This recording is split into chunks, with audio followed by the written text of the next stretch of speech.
3rd down and 10. Got him just enough.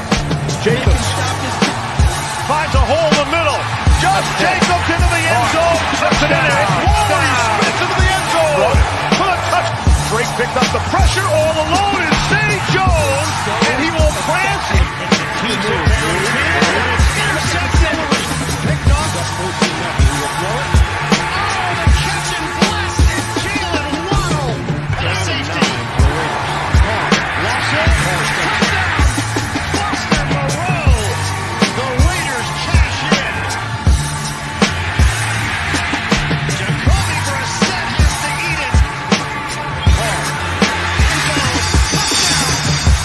Alec Ingold. Fastball. Caught. Retro. Touchdown. Raiders. Bring it out. It is caught. Henry Ruggs is gone. Touchdown. Raiders. Yo, what the fuck is cracking, man? What's going on with you, Raider Nation, man? It's your boy Dirty, live in the basement, here for another evening of some fun, to hang the fuck out, do some things. Just fucking hang out, bro. For real, for real. It ain't gonna be as long as last night. I guarantee you that. That ain't happening. But we are gonna have some fun tonight again. Hopefully no drama, no beef tonight. You know what I mean? Just some good old-fashioned fun, talk about some Raider football, talk about some regular life, listen to some goddamn music, enjoy ourselves, you know what I mean? For real, for real. The link is already in the chat. If you want to pull up and shoot your shot, you're more than welcome to, bro. Just respect my rules, you know what I mean? Just respect my rules and respect the person on the screen next to you. You know what I mean? If you can do that, all good. If you can't, then by all means, please just stay in the chat. I greatly appreciate it. You know what I mean? Because we just want to have some fun tonight. You know what I mean? Let me go over here to my comment section real quick. I can't really see it. I can hate this shit sometimes.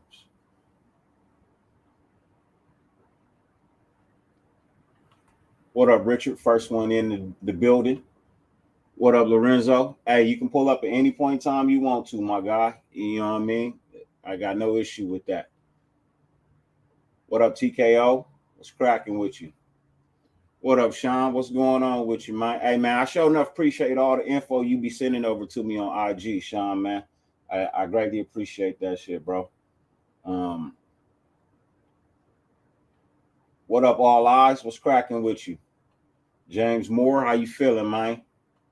Coach Dante, man, how you doing, man? How you doing, man? Spotlight Network, right? If I'm not mistaken. If you want to come through and talk, Coach Dante, if it ain't too late for you, man, you're more than welcome over here, bro.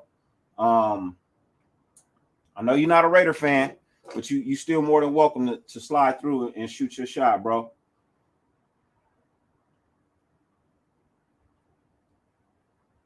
Eric, what's cracking? I don't know. I hope so. It looks like it. All fingers point that direction, E.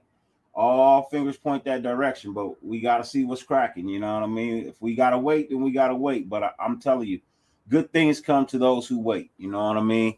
Great things come to those who wait, man. Need to hurry up with them signings.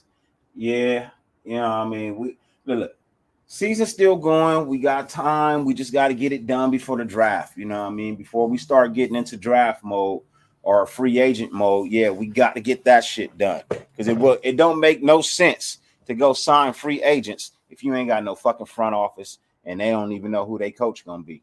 That just don't make no sense at all. You know what I mean? What up, George? How you living today, man?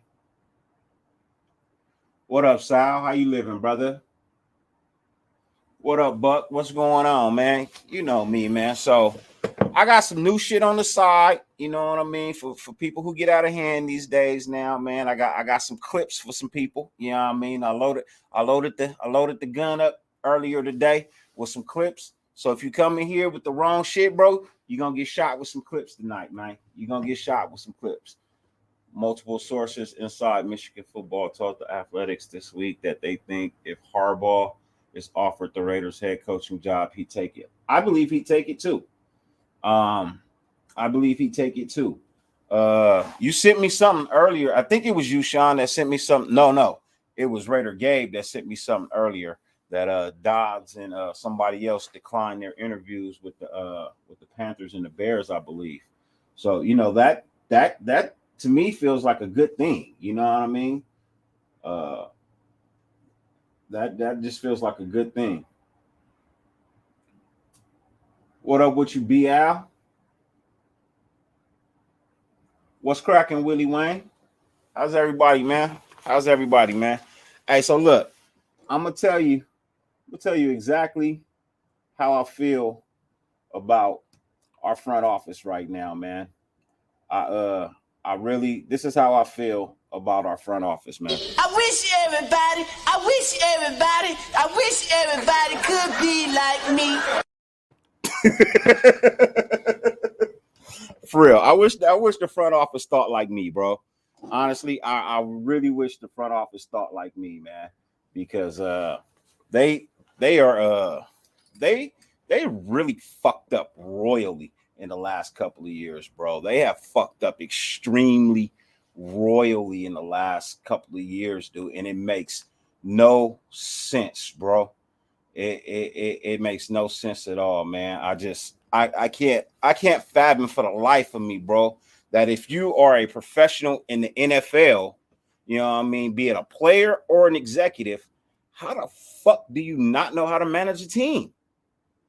I mean, that's your one and only job, really, is to manage the fucking team. How do you guys keep fucking mismanaging this organization, bro? There's too much rich history, steeped in our fucking in our shit, bro, for us to be this goddamn bad. And pardon my French, but bro, we are fucking terrible.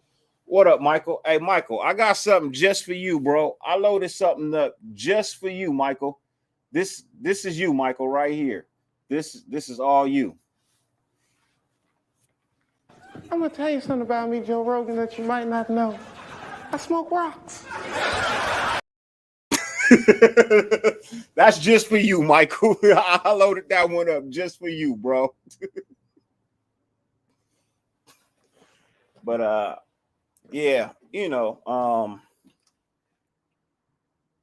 yeah, Michael, you did send it to me. I be so busy in the daytime sometimes trying to take care of my household, because I am a stay-at-home dad, you know what I mean? So I am retired and I am a stay-at-home dad now. So I spend a lot of time around the house just trying to get things done, trying to make sure my house is clean, you know what I mean? I got teenagers, so asking them to do anything is like pulling teeth, so I just do it while they at school. Who do you think is helping Mark Davis? Yes, Marcel Reese is definitely helping Mark Davis. Marcel Reese stays in Mark Davis's ear. That is the reason why he gave him that job. You know what I mean? It's because he trusts Marcel Reese's knowledge of the game. And yeah, I believe that's who's in the office with him.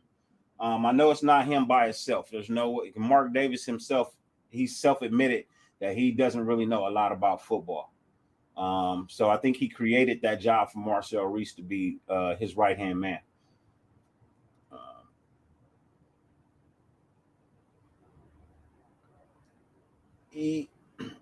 For the most part, yeah, man. Everybody in that front office, bro. Everybody in that front office, you know what I mean, is killing me, bro. Everybody in that front office.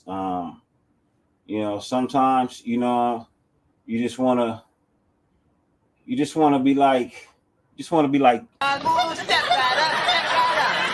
Hey, clown, can you guess my wife's weight? Sure, $1.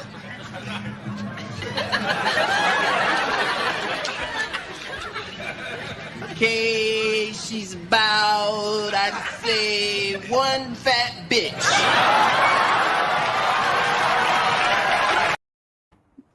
Yeah, that's what it feels like in the front office, man. One fat bitch in the front office, man, because this shit is garbage. And I'm just being honest. The Raiders can hate me. The front office and the They can hate me all they fucking want to, bro. That's for real, for real. I don't give a fuck. You can't stop me from being a fan. You know what I mean? You can't stop me from being a fan, and you damn sure can't stop me from coming in the stadium because you don't know what the fuck I technically look like when I go to a game because my face is painted and everything else. So you don't even know what the fuck I look like. So you can't even stop me from coming into the game. So you can kiss my ass if you don't like me. I'm still going to be a fan, and I'm still going to speak my words because I feel like you're fucking up. Point blank. But other than that, I would love to have Amy as a GM. That would be beautiful. Amy Trask as a GM back in the front office again. Bro, we had a lot of tremendous success with her. You know what I mean? It wasn't, I won't say it was tremendous. Let me take that back. It wasn't tremendous success, but it was good. You know what I mean? We had a good football team. She knows this sport. You know, she knows this sport really well. What up with you, Terrence? What's going on with you?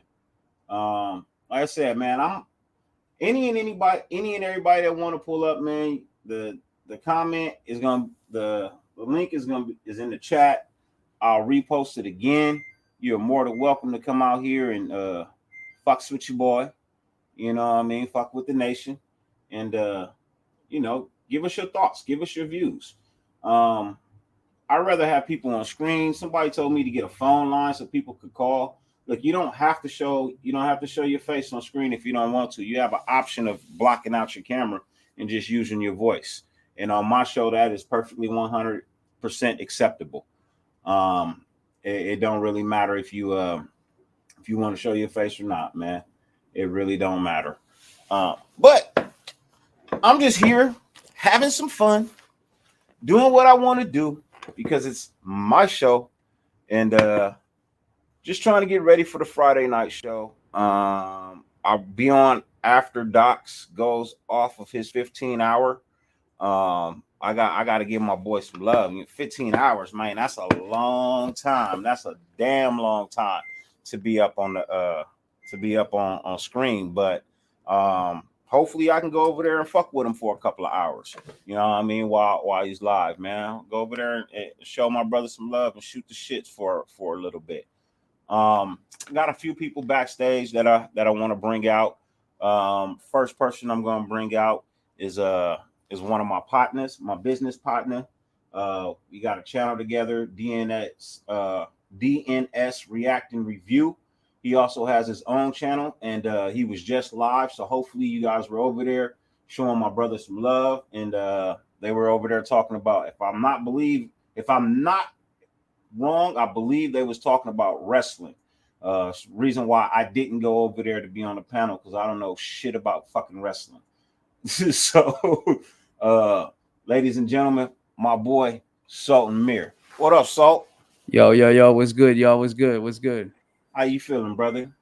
Shit, man, we had a good time, bro. We were just talking WWF, WCW, you know what I'm saying? Like, yeah, I watched a little bit of it, but I know nothing about wrestling, nigga, so I was bored after a minute, you know what I mean? But I come over there and give my time of viewing, my viewing time, you know what I mean, to run them viewing time numbers up.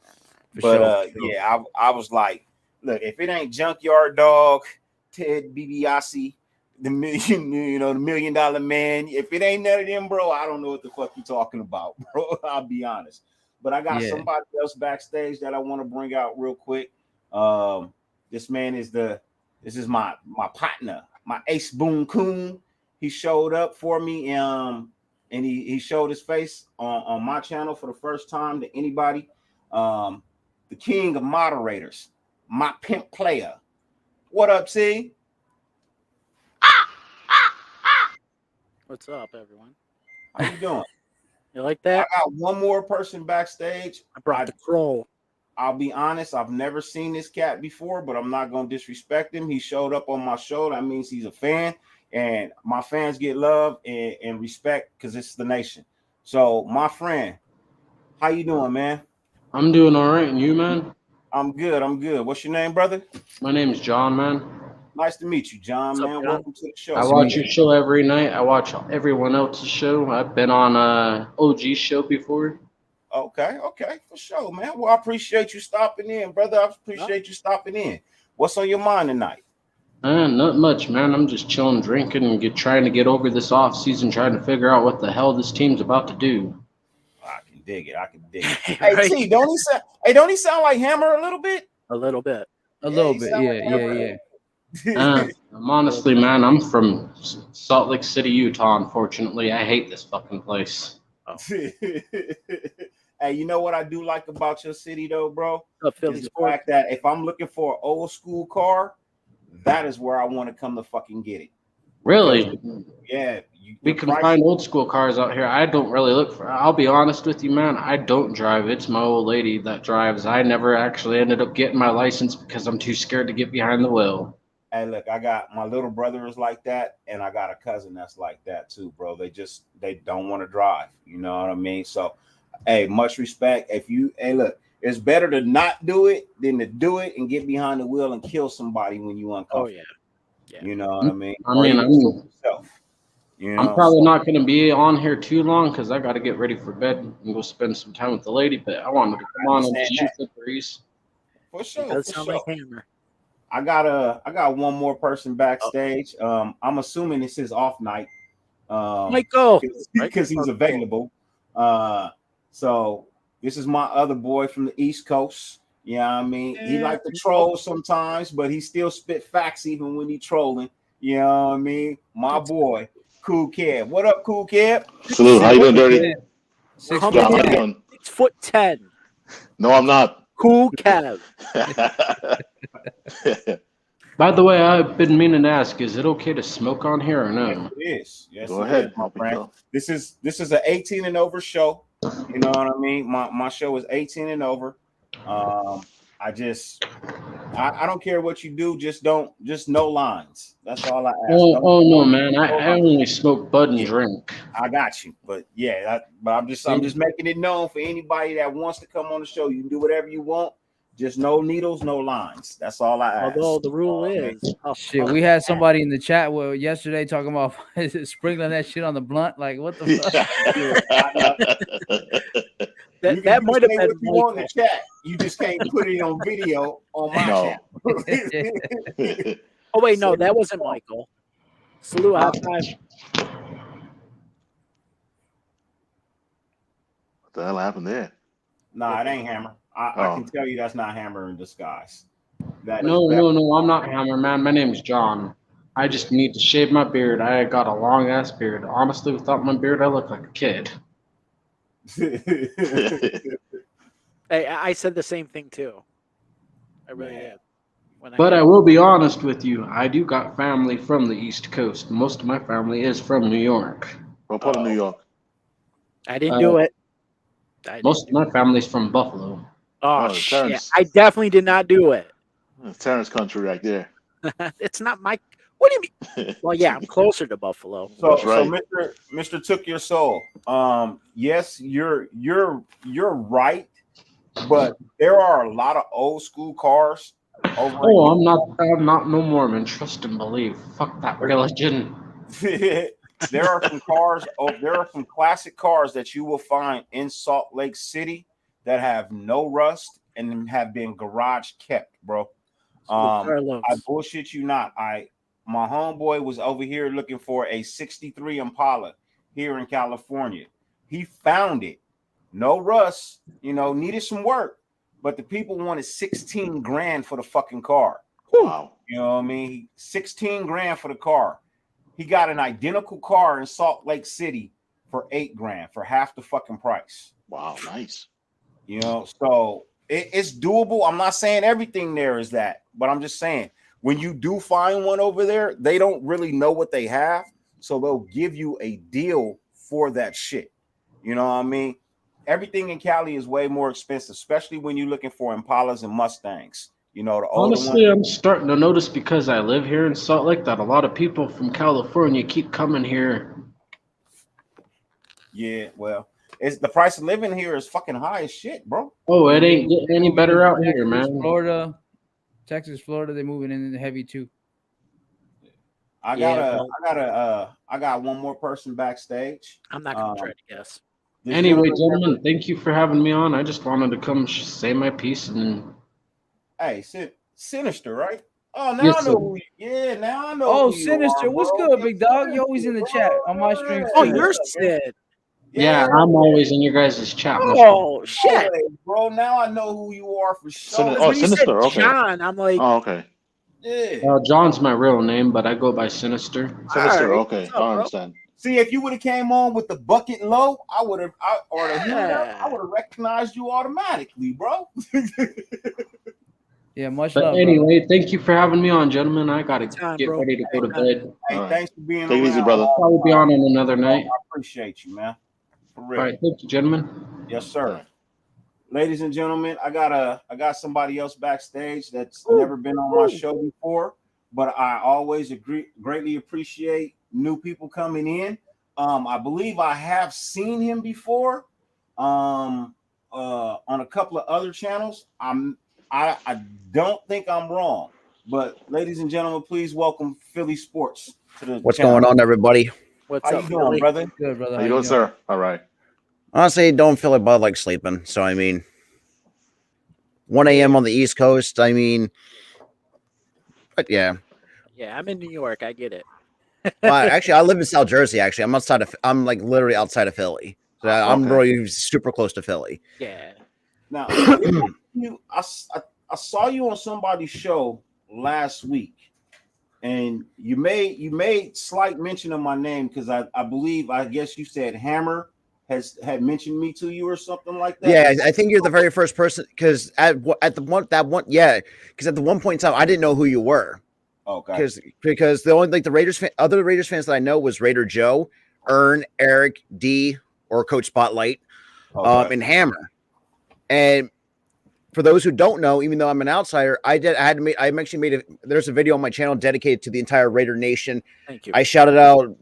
I mean, I know there was like a lot to really kind of because I know those are a lot of Raiders fans and content creators that I kind of didn't really have the time to put in. I mean, I tagged like OG on Instagram, kind of just showing my love and respect for the Raider Nation.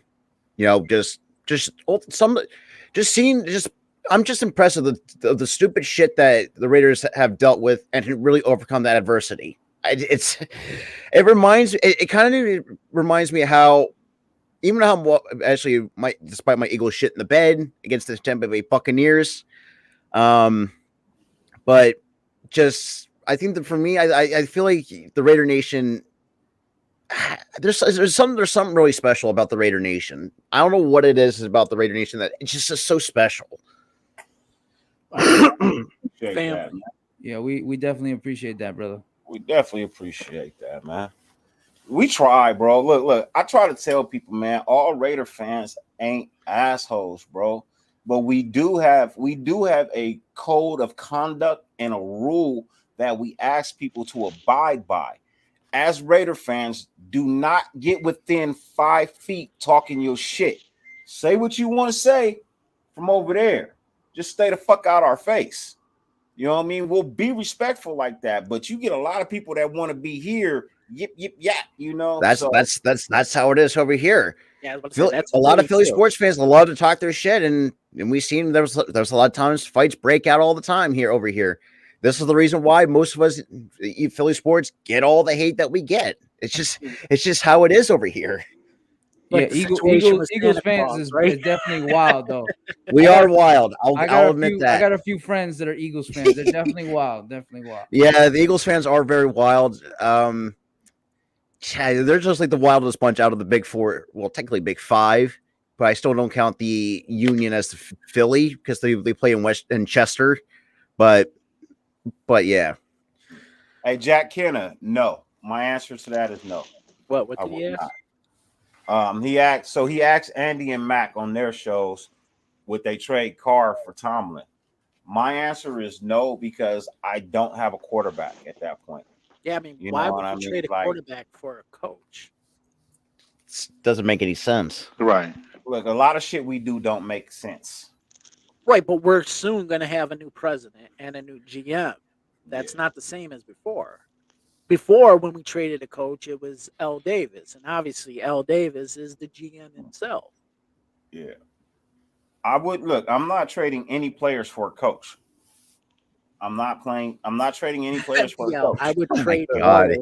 Coach wants to. If the coach wants to come here, he needs to resign from his post and just take the fucking job after we offer it to him. But giving up anything for a coach, it don't make no sense. See, I don't know if See, you Al can Gate trade got coaches. 2 draft picks for don't know John if you Gruden. He can. traded them for draft picks. He didn't give up players. Right. Yeah, he gave up draft picks. We could have traded somebody off the practice squad for a coach. I'm not trading. Look, coaches don't Oh my play. God. Coaches don't play. What are you doing? Coaches don't play. They can't suit up. They can't get on the field. I'm not going to get rid of a body that can actually get on the field and perform for someone who's going to sit on his ass in the office, bro. It ain't going to help me. Yeah.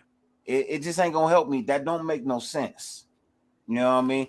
That don't make no sense. That don't make no sense at all. And I think Michael would try that though. I think so too. And I think he would say, I think he would make that trade with his straight face. Yeah, but you know, I would basically say no, I'm not going to do it, and I'm not going to do it, and this is what I would wish on those people. Before. Amazing grace, how sweet the sound. Every time I'm getting ready to say something, something like that happened. So over on Sultan's when we were doing the wrestling show tonight, I was getting ready to say something, and here comes The Rock. I know you. I know you never said you would make that trade. That's why I hope that you don't think that I'm pressing you. I know you said at Casper. You know what I mean. I'm not pressing you, but no, I don't think that. I just don't think that trade is worth. Homie, don't play that yet. I don't even think that's worth entertaining. And speaking of the wrestling show that we was on, shout out to Graphic and Samoan Raider for pulling up, man. Yeah, absolutely. Shout out to them. Absolute Graphic. And they pulled up Samoan. on your show? Yeah, they were in the comment section. They were in the Oh, for sure. That's good, man. Yeah. Even me, my old high school buddy, we're huge wrestling fans as well. At the same time, we actually run our separate wrestling channel called It's Real to Me podcast. So we never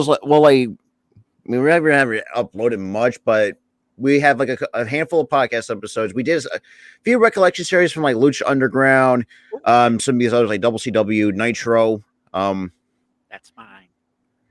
Yeah, trust me. I grew up through the Monday Night Wars, so I've lived through it.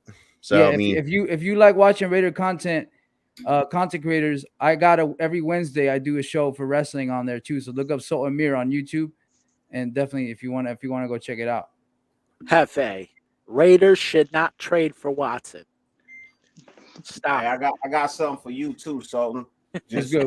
I pulled up a clip just for you, All right, my brother. So when you start talking your craziness, right? Because you like to go on your crazy rant sometimes, bro. I'm gonna hit you with this every time. To the letter C. C is for conspiracy. Can anybody tell me what conspiracy is?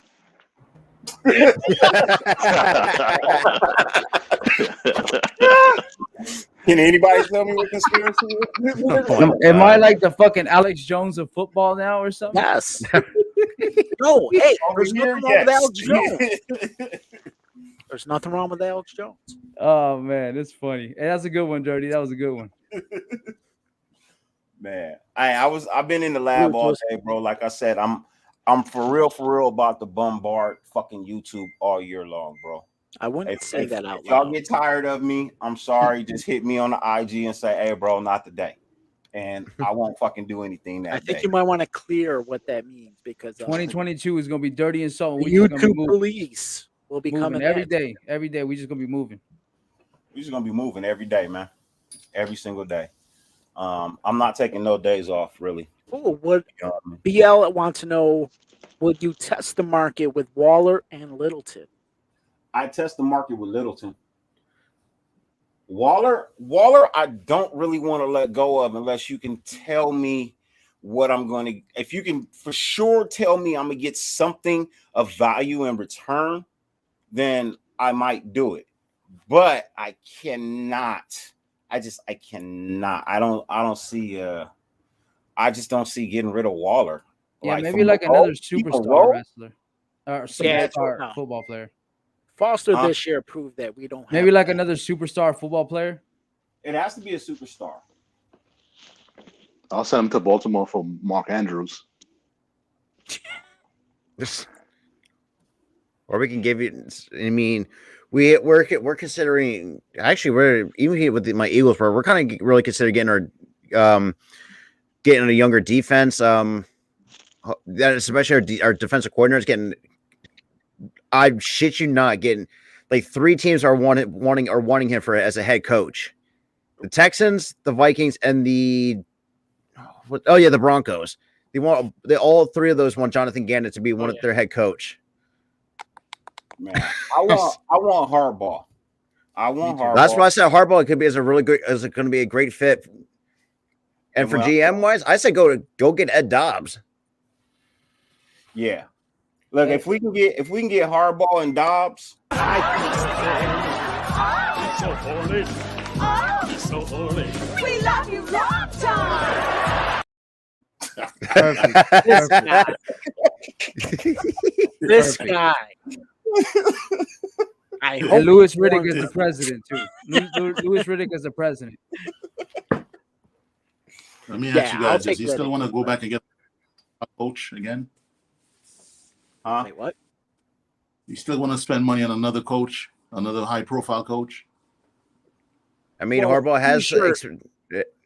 Go ahead. Sorry. And the thing about Harbaugh is like he does have a winning record since leaving the NFL. So I mean, I think I just feel like Ed Dobbs, Jim Harbaugh, hell, even put Louis Riddick as their president. I think you guys got something cooking in Las Vegas.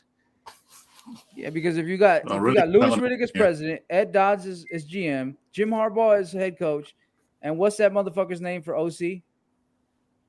I've been seeing that motherfucker's name around. Shit.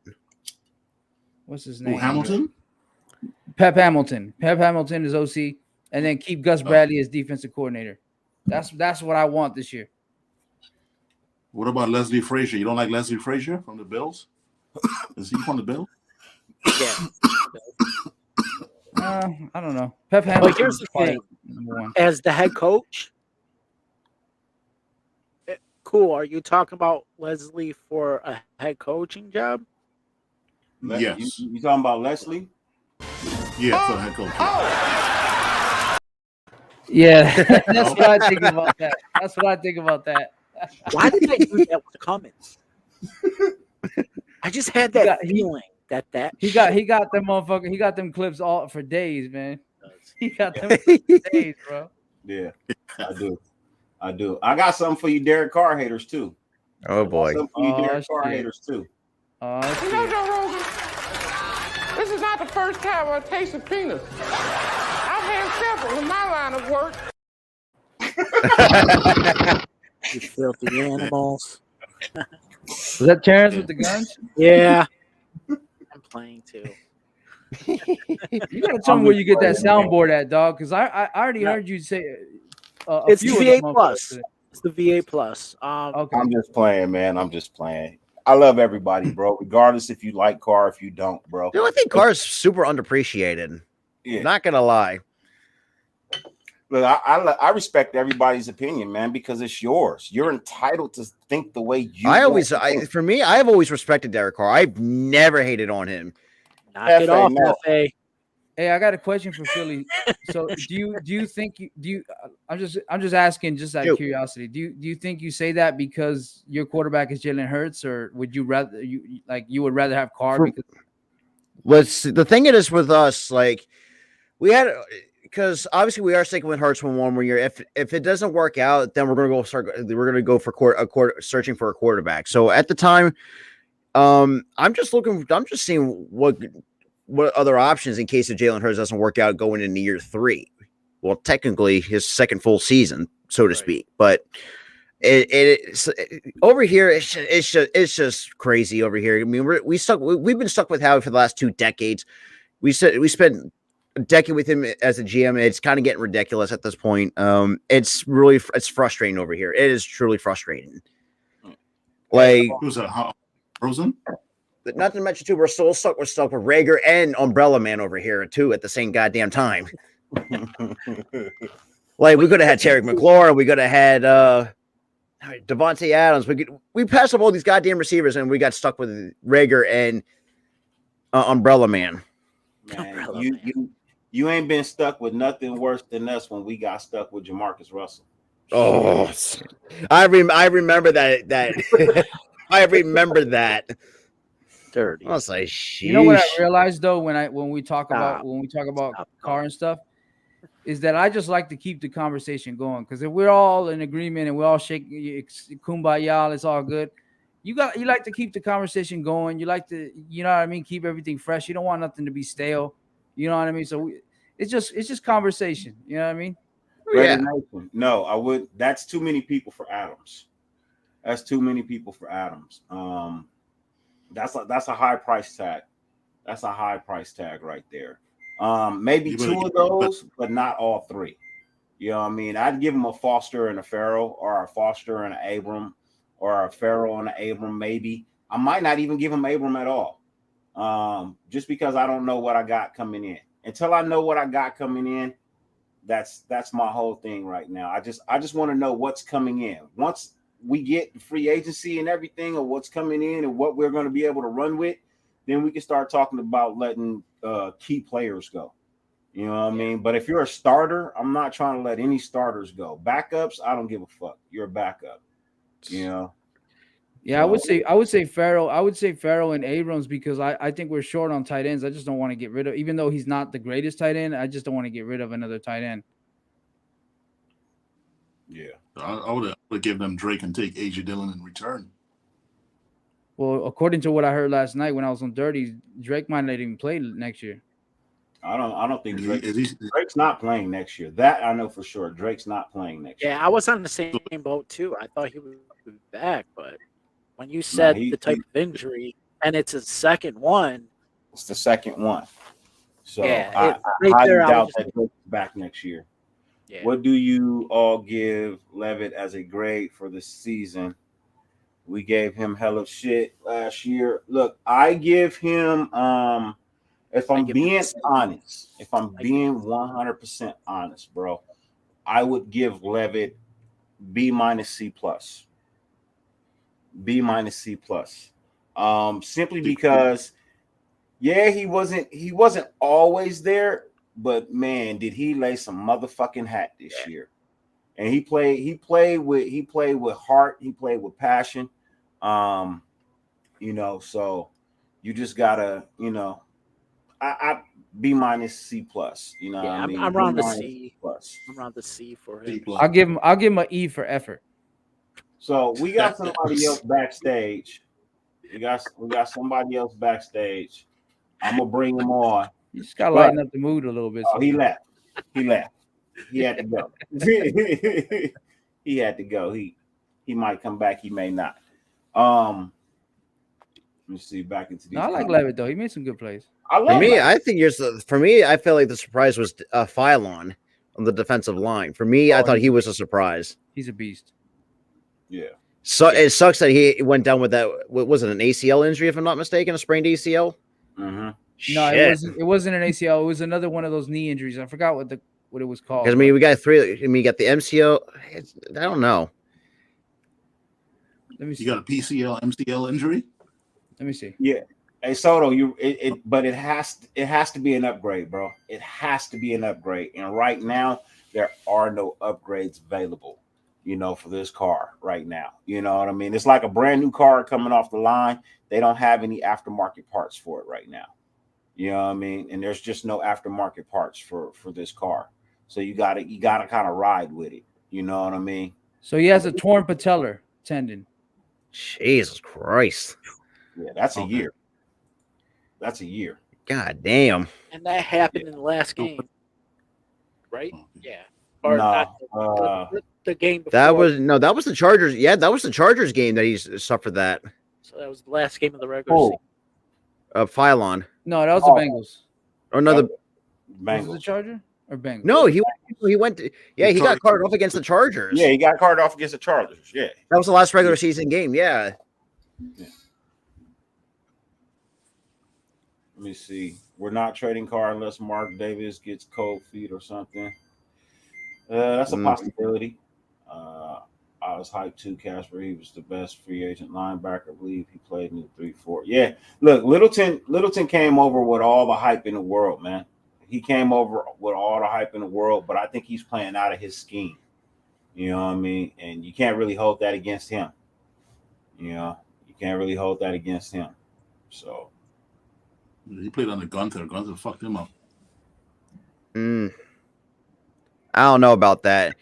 Because with Doug Peterson, granted he won us a Super Bowl with a lot of other players. He was known to he kind of did butt heads with the front office, and it was not a good look for us. So we kind of just let him go. Hey, Dirty, go down to Cash Lord. I haven't gotten that far yet. Oh. Well, I'll answer that. The thing, Carr did throw for over 30 touchdowns in the season. That was in 2015. He threw for 32.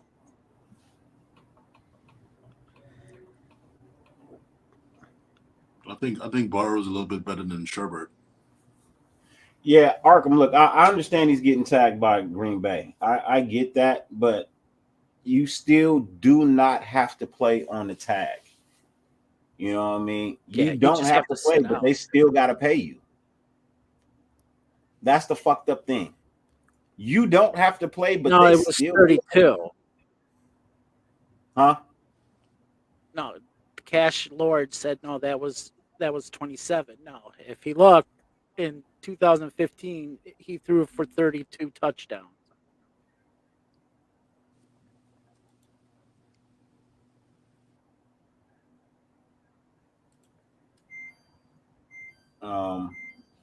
Yeah, but that's how I feel, you know what I mean, about that Arkham. You know what I mean? I know he's gonna cost some money, I know he's gonna cost some rounds, but I just feel like, you know, you don't have to play on the tag, bro. There's a lot of players that don't play on the tag. Remember Adrian Peterson did the same thing. Not Adrian Peterson, the fuck nut out of Pittsburgh. Bell. Shit. Le'Veon Bell. Yeah, Le'Veon Bell. You know, so I mean, I'm bad. My bad. They don't have to pay you, but you don't have to show up either. You know what I mean? You don't. And I think this is what Washington did with Kirk Cousins. That when he was there too, they put him on a franchise tag, or that was that Minnesota? No, okay, that was right. It was Washington. Yeah. Well, with Michael was saying, like I had the Raiders picking Jordan because obviously my buddy Eric, who's in the chat, SC Experience. Because he did the path of the draft.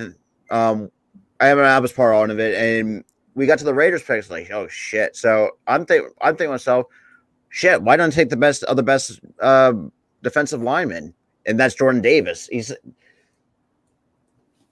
Look, hey Cash. So I'm finally down at your comment, Cash. Right here. Well, let me see. The fuck is going on with this computer? Okay. So you say that one, right? And then you back it up here. Here's the thing, bro. Are any of our wide receivers, aside from Hunter Renfrow, better than Keenan Allen and Mike Williams?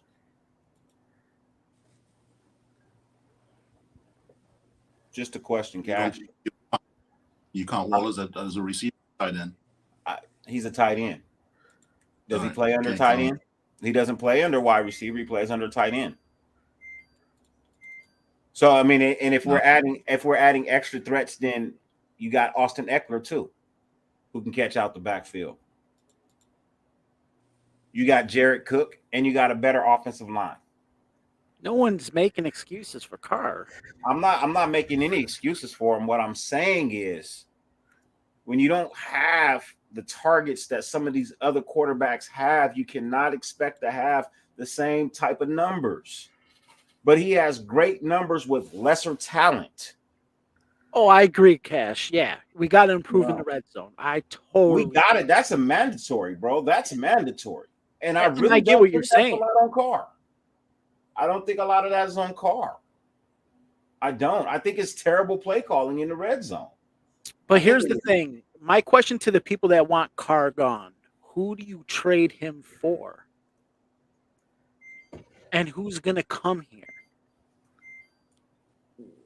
Because it's easy to say, I'm going to trade. That last one's always going to be a Hopefully speculation. That last question was always going to be a speculation because you don't never know who's going to come here. Right. Yeah, so Terrence, you were right. Carr did throw for 32 touchdowns in 2015. Mm-hmm. I mean, the least he's ever thrown was 19, and that was in 2018. Yeah. And that was what who was his wide? Look, I think 1 year his wide receivers was like Cash, absolutely. If Jacobs had a better season, Carr would not have as many fumbles that he did. Absolutely. I 100% agree with that. I never thought I would agree with a Kansas City fan.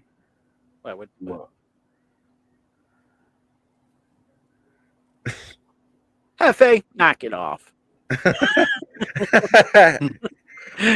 Knock it off.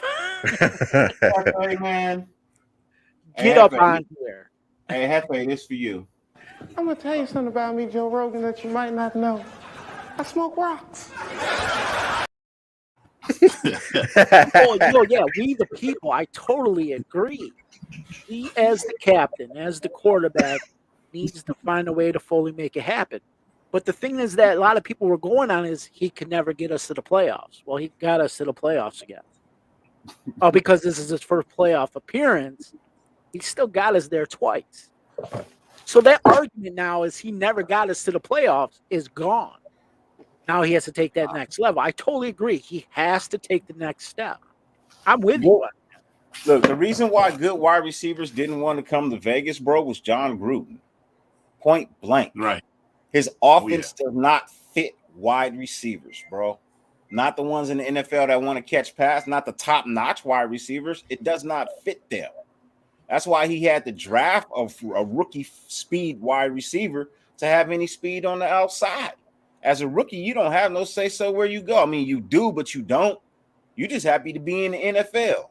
It ain't too many people pulling an Eli Manning. You know what I mean? It ain't too many people pulling an Eli Manning, bro.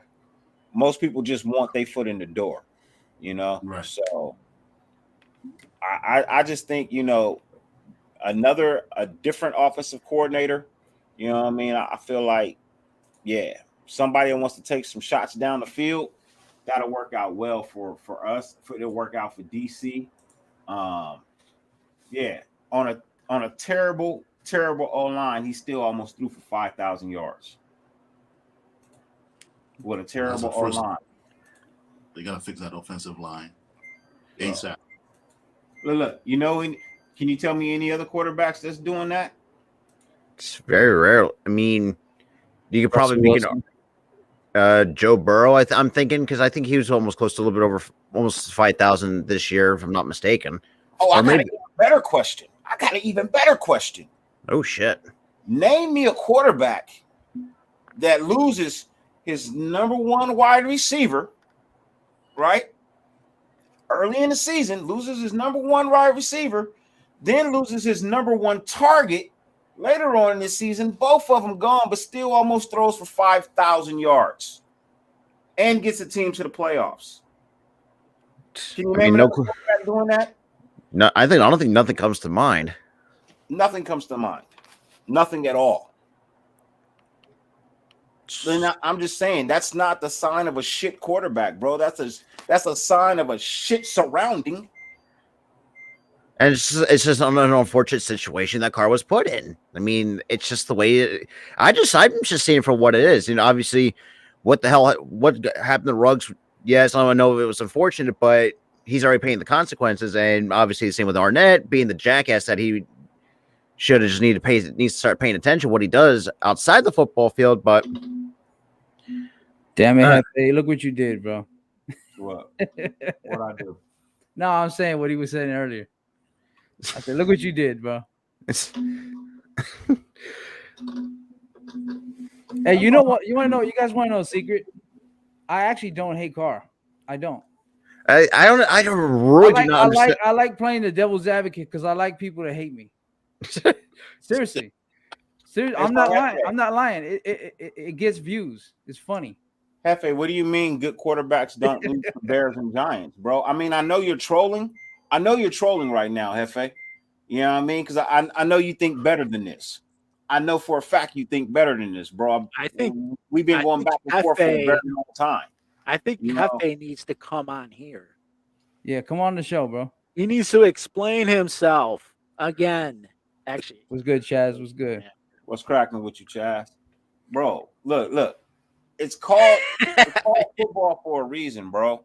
It's any given Sunday. You know what I mean? A team can win or a team can lose. Nobody in the team showed up that fucking day besides DC. Brian Edwards had a wide open pass by his motherfucking self and dropped the ball. I agree, Cash Lord. I agree with that. Well, I'm just saying. Sometimes you're keeping it real, sometimes you're trolling. And right now, I feel like that statement is a troll. You're not keeping it real on that one. Hey, Knock Andrew got a good point.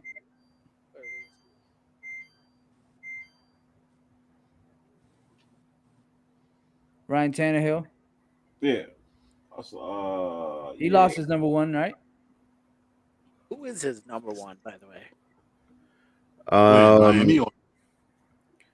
AJ Brown, right? Yeah, I think Brown says number one because Julio did barely anything. No, but he did lose he did lose AJ Brown for a while there. But he also had a running attack for most. Yeah, with Derrick Henry because then again Derrick Henry pretty much was and pretty much lost almost Derrick Henry. I was going to get to that.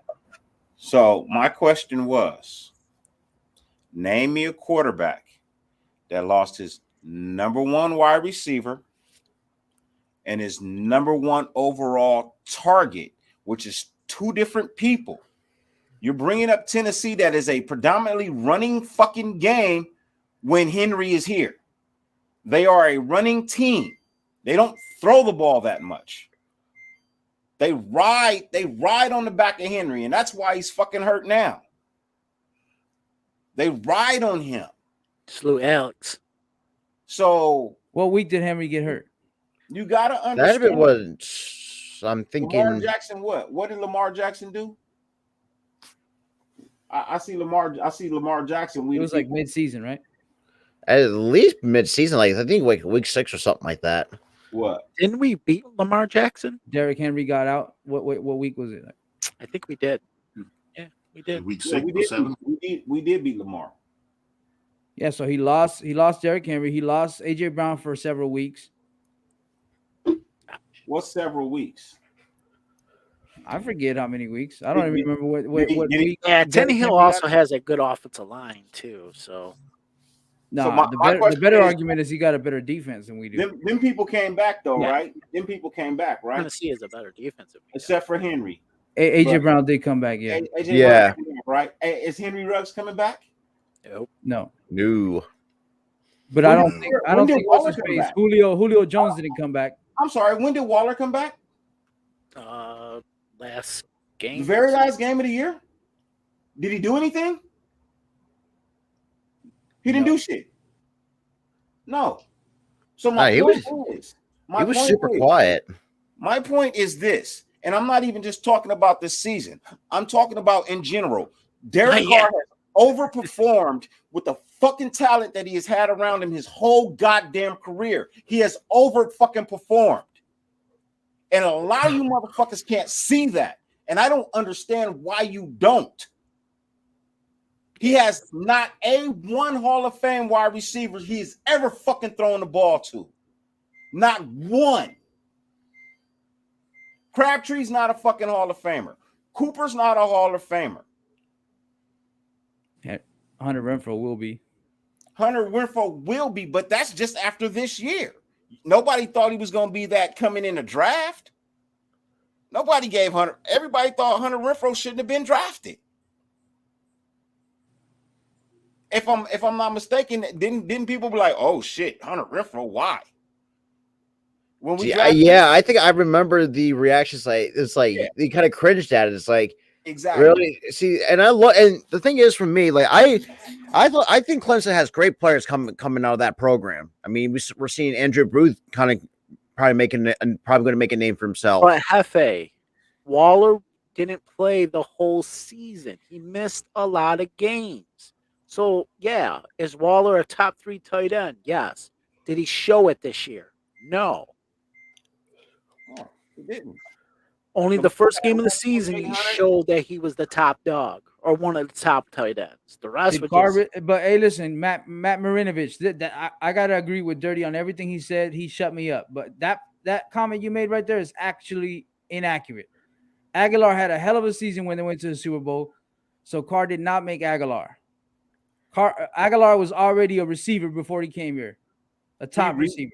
He revived Aguilar. Yeah, he revived, and we pretty much ran it. We ran Aguilar out of town afterwards. Yeah, because Aguilar, Philly wanted him out, bro. He could not catch the ball. Yeah, exactly. That's facts. Like, if you had people I'm a big Aguilar fan because I'm an SC fan. So I'm a big Aguilar fan before he even got to the NFL. But his last 3 years in Philly, he couldn't catch the goddamn ball. We just call him. He's got hands for bricks for hands. That's basically what he was. But that's not what he said though. He said Carr made Aguilar. Aguilar was already no. We made Aguilar. We made him. Worse. He revived his career. Carr revived Nelson Aguilar. Yeah, he revived his career. He said. But here's the thing about with Aguilar though. We didn't use him as a slot receiver. We used him as a wideout. And that was what we fucked up on Aguilar. And when he went to the Raiders, and you guys put him in the slot, I mean, he just took off and running. This is like, it kind of annoys the living crap out of me. Hey, Cash, you 100% right, bro. He did. He had one of the top offensive lines in the whole NFL, but had nobody to throw the fucking ball to. You know what I mean? We're always right there. And then we make this fucking stupid ass decision to go get this, and then we threw away what the fuck we had for this. And it's like, bro, can we just get all of it at one fucking time? Just one season. Break the bank, get it all at one time, give me a motherfucking ring, and I won't say shit else. I just want one more. I just want one more. If I can. I just want 3 in my lifetime. I don't think that's asking for a lot. I just want 3 in my lifetime. But again, I want to ask. I want this question to be answered though. If we ever get rid of Carr, who do you want to replace him? And you added a second question. You added a second question that can't be answered because you never know who wants to come here anyway. Well, that's my whole point. That whole question. You only get rid of somebody because there is no answer to that question because it's speculation. Only trade somebody if you're going to get somebody good or better in return.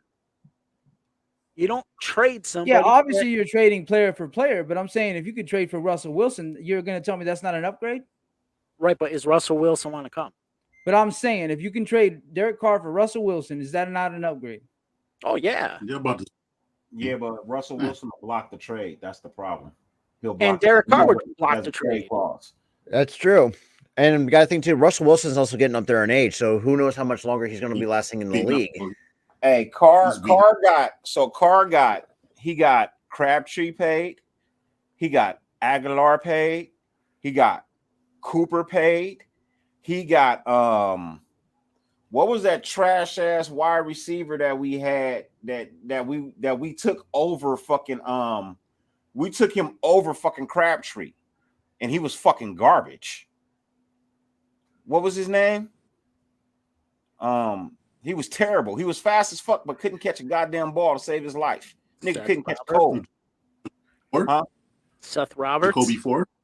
Oh, nah, not Ford, not Roberts. The fuck was his trash ass name, man?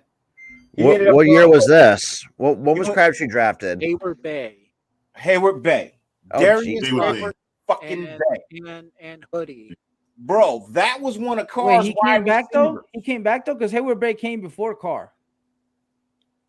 Hayward Bay was here when we drafted Carr. He was one of the wide receivers that Carr threw to.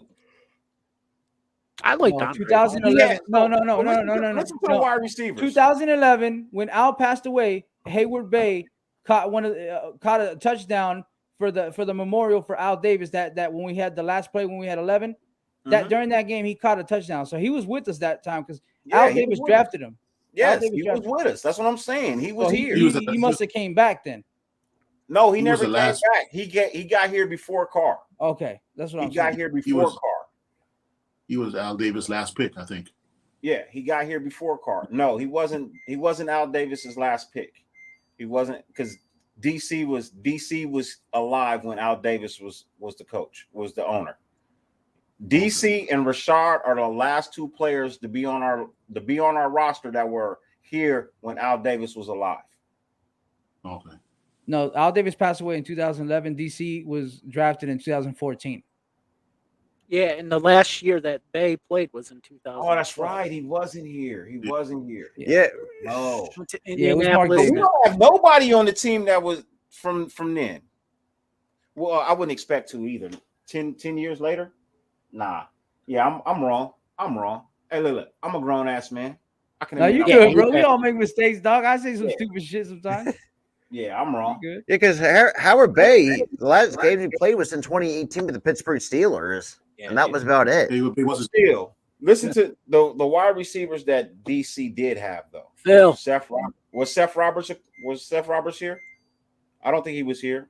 Seth Roberts was with Carr. He was with Carr and Crabtree and all them during that 2016 run. He was there. So we had Seth. Yeah, I am high, the motherfucker. I am. I'll bullshit you not. I am. I get so much shit running through my head, bro. I do. I get high, but you know the one thing about me, bro. If I'm wrong, I can honestly sit here and admit I'm wrong. Yeah, we also had Murphy. Yep. Yeah. Jay Moore. Yeah, I'm just saying, bro. None of these wide receivers, I don't think any of these wide receivers lasted more than 5 years in the NFL. You know, what's his name? The James guy from the receiver. He went to Buffalo. No, Holmes. We had Andre Holmes. Yeah. Holmes. Yeah. Yeah. I'm just saying, bro. I liked Holmes. Andre Holmes. Yeah, he was good. Yeah. I liked him. It's just, look, the list of wide receivers that he's had to throw the ball to, bro, they don't hold a candle to anybody. James Jones, yep. Man. James Jones was great. James Jones was great. You know what I mean? He was good. He's not a Hall of Famer. You know what I mean? He's not a Hall of Famer. Oh, no. Yeah, of course not. I'll be Andre right back, Holmes, not a Hall of Famer. I'll be right back. All right, bro. Yeah. So that's all I'm saying is, bro, like a lot of these top that quarterbacks speed that Ford had, that we speak so highly of in the NFL, and we call them elite and we call them future Hall of Famers, they've all had a Hall of Famer or a future Hall of Famer to throw the ball to. Yeah, Rod Streeter was definitely not a Hall of Famer, but bro, even Matthew Stafford had a Hall of Fame fucking wide receiver. Yeah, Megatron. Yeah, Megatron. You know, yeah, we had some good quality receivers, just not that. Not like a Megatron's caliber. Yeah. Look, Jordy Nelson was the dumbest decision to ever fucking make. You got rid of Crabtree for fucking Jordy Nelson? Really? And Jason Witten. Right. I remember Jason Witten decided to come out of retirement. It's like, come on, man. I agree with the people. 2016, that team $8 million. That offense was just good. It's good, but it was never. It could have. You know what? The 2016 could have been a Super Bowl team if DC didn't get hurt. It could have been a Super Bowl team. Oh yeah, I could have saw that from the Raiders. But I mean, unfortunately, that was Carson Wentz's ugly rookie year. So I mean, there was a lot of things going on in 2016. Yeah. Hey, Michael, those type of comments right there, they get you this, bro. Okay, come with me, son. What kind of cards are these? It's called solitaire. Confinement. Oh, jeez. Yeah. So now that I've given Michael that. All right, well now that Mr. Uptight and White is gone, let's have some fun. Homie, don't play that. Huh? Yeah, Coop dropped a lot of balls that year. Or not? Yeah, was it? Yeah, he dropped a lot of balls that year. Who, Cooper? Yeah. Oh. Yeah, Cooper dropped a lot of balls, bro. Cooper didn't want to be here either. No. You know what I mean? A lot of people fail to realize he did not. Well, want when to he be got drafted, did you see his eyes? bro, So he was not drafted. happy. He was just like, What the fuck? I was like, really?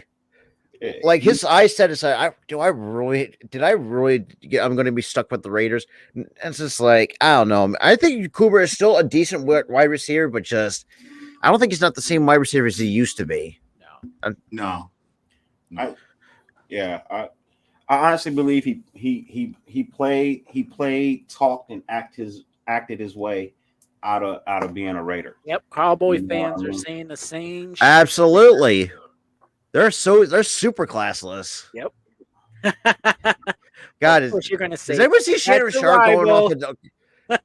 Hey, Yo, look, does anybody saw Shannon Sharp going off on Dak? No. That clip?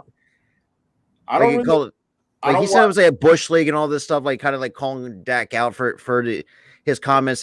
Credit to them from like throwing trash on the field. Yeah. You know, my the worst post game interview I ever saw, the worst by a player or a quarterback, was the Cam Newton interview after the Super Bowl when he threw the whole team under the bus and didn't take no responsibility. Jeez, I remember that because that's And that's ridiculous. why I always right, been Trey. dead set against him coming here, bro. I don't want that here, man. I don't want that. I don't want that type of quarterback. Because you notice he lost the team. The team never played for him again after that. That's true. Can't play. That's right. They both Oh, led the goody. league in drops. Crabtree and Cooper. Yeah, you can lead the league in drops. That ain't on the quarterback. That's That ain't on the quarterback. Yeah. That's all I'm saying. That ain't on the quarterback. Well, Cooper, yeah, that's right. He was punked by Pac-Man Jones. I forgot. oh jeez, I remember And that. Crabtree was punked by you know. Nah, that's a 50-50, man. They 1-1. They 1-1 on that one. I'm sorry. You get your chain gang. You didn't do nothing in Cooper got, retaliation. You got punked. Huh? Cooper got Ramsey. What? What? Someone plays. I heard someone say someone pulled a Ramsey or something like that. Who pulled around? Jalen Ramsey. Yeah. Who pulled a Ramsey? What do you mean? No, I said Cooper got punked by Jalen Ramsey.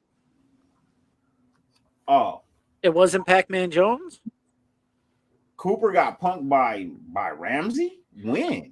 Yep. It must have Exactly been when? as a Yeah, Cowboy. good question. When? It must have been as a Cowboy because it wasn't as a Raider. When Ramsey's in We Jacksonville. never played them. See, I disagree with Arkham. I don't think Crabtree really held his own against Talib. I thought he got punked.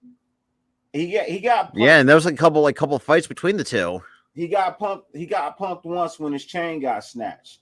But that second game that we saw him, man, he put the paws on Talib with that second. All right. fucking- Okay, yeah, that's you know what? Yeah, my mistake. That's right. Yeah, that's right. He did have retaliation on that. He put And then paws Michael on Guerrero that said, side. "Cam Newton equals." That's right. Michael Guerrero says Cam Newton equals Wendy Williams in my honest opinion. Bro. Hey, I swear, bro. I swear. Yeah, that's I true. feel like That's I feel like he at some point in time. How you doing? You know, I feel like I shot him one time, bro. It is pretty. Sheesh. Yeah, he held his own with the hands, bro. I'm telling you, man. All That's eyes. right. I totally forgot I wish I had the clip. Matter of fact, I'll go fucking find it and play it again on Friday, bro. You know what I mean? Friday Night Lights. That's what we'll be here for. Friday Night Lights. But yeah, if I can find that fucking video, I know I can find it. I can get that video and download that shit and cut it up, bro. But yeah, he put the paws on him on the Yeah, second. G-Town said Pac-Man smashed Cooper's head into the turf in 2015. Yeah, but when did we play? Now my question is when did we play Jalen Ramsey? Because I don't remember playing Jalen Ramsey as a Jaguar. Yeah, everyone. I think everyone is right. When they're saying Pac-Man, I think that's Yeah, Pac-Man was a beast. Jalen Ramsey don't even play like that. No, He's he not just even talks shit. He talks a lot of shit and he has mad coverage, but he's not a physical player. That's all right. Yep. Yeah, that was a great fucking game. I remember that shit. I was hype as fuck, bro. I was hype as fuck when Crabtree got his get back. What I didn't like was motherfucking our fucking punter at the time, Marquette King. I didn't like what Marquette King did. You know what I mean? Gonna fucking take a picture afterwards, you bitch nigga. Did we play the Jags in 2016? Did we? Yep. I mean, he didn't beat up Cooper. He just shut him down. Kind of shut him down a little bit. Okay. So like, but Jalen was a shutdown corner though. What receiver didn't he shut down that year? Ain't that the year they went to the AFC Championship? 2016. Hey Jerry, I think I might have found the clip of Pac-Man Jones ripping off the helmet of Amari Cooper. Send it in private chat. I'll send the link to it. Go ahead and send the link, and I'll pull it up. There you go, Dirty. For sure. Let me. Okay, so Reap say we did have 2 games in Florida. Okay. So obviously, Miami Dolphins and. I smoke a lot, man. Wait, I can't remember every fucking game we played. Honestly, I cannot remember every game we played, but I didn't even realize we played Jalen Ramsey. Salute Naomi. Didn't even know didn't even remember we played them. Was Gus Bradley a part of that team? No, Gus wasn't on that team yet, huh? I'm not sure. He had left already, right? I think so. But don't quote me on that. No, what did he used to be Seattle at the time? I think he might have been in Seattle because he had been there. No. He was Seattle in earlier years. Okay.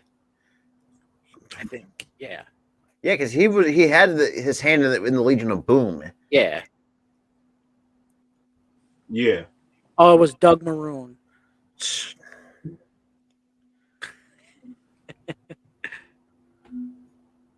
It was Doug Maroon. What's that? Doug Marrone came from the Bills, right? Come on. Was that the same one from Buffalo? Taking all that. Was it Doug Marrone? Bills, right? Yeah, I think that's Okay, yeah. 2017 was the year the Jags went to the AFC Championship. Yeah.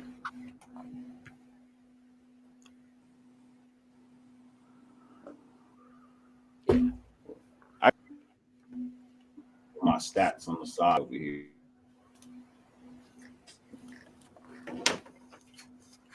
All right, cool. I noticed so I don't go to YouTube.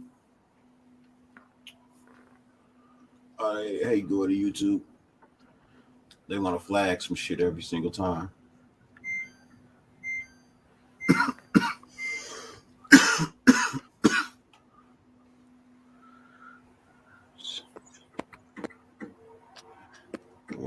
There it is. I'm not too sure. Little hold to the left arm there, no doubt about it, on Geno Atkins. But that's Amari Cooper. Oh, wow. Amari Adam Cooper. Jones. And Yeah, Adam I think Jones. that was nice. Yeah, Adam Jones, that's toting the you're line. right.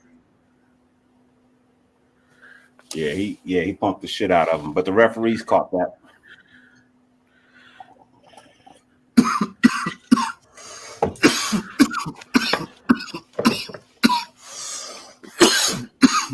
My bad.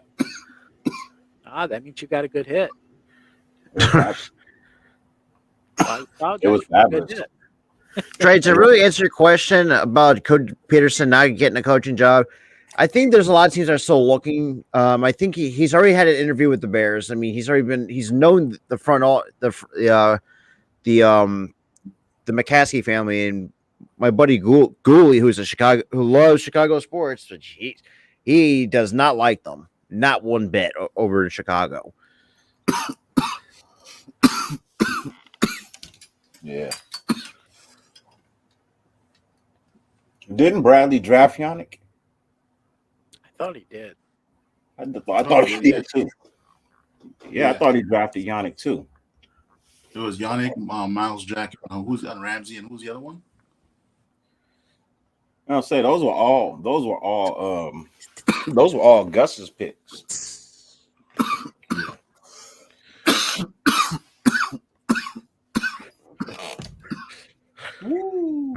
Jeez. Mr. Buddha.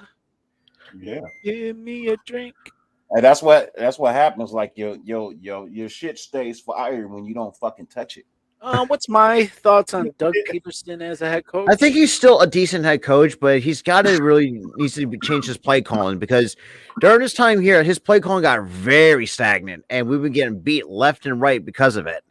So I think he's still a solid head coach, but the question is, where's he going to land up?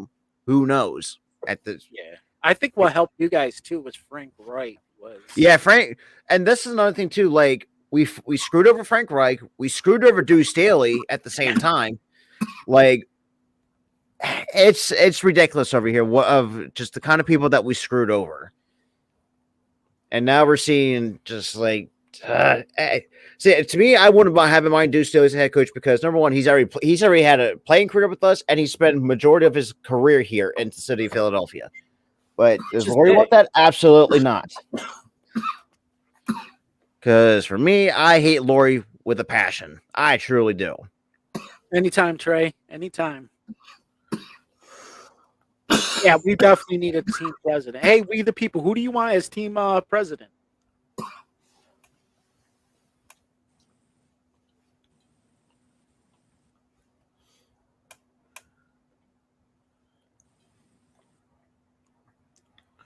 Hey, I miss Navarro Brown, bro. I thought he had a great season with us.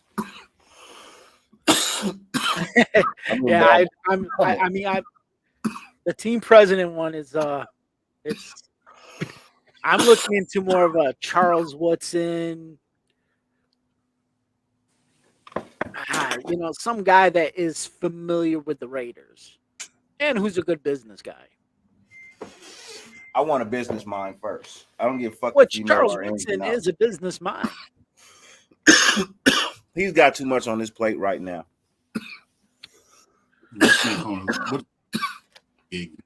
Huh? Yeah, I got to get something to drink. All right, bro. Yeah, see, I'll be okay with Woodson as president. Because I know he's got his own whiskey on, if I'm not mistaken. Yeah. Yeah. Yeah, that's why Hammer got hammered on. Oh, Hammer got hammered. Yeah, Louis Riddick. Yeah. Oh, yes. Yeah, that was the other. I think any team would like. That's the thing too. Like, I'm surprised Louis Riddick should have a job right now instead of wasting his talents on ESPN. I think, truthfully, I just have this gut feeling that he's our team president. I'm also have a gut feeling that Jim Harbaugh is coming to the Raiders. I have a huge gut feeling because of that. I think so too. Cash Flores said Brian Flores. The thing about Brian Flores is, I mean, he's a good coach, but the problem is at times I feel like he's just one of those coaches that's hard to get along with. Right. And that's where I thought I actually heard that Flores didn't like how the things were run or what the owner wants to do like going forward. Yeah, because I think he wanted Watson. Yeah, he wanted Watson, but the owner said, nope, we're sticking with Tua. They want to stay with Tua. Which, I mean, I don't think either or is wrong because what's going on with Watson's case, nobody knows because the good old boys in Texas, well, you know how they are. Hey, you know Cash, I mean? I would tend to agree with you on that, Cash, but the thing about it is there's way too many reports coming out that players don't want to play for him. And that's another thing, too. That is true. You got the players not wanting to play for you. That's word around the mouth. That's word of mouth. So I mean, if there's any validity to that, bro, I don't want that. Your best bet, like we said, is Jim Harbaugh is your best bet. Look, Michael, I'm gonna tell you this, Michael. What link is he talking about? StreamYard. Well, see, because he said put up my link, and I'm like, yeah. Does he have a About it, yeah. website? I mean, YouTube. I don't he's want to deal bullshitting with on something. donkey porn. I mean, I come on, Michael. I don't see a link. First That off, link is Michael, awesome. you have to be in here to even put a link in the private chat. And if it ain't in the private chat, bro, there's nothing I can do about it. No, I do think that he's meaning to come on here. That's what I think he's doing. That's what it is. Yeah, I think that's what it is. See, Jonathan, I don't think Mike Tomlin's leaving Pittsburgh anytime soon. Because I think he's re-signed an extension, if I'm not mistaken, too. And Chuck You Pagano. can't find playoffs every year. Hey, look, hey, Raider Casper, if there's any truth to that, look. Yeah, I used to be. Yeah, Trey. I'm a mod. Matt Maddox has had the Wynn Resort in the black for a very long time. They've never dipped out of the black the whole time he's been there. They're never even close to the red. They're always in black. So I wouldn't mind him coming in as a business guy. I just don't know what he would his football knowledge. I don't know what he would possess in that. But if we talking about business, yeah, there's probably not too many other people better than him when it comes to business. So Steelers just gave Mike Tomlin a 3-year extension. I didn't hear any news about that. Trey just said that. I haven't heard nothing of that, but I'll take your word for it. Because I don't think Pittsburgh is known for keeping their coaches for a long period of time. Yeah, I mean, Raider Nation, Tomlin has never had a losing season. Why No. get rid of that? We don't have the personnel 4-3-4. We do not have that. Yeah, I don't see any no news about Tomlin ever getting an extension.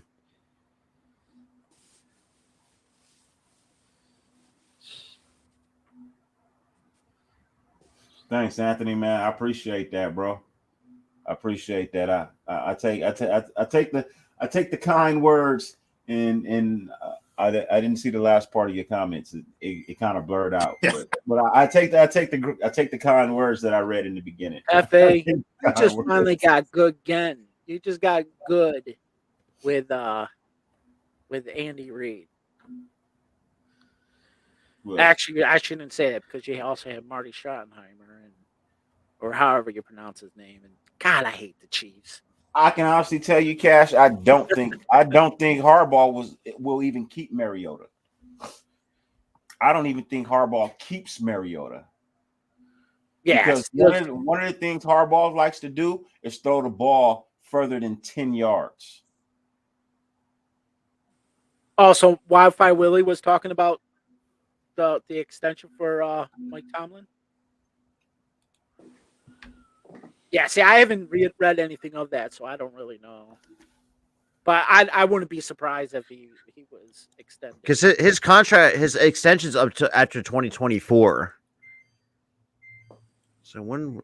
Okay, yeah. So he signed it on April 20th, 2021. That's true, Hefe. Andy was on the hot seat before Mahomes. That's true. I mean, we ran Andy Reid out of town too. So I mean, yeah. I mean, then he again, had good years for Phil. Oh yeah, he had great years here, but just over time, it was just Brian Dawkins, Sheldon Brown. Yeah. I mean, hey, Hefe, I got a question for you. Who was your quarterback before Mahomes? Between Alex Smith and Mahomes, who was your fucking quarterback? Dave Craig. I'm just saying. You didn't have a quarterback at all. Alex Smith got hurt, and then who'd you have?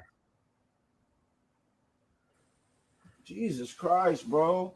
Look, Mahomes is nice, bro. He's nice. He got a Super Bowl. You had fucking Trent Green. Who wouldn't be on the hot seat with Trent Green as a quarterback? Trent Green? Trent Green was also on the Rams, wasn't he? And then Kurt Warner. Trent Green got hurt, and then they had to. Yeah, that's right. Because I think Trent Green got hurt. Comes in, and there goes that run with the. Yeah, I think he bounced around like Smith and Kirk I'm Cousins. just saying, bro. Yeah, y'all had Elvis Gerback at one point. Yeah, in time, Joe bro. Montana on the Chiefs was a solid core. God, I hated that. Wait, I didn't really. I thought for me, I thought Montana was just strictly 49ers. Yeah, no, he went to the Chiefs. They battled in the AFC Championship against the Bills, and that was in the when the Bills were on their run in the 90s. Well, Desert Raider, an extension does mean something. If I just gave it to you today, I'm not gonna fire you tomorrow. What? Matt Cassell. Yeah, that's a waste of everybody's time. For me to extend you today and then trade you tomorrow. Plus, that's just a waste of money too. At the same time. Yeah. Like, and then when Mike Tomlin's case, like, why would you find someone who is very successful of what Mike Tomlin has done in Pittsburgh? Like, I mean, that just doesn't make any sense. Right. I agree. Trent Green wasn't that bad. He was pretty good until the concussion. I agree. Or concussion. You had Matt Castle too. Look, you're not making a strong case for your team. You're not making a strong case for your team, Hefe. I'm just saying. That's all I'm saying, bro. I know that you know this game. I know that you watch it, but some of those things, I don't know. Yes, Carr should have a new contract. He should. Somehow I'm feeling that Hefe is getting ready to. Yeah, I know he's getting ready to say that was something. the ploy to get something else started with that. I know. I got something for Hefe, though. If you get something started, I got Hefe, you got to come in. Come on, get in here. There it is. Where's Carr's contract?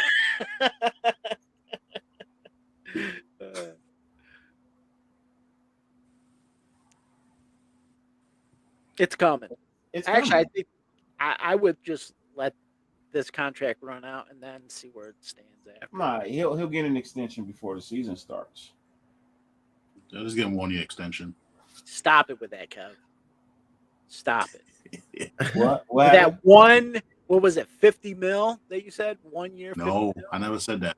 What was it? 1 year and what? 1 year, $25 million. Oh, 25. Yeah. Come on, Hefe. Get on, man. Come on. Hey, you know what? You know what, Cool Kev? You are blowing my mind, well, thank you. All right, now. Oh, yeah. What the hell? I don't remember that. No? You are blowing my mind, well, thank you. All right, now. Oh, yeah. Yeah, I definitely do not remember that. Yeah, man. Yeah. Nah, Hefe's a good dude, man. I'm not gonna lie.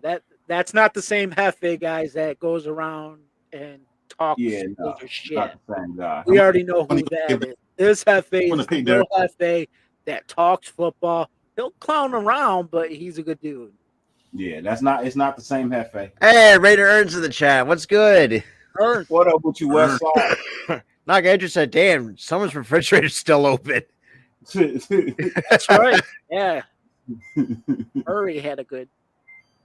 Oh no, that's not the refrigerator. It's the washing machine. Oh, I thought maybe something's getting ready to blow up. Like doo-doo. Right, yeah. Jim Carrey just turned the big 60. Holy shit. Holy shit. He's up there. Yo, Aaron, if you want to, man. What? Link right there, brother. Is man, my buddy Eric, man, he was pissed off that his Lakers choked against the Indiana Pacers, who was only 4-17 on the road. See, I'm a Bulls fan. Dude, the Bulls are, man, for me, even on my show, like I said, I had the Bulls as a sleeper pick in the Eastern Conference. Now they're dealing with a bunch of injuries. Yeah, I mean, they did win tonight, so I mean. Yeah, which is good because that still remains them in the top, or either tied in the top or a half game down. Who they played last night? They played the Knicks. No, I'm just joking. I'm joking. I can't remember who. I don't really start paying attention to basketball until later on in the year. when it gets closer to postseason. Because, as soon as Yeah. MJ retired and that Bulls it's like, The corrupted Bulls back in those days. you know what? You're just bad because my team won. Now you thought Tom Brady was bad. Michael Jordan, them boys was cheating back in the Oh, stop. How dare you talk about God like that? days. You don't talk about rest. You talk about blowing phantom whistles. What? Are you kidding me? Queen James get away with a lot more shit.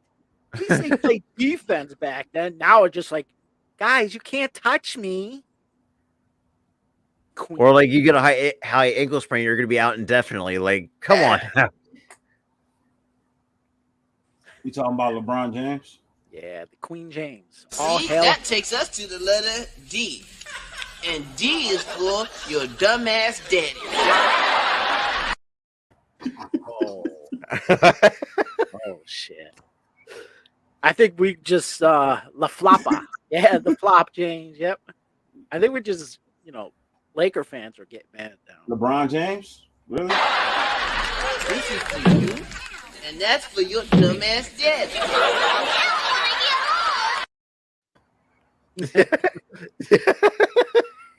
Jesus Christ. Homie, don't play that. Can't show that now. That's child abuse. Well, that explains why Queen James get away with everything. Look, I don't hate LeBron, bro. I don't hate LeBron. Hate I think he's a phenomenal basketball player, bro. I think he's a phenomenal basketball. I just don't like him. I don't like how he went about getting his rings, bro. He didn't do it like Kobe did. He didn't do it like Jordan did. He didn't do it like Magic did. You know what I mean? He didn't stick it out with the fucking team and get his fucking rings. This nigga went and bought championships and jump ships, bro. I don't respect that shit. He's a phenomenal basketball player, but his fucking rings, to me, should always be tarnished because they're paid rings. They're not earned rings. I couldn't agree more because like he jumped from Cleveland, who was in not if I'm mistaken, like that was just a horrible Cleveland Cavaliers. Pretty much, I think a bad Cavaliers team. Then he jumps to Jonathan Miami. JT. What up, JT? What's good? Hey, my bad, fellas. I was helping my grandma out with something real quick. I thought you were getting yeah, you was gone, huh? you left for a minute, huh? Yep, you didn't notice, of course. I did. See, I mean, I knew your screen was over there. You know what I mean? But look. Hey, check it out. Come on out of jail, silly boy. This motherfucker. He knew I was gonna be gone during this live at some point, so he's like, "I got this clip for you." Cut him out.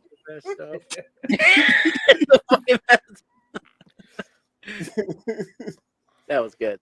Oh, yeah. What's good, JT? What's good, brother? What's cracking, JT? Man, look, bro. You gonna stop doing this shit, bro. You either gonna be on, you gonna be off. Which one is it? You know, he seen me get back on. He's like, all right, I'll get on. What's up, Michael? What's up, Michael? What's good, brother? What's good? With this. What's going on? Why are you so quiet? You lose your voice? You on mute, man. Oh, your wife pegged you in the wrong hole, huh? Nah, he probably got fucking people over there in the background, so he probably just not talking. JT, why did you get in trouble last night? Nah, you're muted, dog. Yeah, you muted. You got mute, though. You got that bull milk in your mouth. See, look. See, that takes us to the letter D. And D is for your dumbass daddy. That's so wrong. Oh shit, dirty with the fucking haymakers tonight. Hey JT, bro, how'd I get you in trouble, bro? I let you go. I got off the phone, bro. I hit you. I was like, what's up, bro? What you doing? Oh, man, I'm with the lady. Okay, cool, bro. Get back to the next chicks and flill, bro. I'm good. How I get you in trouble? You're just putting his whole game. 5.5 hours. You know what I mean? I didn't get you in trouble. So JT, that meant you had to sleep on the couch, right? Is that what happened? Man, I know you. I know, bro. I'm just fucking with you, Michael. I'm just fucking with you. Hey, JT, man, bro, look, right there, bro. Come express your opinions, man. Come express your opinions, JT. JT versus Dirty. Here we go, live on YouTube. Nah. Hey, Philly, have you ever met JT? I've seen him in chats, but I think he's another guy I have not met yet. Oh, okay. There's a lot of people I have not met at all. I mean, you're the first. Same with Terrence, Cool Kev. I've seen a lot. I've seen throughout with Hammer. But yeah. Hey, look. Hey, JT. My bad, man. My bad. You know, like. But look. But I did. I'm that motherfucker. Here we go. Here we go. He even got one for JT. I'm him, bro. I'm him. Play it again. Play it again. JT. But I did. I'm that motherfucker. Hey, Dirty, you're gonna have to show me how to do that shit, dog. Oh. You're gonna show me how to do that, bro. Below. Yeah, did you look at that video I sent you? What? An F? Oh,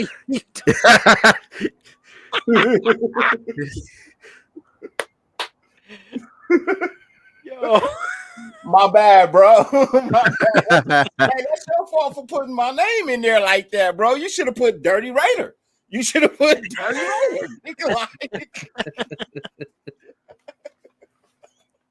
I agree, Mr. Tuck. I think Harbaugh is Davis' first choice for head coach.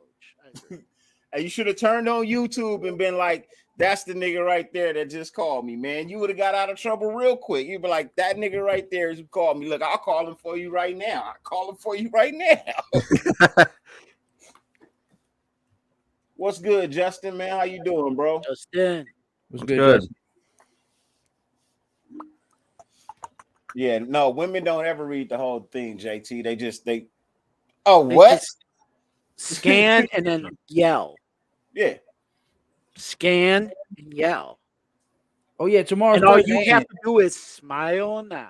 Tomorrow's Thursday, right? And next time, JT, next time she asks you who on the phone, just go, oh. God, you made me jump from that. Huh? You made me jump. Oh yeah, so tomorrow's Thursday. I totally forgot. Tomorrow's my Raiders fan show. Oh yeah, that's right. Hey, ladies and gentlemen, I got a guest backstage that I want to bring in right now. JT. So guy says I got him in trouble last night. Ladies and gentlemen, we're about to see him. This my boy. He from Cali, residing in the state of AZ. I won't tell you where. He just out there somewhere in the desert. What up, JT? My brother. Just FYI, I am that nigga. I had to tell her and let her know that. Yeah. I did. I'm that motherfucker. We got Reverend X in the house. No lie, it damn near had to go down like that to get her. I was like, first off, you heard the motherfucker's voice. That ain't no damn bitch. Like, come on now. Yeah, I was like, if you're gonna look at my phone, fucking look at my phone. Like, damn, I ain't got nothing to hide. If I'm gonna answer in front of you, then I'm not hiding nothing from you. That's one. But man, she was trying to go left with it, and then I just had to put in the place real quick. I mean, it was yeah, man. It was after that happened. I'm not gonna lie. After that, I was like, man, I still can't be alive and stop talking to your ass. Me, you know, my damn nerve right now. What's going on? Hey, what's going on, guys? What's up?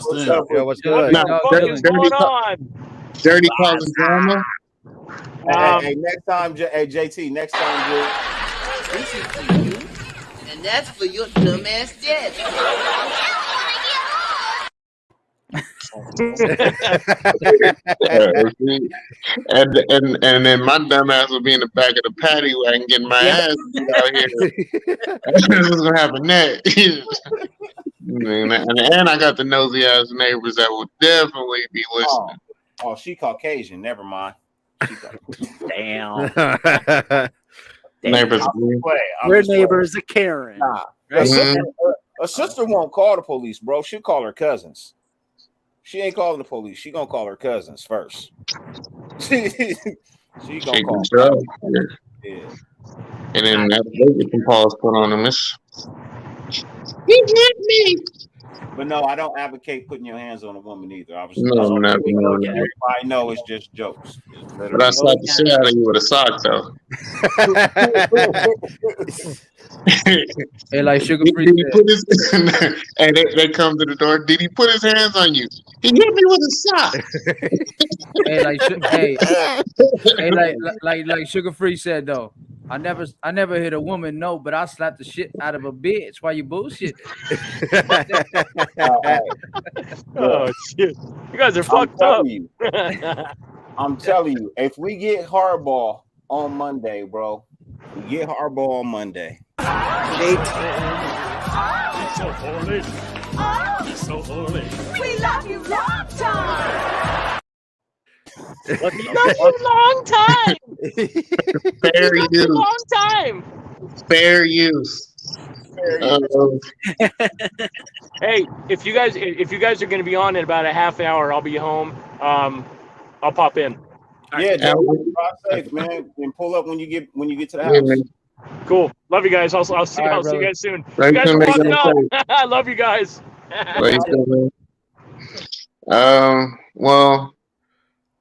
Well, fuck it. Let's get it started. I'm about to make this channel go left. Am I the only one who doesn't want Jim Harbaugh? Yes. Yeah. Oh no, Kukev. Kukev don't like anything. I mean, so that's pretty much. Kukev just like to stir the pot. Yeah, he's 6'10". I'm just saying what the team we have. Would I want Harbaugh maybe in like a year or two when we're ready to win? Yes. Right now, no. Not at all. He cannot build a team. But we're just in the postseason. We're not going to lose everybody. Yeah. Can I ask you something? Y'all do see what's happening, right? Jim Harbaugh is about to beat John Gruden. Why do you think they got rid of Mike Mayock? He wants total control.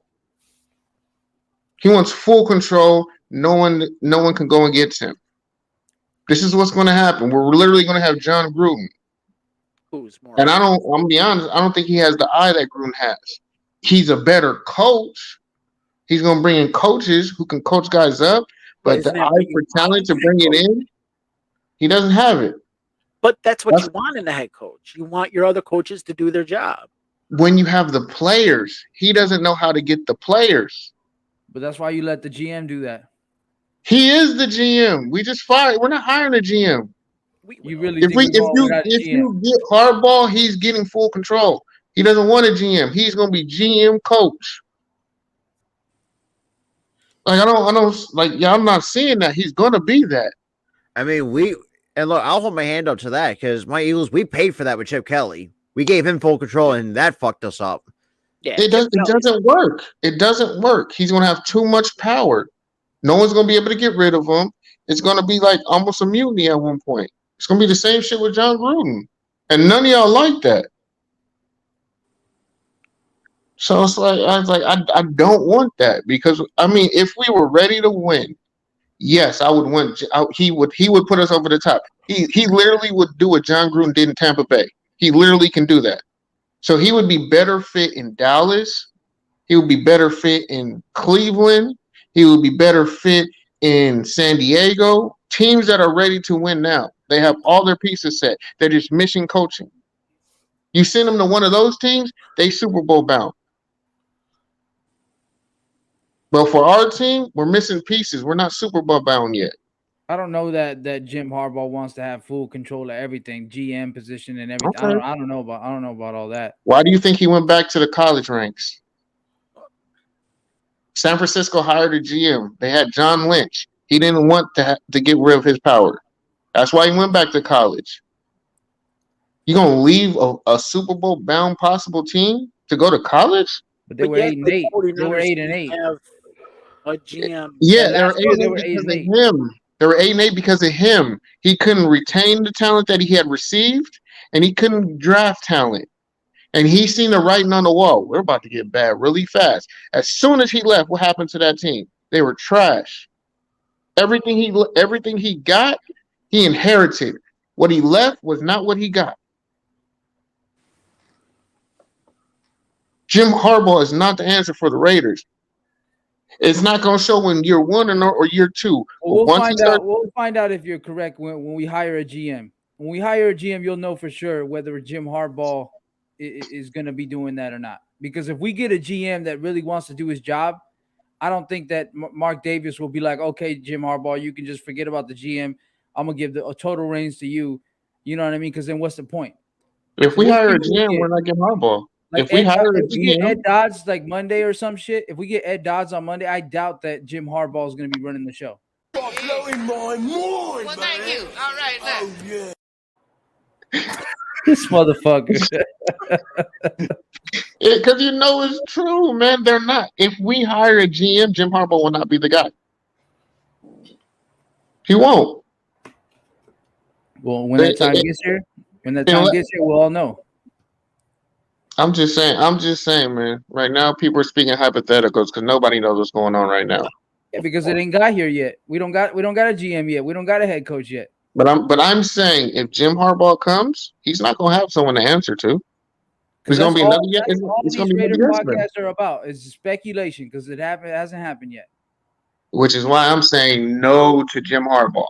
So, because you're saying no to Harbaugh, who do you say yes to?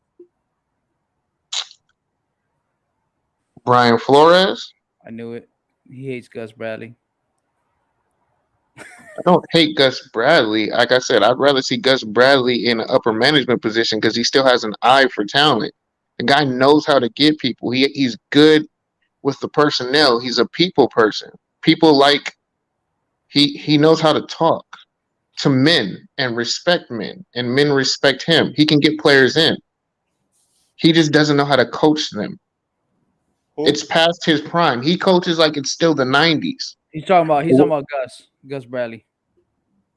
What did it say? Offense sells tickets, defense wins championships. We need to look deeper.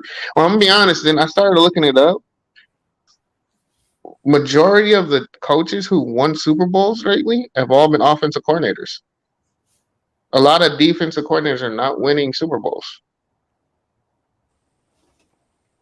Like the last 5 head coaches have all been like offensive-minded coaches or previously offensive coordinators. I agree with that. The defensive coordinator should be a defensive coordinator. The head coach should always be an offensive mind. You know what I mean? I agree with that. Mm-hmm.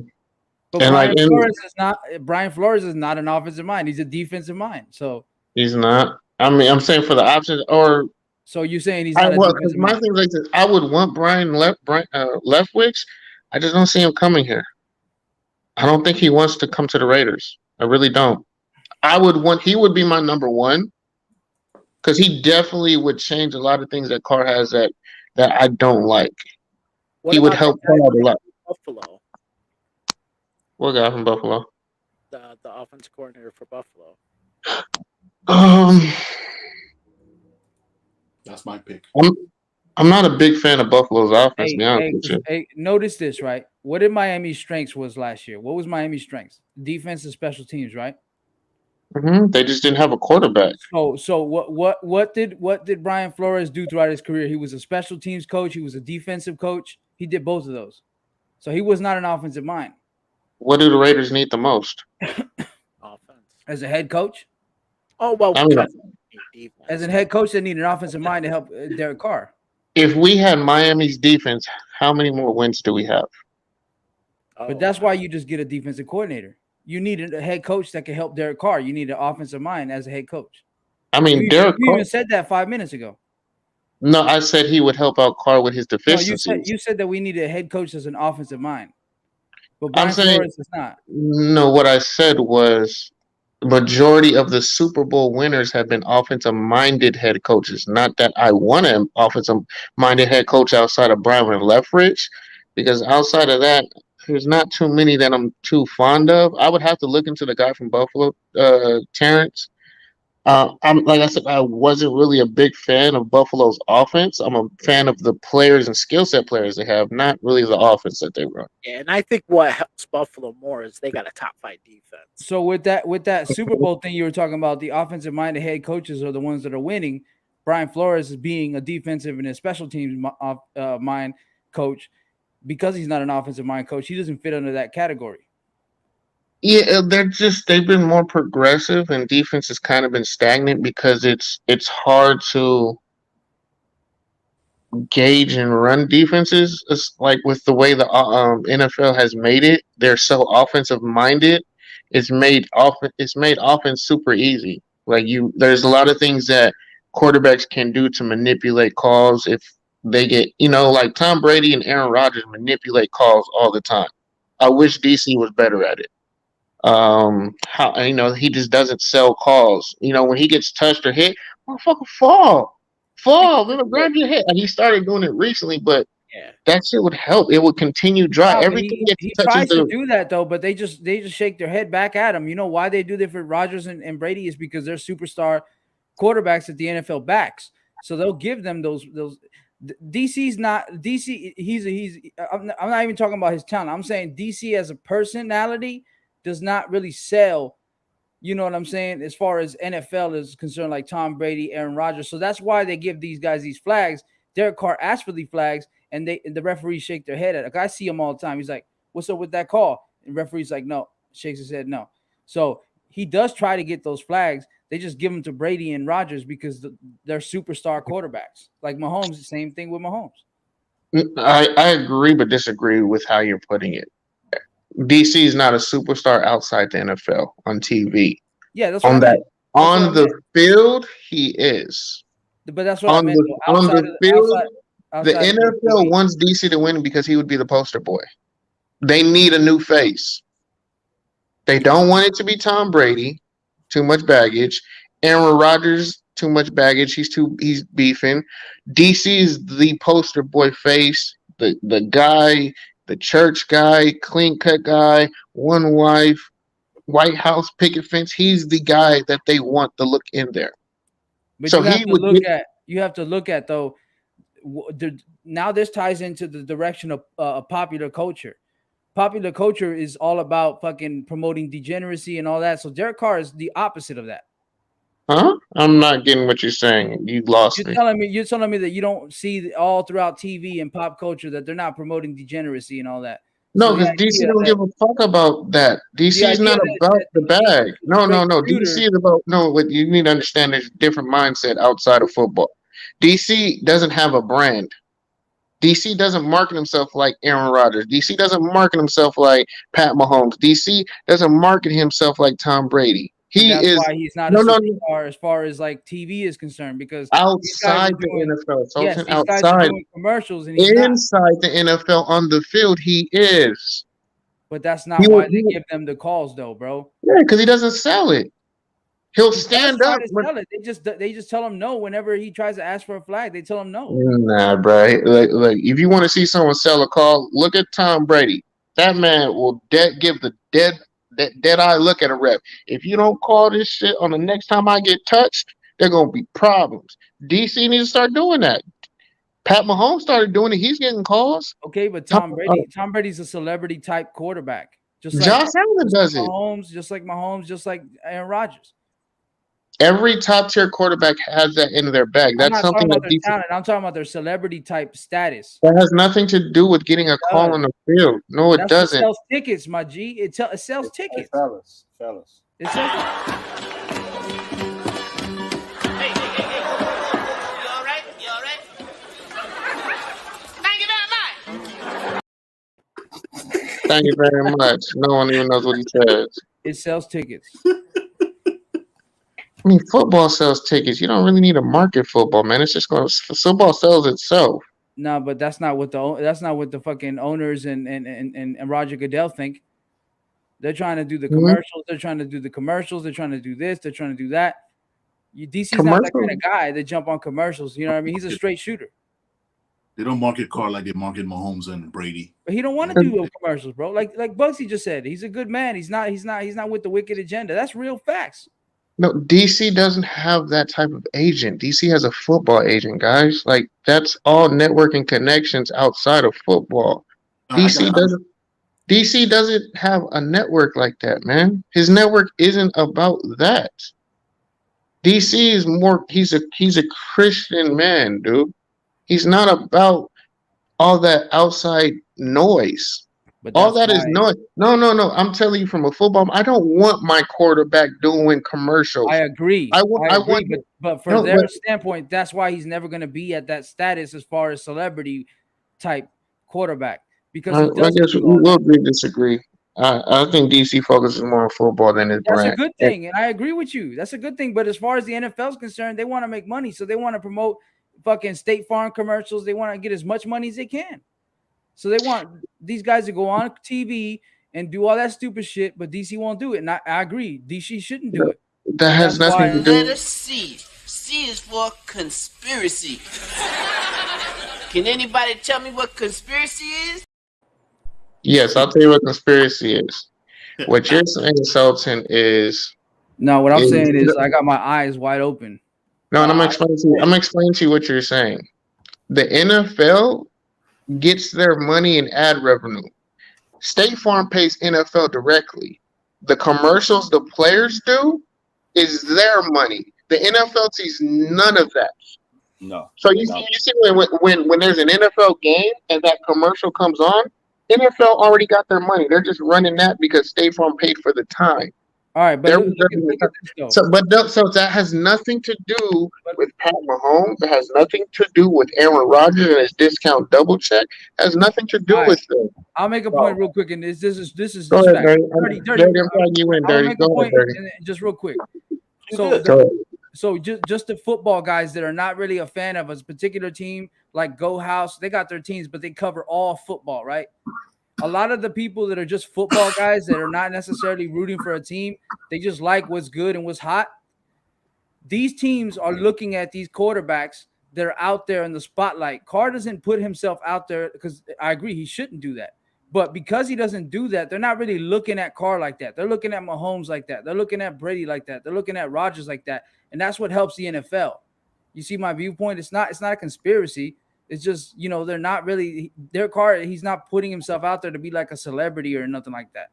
He's just a quarterback, which is a good thing. I was fucking with you, bro. I know it's not a conspiracy, but most people, when you talk like that, bro, that's where a lot of people go to. You know what I mean? The whole NFL is a conspiracy. Like, if it is, so what? You're still watching it. Mm-hmm. You're contributing. You're still watching it. So. But you guys get what I'm trying to say, right? Yeah, no. Yeah, I get what you're saying. I'm just telling you what it is. Like the NFL and the owners, they get their money off jump. The players have to go get it. And that requires you having the right agent, who knows the director possibly is going to do the commercial, who knows the CEO of State Farm. They choose who wants to be in their commercials. That's actually broadcasted on the network during their events. That doesn't have anything to do with you having this type of player, this type of quarterback. I mean, it can possibly help, but I'm gonna be honest, like you can fill anybody in there. You got Chris Paul and all them doing that. Chris Paul ain't the number one guy that you want in the NBA doing that. The DC may have one of the most advanced minds in football, just for the amount of fucking offenses that he's played in his whole tenure as a Raider. Just as a Raider, because he ain't been nowhere else, bro. He's been through how many playbooks? 8? 9 now. 9 fucking playbooks. Well, if we're saying that the playbook between Gruden and Olsen is different, I say it's the same because Olsen was helping Gruden develop the playbook. Yeah. So when people say it's not a different playbook. It's just a different guy calling it and a guy having favorite plays compared to the other guy. It's the same playbook. So DC didn't have to change anything. It was just, we're going to call this play double spread XY instead of single high XYZ. That's all the difference was. And another thing too, they brought up about in the chat. That's another reason too. So like let's take a look at like these now these up and coming guys. They love talking about them, like Herbert. What's his fucking name from the Bengals? I fucking forget his name. Joe Burrow. Joe Burrow. These guys that look like fucking jocks or whatever that they can promote. The thing is, bro, is like if you want to look at it from a non-football standpoint, if you want to promote football to grow to the people that don't really watch football, how do you sell Christianity? Because that's all Derek Carr pushes, which is 100% fine because I'm religious myself. I'm down with what Carr stands for. But as far as a selling point, how do you market that? How do you market a quarterback like that? Watch that whole night.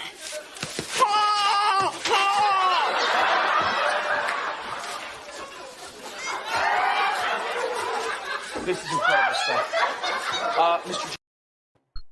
That's how you market that. That's how you market that. I was going to answer that, but I'm just not going to answer now. That was a better answer. That's how you market that.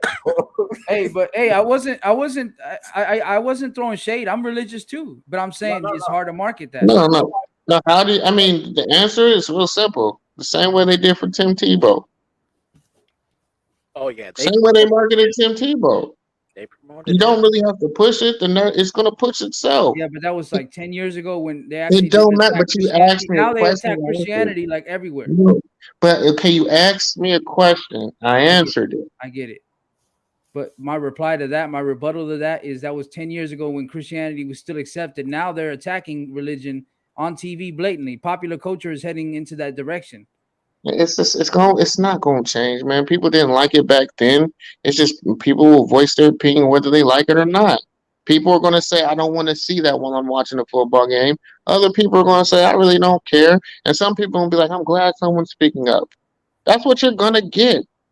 It's not going to change, man.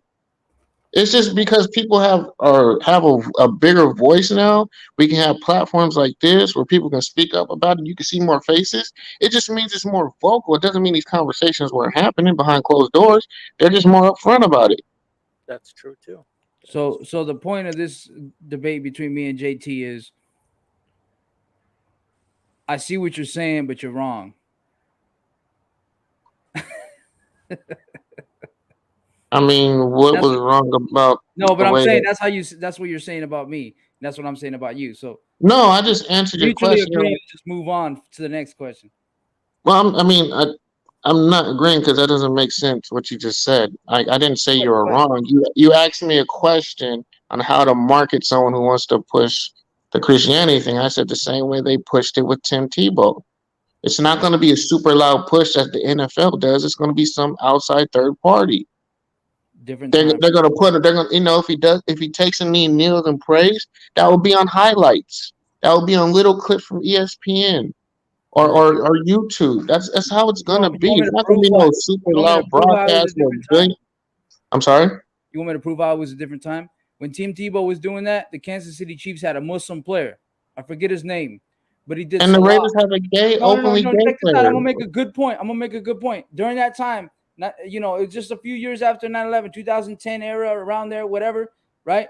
And we're still in the Middle East, and we had a Kansas City Chief player. He got down in the Muslim prayer, and they fucking gave him a penalty. So it was cool to be a Christian. Now, because we're trying to push, as far as popular culture, this anti-Christian agenda in America, it doesn't make sense anymore to market Christianity. Because you're trying to in this popular culture in America today, this degeneracy that we see on TV. I'm making a good ass point. I know. Okay, no, okay. I'm gonna respond to you. I'm gonna respond to you. Can I respond real quick? Hold on. Wait a minute. Because we've gone way off. Yeah. We've gone way off of what I want on my channel. I don't want religion and I don't want politics on my channel. No, I'm not gonna do that. I'm gonna bring it back. It's gonna be on football. I can't. I hate the two. You know what I mean? Because what they technically stand for, it's always the fucking opposite. Yeah. I don't look, like I'm not a religious person, okay? I'm spiritual. And there's a big fucking difference between the two. Religion has always been the root of every fucking war. It's never been about anything else aside from somebody trying to convert another motherfucker to believe what they believe. That's every fucking war. And that's political at the same fucking time because politicians make that shit happen.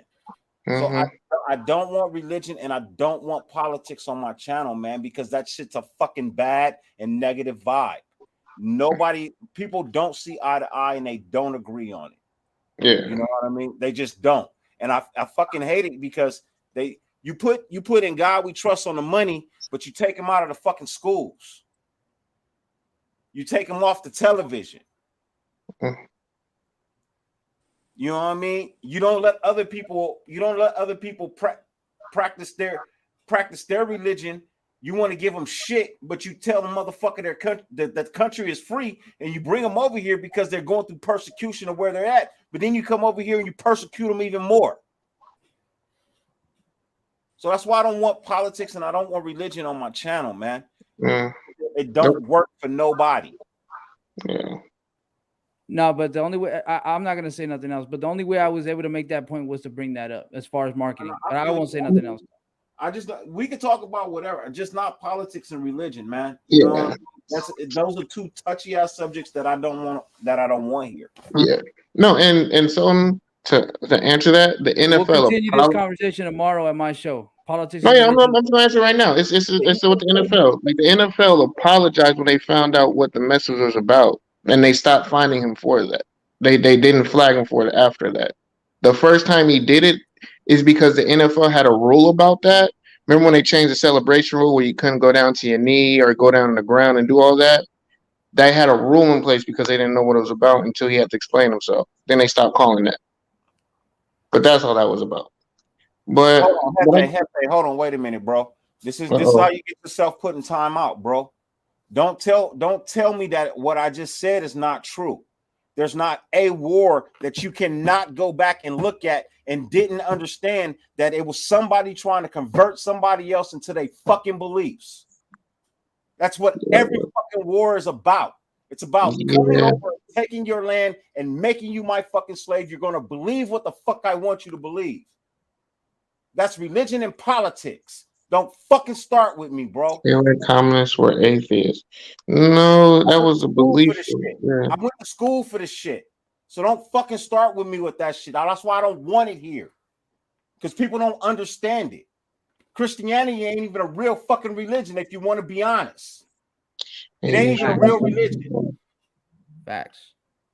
8 years and now Jim Harbaugh flipped Alex Smith and Cap. What do you mean? I don't want that here. I don't want to make nobody feel different, bro. You know what I mean? I don't want anybody to feel this is about football.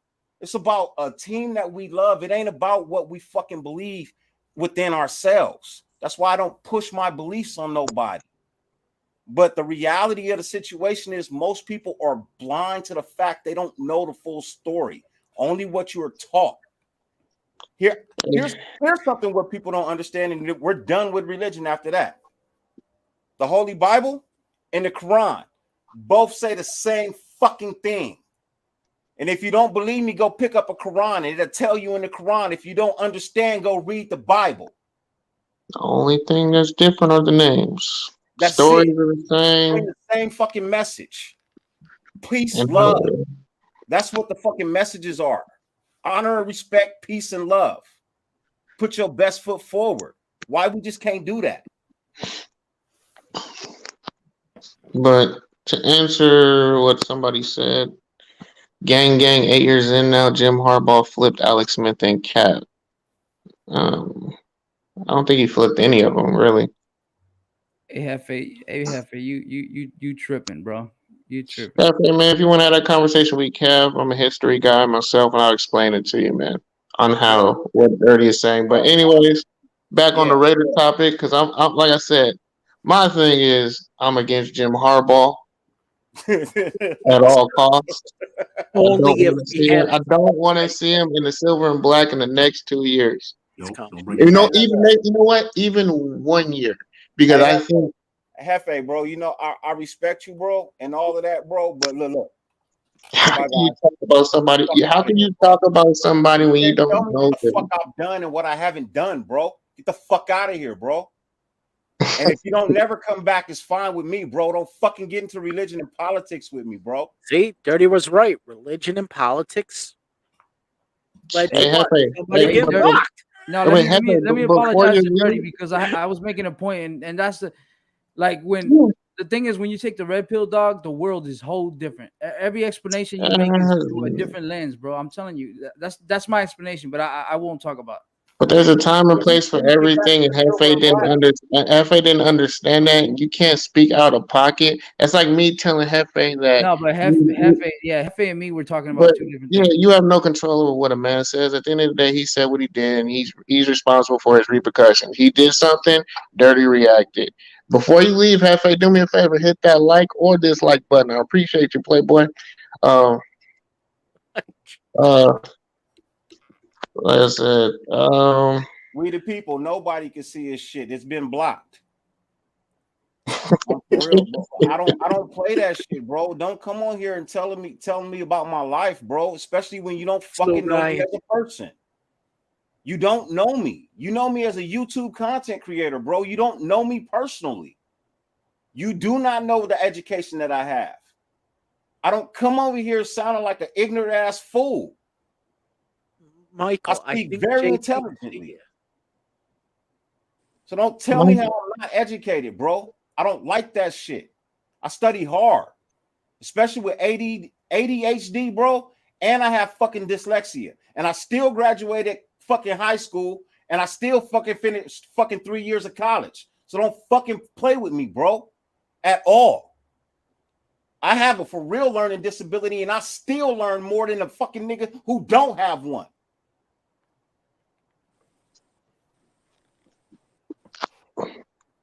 Back to the Raiders, bro. Man, so anyways, like I was saying. Hello, Michael. Hello, Michael, man. Since you say it for the 5th time, hello, Michael. How you doing? God damn. And what are you talking about, Michael? Tell Terrence to tell me I get the point. What do you mean, what point? Michael is out there. I don't know. Don't pay him any mind. First he's saying I'm ignoring him. Then he says we get the point. I'm like, huh? Yeah, all right. Well, now that Mr. Uptight and White is gone, let's have some fun. Yeah. Okay. Every time I get ready to say something, it just pops up and takes your whole thought process. And then I fuck you up. I'm like, damn, I really had a good point. I'm about to have a question, and then this motherfucker gonna hit me with the C stands for. Hey, once again, Dirty, I apologize, bro. You good, bro. When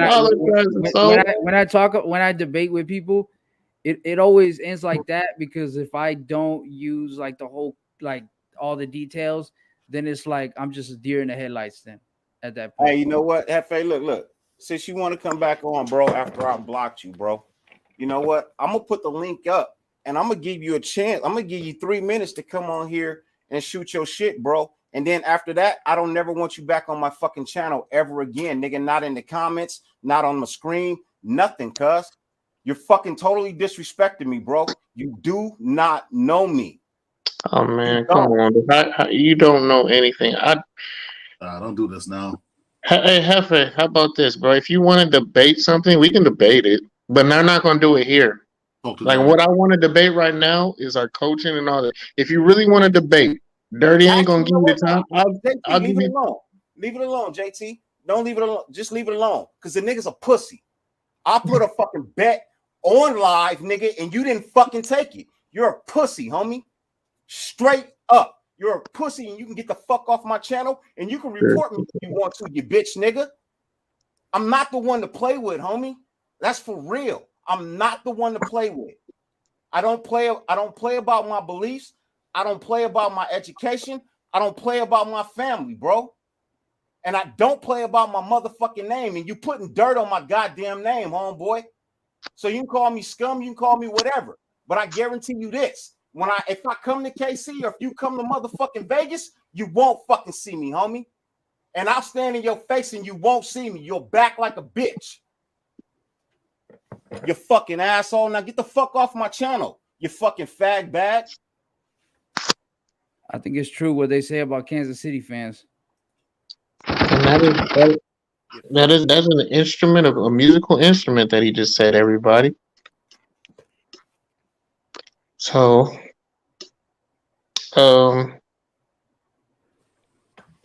yeah, call me a bitch to my face, cuz I love the internet gangbanging, homie.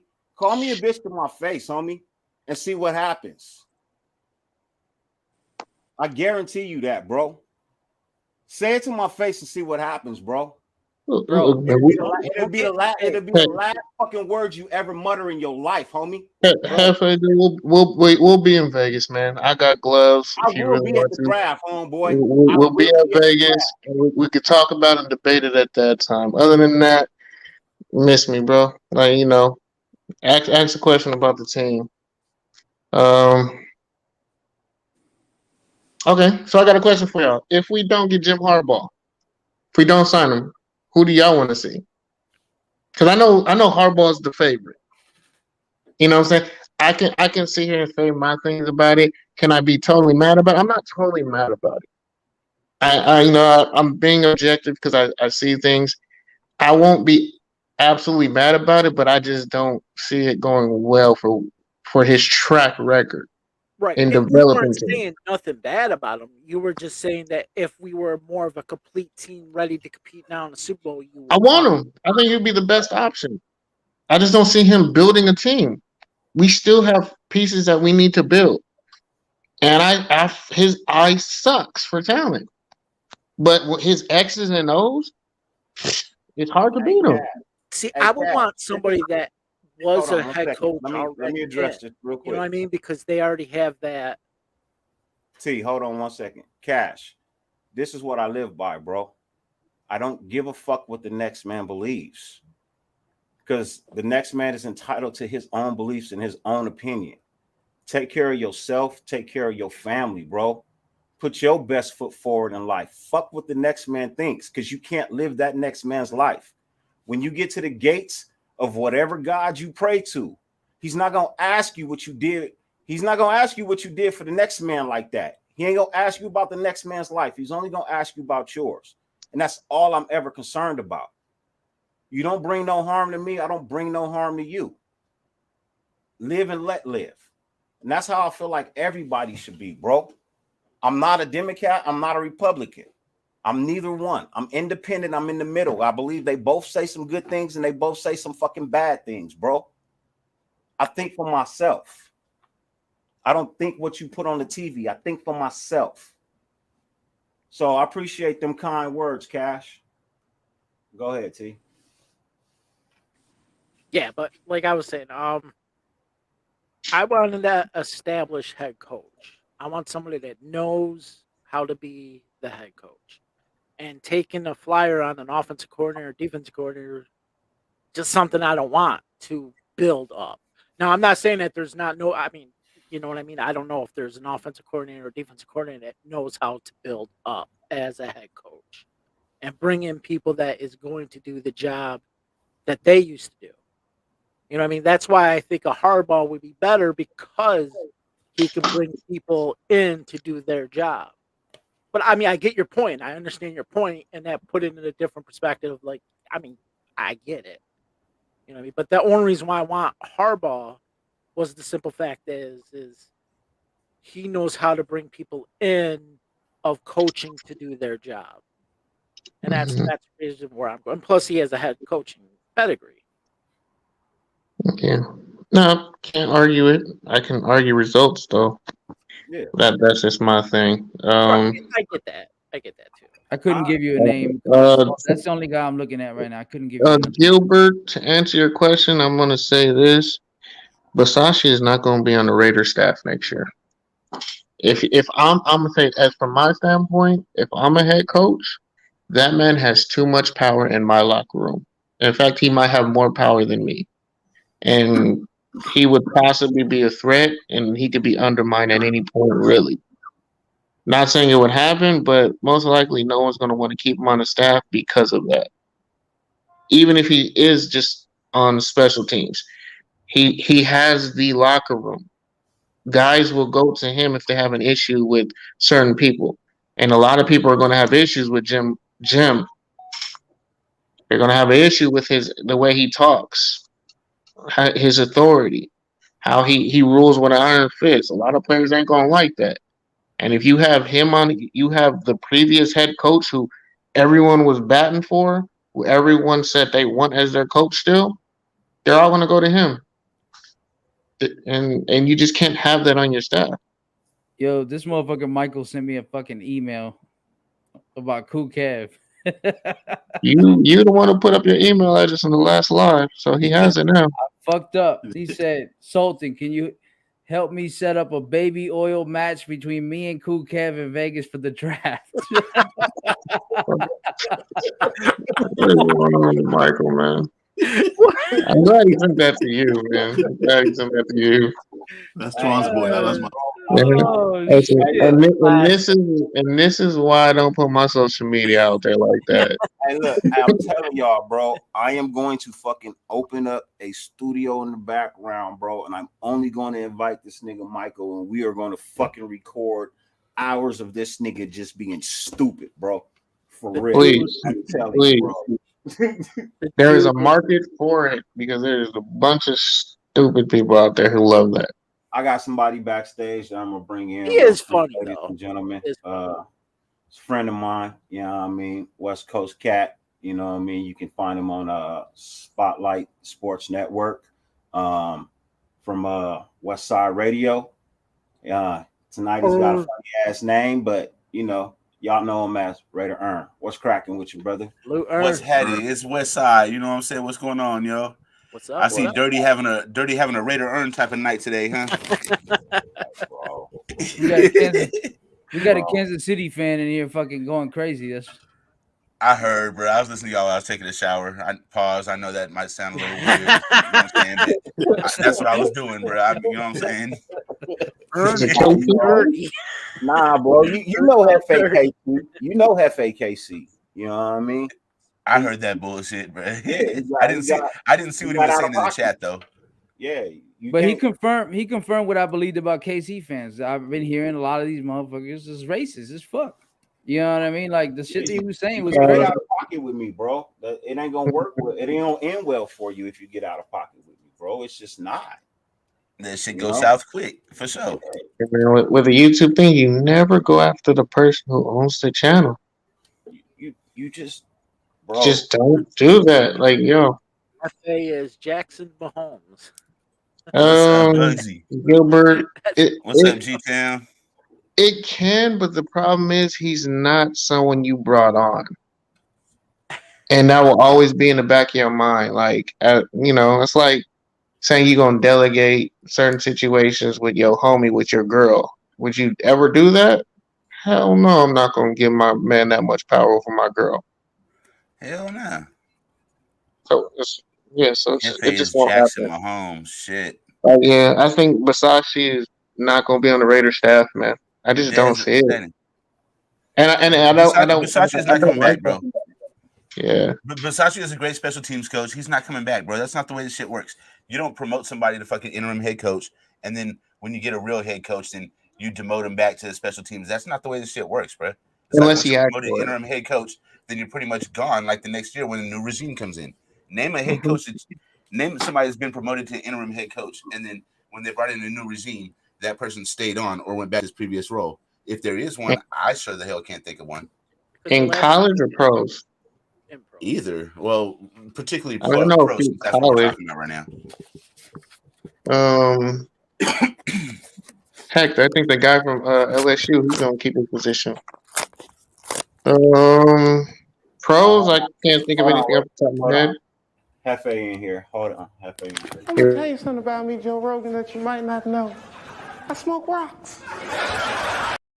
Shit. Michael, nigga, I addressed you, Michael. Stop playing with Andy? Dirty.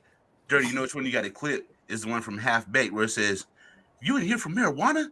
I used to suck dick for coke." Are you talking about the Bob Saget one? The Bob Saget? Oh, yeah. No. Hold on. Wait a minute. He came back. You know, Joe Rogan, this is not the first time I've tasted peanuts. I've had several in my line of work. Oh shit. Hey, is he still on the back pages? I don't know. He's been blocked, bro. I put his ass on the timeout and I blocked him. And he come back. Hey, what's up with Mike G, bro? Mike, that's weird, bro. Andy's in here. No, he's mad. He's mad because he chose Twan over me. Quan. Oh shit. I was listening to Rich Homie. Rich Homie Twan and Young Thug is Mike is Young Thug. Yeah, Max and Derek are going to create headaches. OG Fade, that's what I'm talking about, bro. OG Fade, that's what I'm talking about.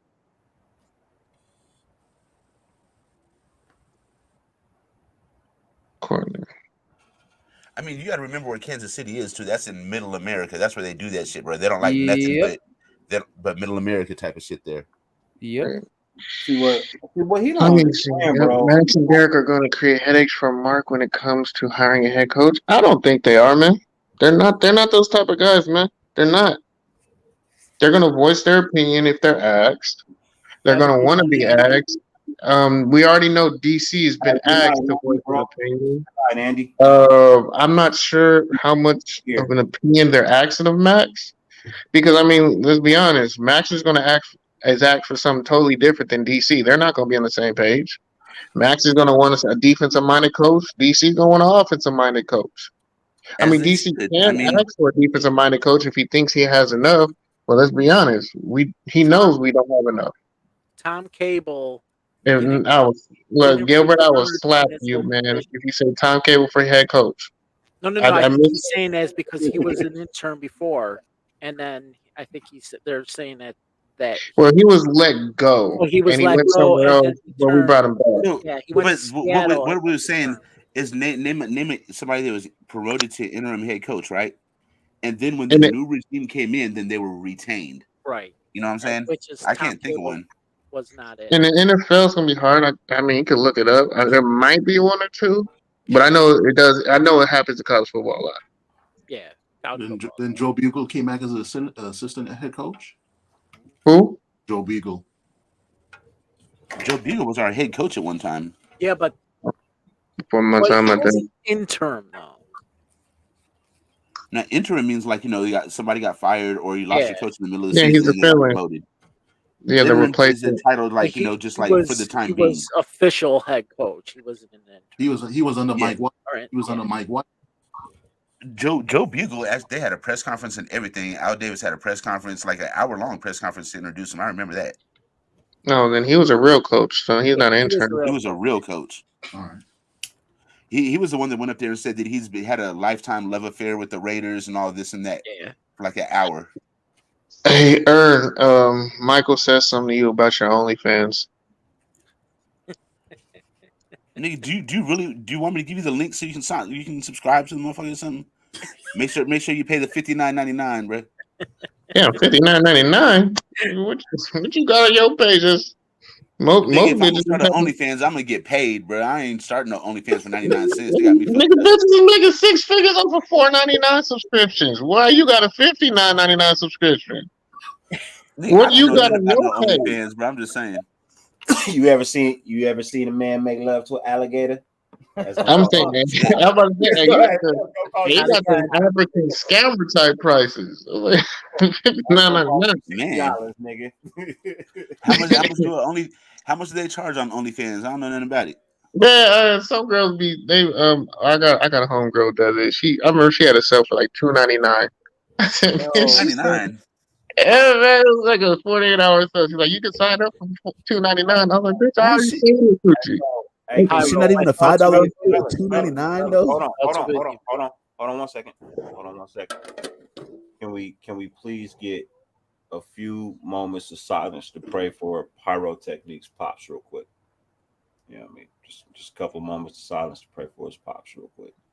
Oh yeah.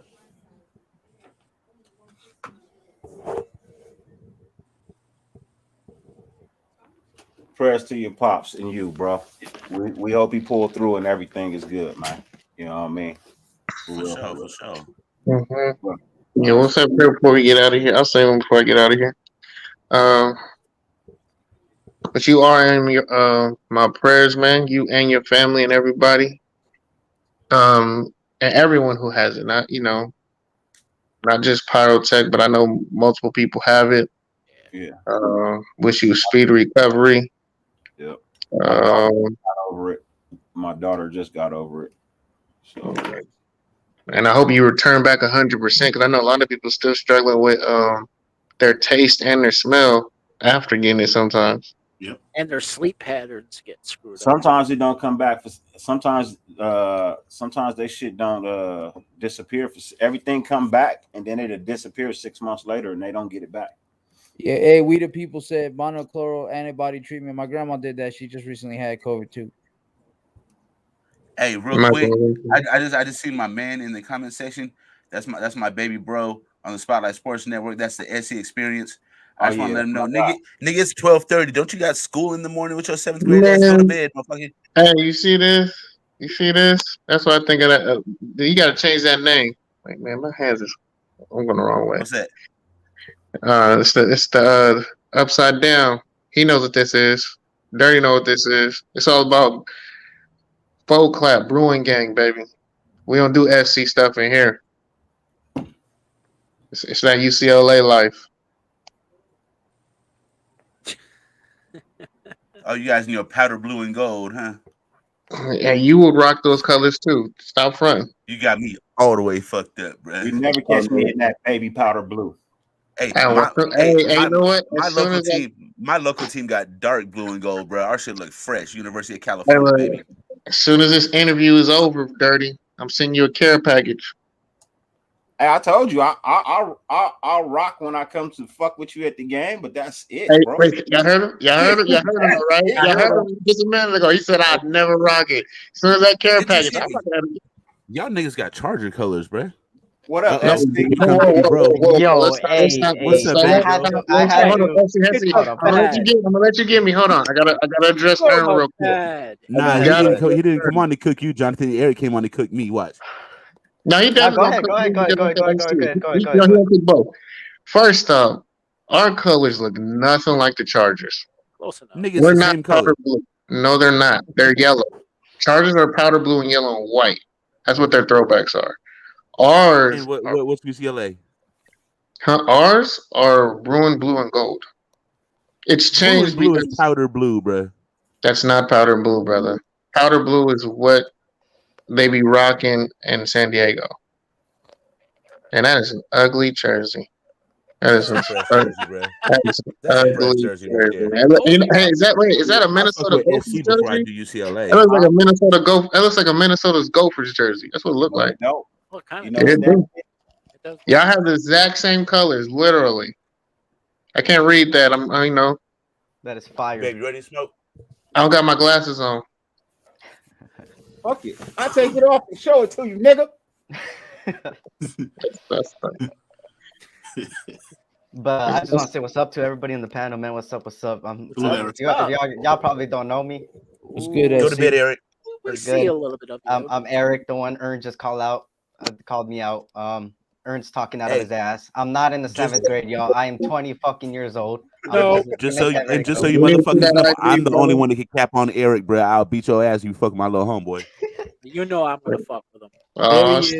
There he is. But what's up to y'all, man? Hope y'all What's having up, a good brother? night. How you doing? What's up with you, SC, bro? Hey, thanks for coming on, man. Welcome to Dirty's Basement, my guy. Of course, man. Thank you for having me, man. What's up to everybody that was saying what's up to me in the chat too? I see you, Stormtrooper. But yeah. Boy George. Hey, good night, Gilbert, man. You have a good one, brother. Have a good night, Gilbert, man. I was just playing too, Gilbert. I'm not gonna slap you, man. It looks that way because this shit's swollen. Yeah. Okay. So Jim Harbaugh is everyone's number one option outside of me. No. I'm gonna say it loud and clear. I do not want Harbaugh. So who would y'all? If we don't get Jim, who would y'all want to see? Not who we can get. Who do you want to see? I would like to see a Debo Sweeney. What's the question? I would like If we to don't get Jim I would like to Harbaugh, see that move. I would like to see that move. If he made itself available, I would like to see that move. Dabo Sweeney from Clemson. Yeah.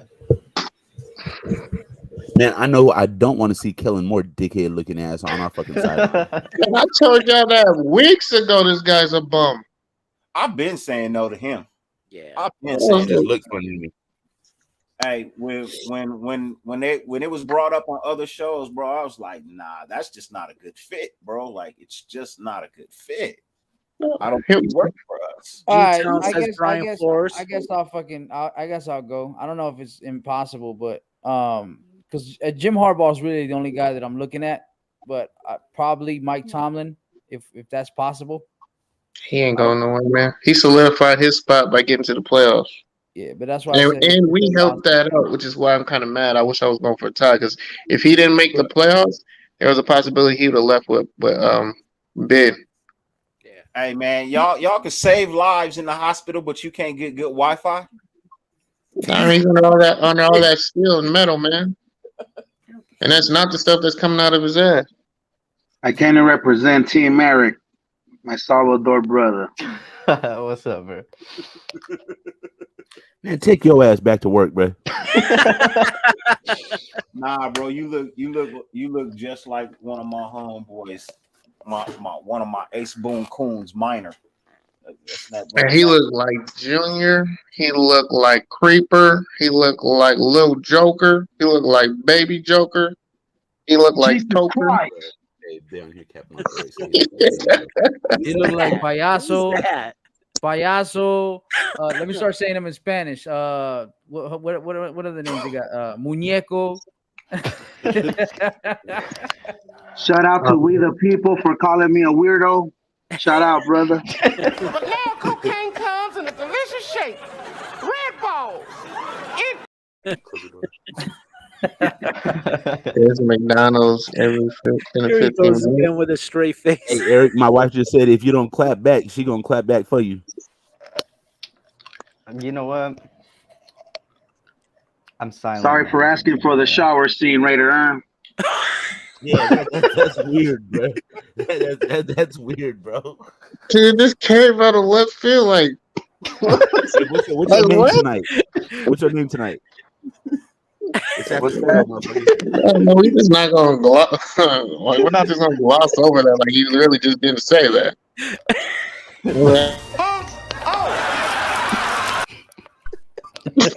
Yes, like thank you. It's like, I mean, he said it so calm, like I kind of dismissed it at first. Cause I'm looking at him say it, like his mouth was out, like that was normal. He always says shit in a straight face. Michael said he wanted you to hear something.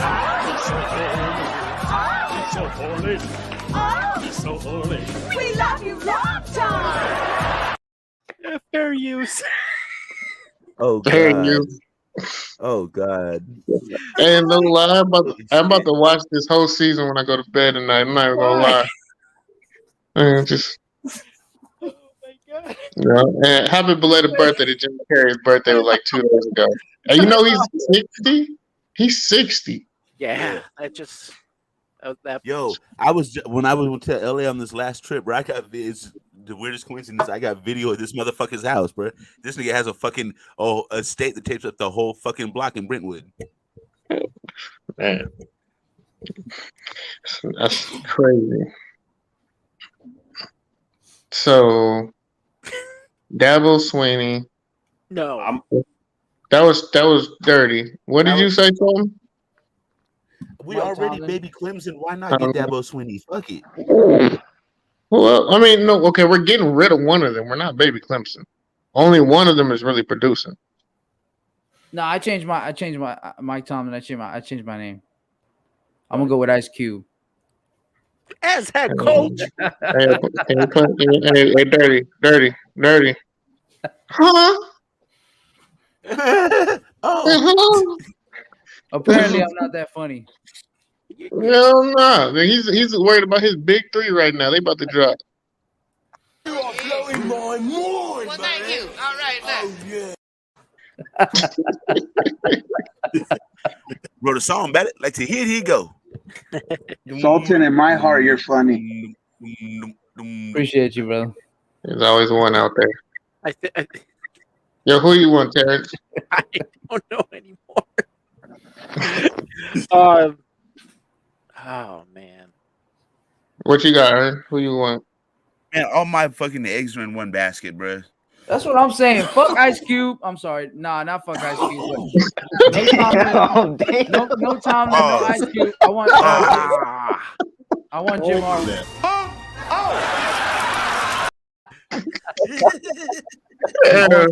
I want Jim Harbaugh. That's what I meant. Eggs is all in one basket. There you go. Come on, bro. We can't put all our eggs. I did. I'm that motherfucker. Okay, I know you are that motherfucker, but we can't put all our eggs in one basket, man. We gotta have foresight. I'm done. Don't ask me no more fucking questions, JP. I did. I'm that motherfucker.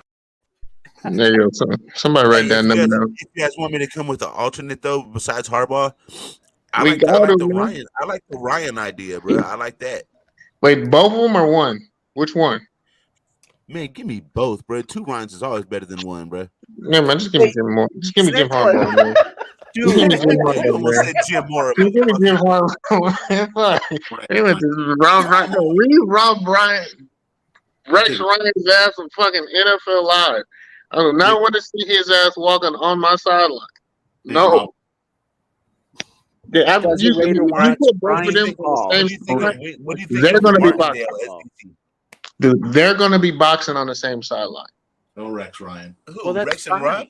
Let them box. If they're both on the same. That's what we're Raiders. We fight. We fight each other too. I mean, You can have your coaching staff and the key point of the game fighting because they have a difference of agreement on the I'm defense. sure they will come into agreement. Well, actually, no, they both are defensive minds. So you're right. They're going to argue over it. Why do we not blitz? Nigga, I don't need to talk blitz. I initially thought it was a great idea when I first said it. I initially thought it was a great idea. Then I sat back. And thought about it after a while. And you can't. Man, fuck that. I ain't trying to hear no backtracking now, motherfucker. After I done jumped out the window. The voice of reason came in. I'm not trying to hear no backtracking now, nigga. I supported your idea 100%. Fuck that. They've never been on the same staff. Yeah, They've never been on the same staff. Yeah, I don't think you can have both of them. It sounds real good though. Mm-hmm. It sounds real good because Rex is a great fucking head. It can be a great head coach, right? But his brother is not so much of a head coach. He's a D coordinator. And you know what I mean? That's his top level. And I actually think at him focusing on being a defensive coordinator, he's better than his brother. Rex? You know? Huh? Rex? No, Rob. I think Rob is better. I think Rob is better too. Yeah. Rex didn't take the Jets anywhere. I think Rob is a better defensive coordinator than Rex. But I think Rex. Dirty, can I say one thing, please? Twice with Sanchez. Only if you change those glasses.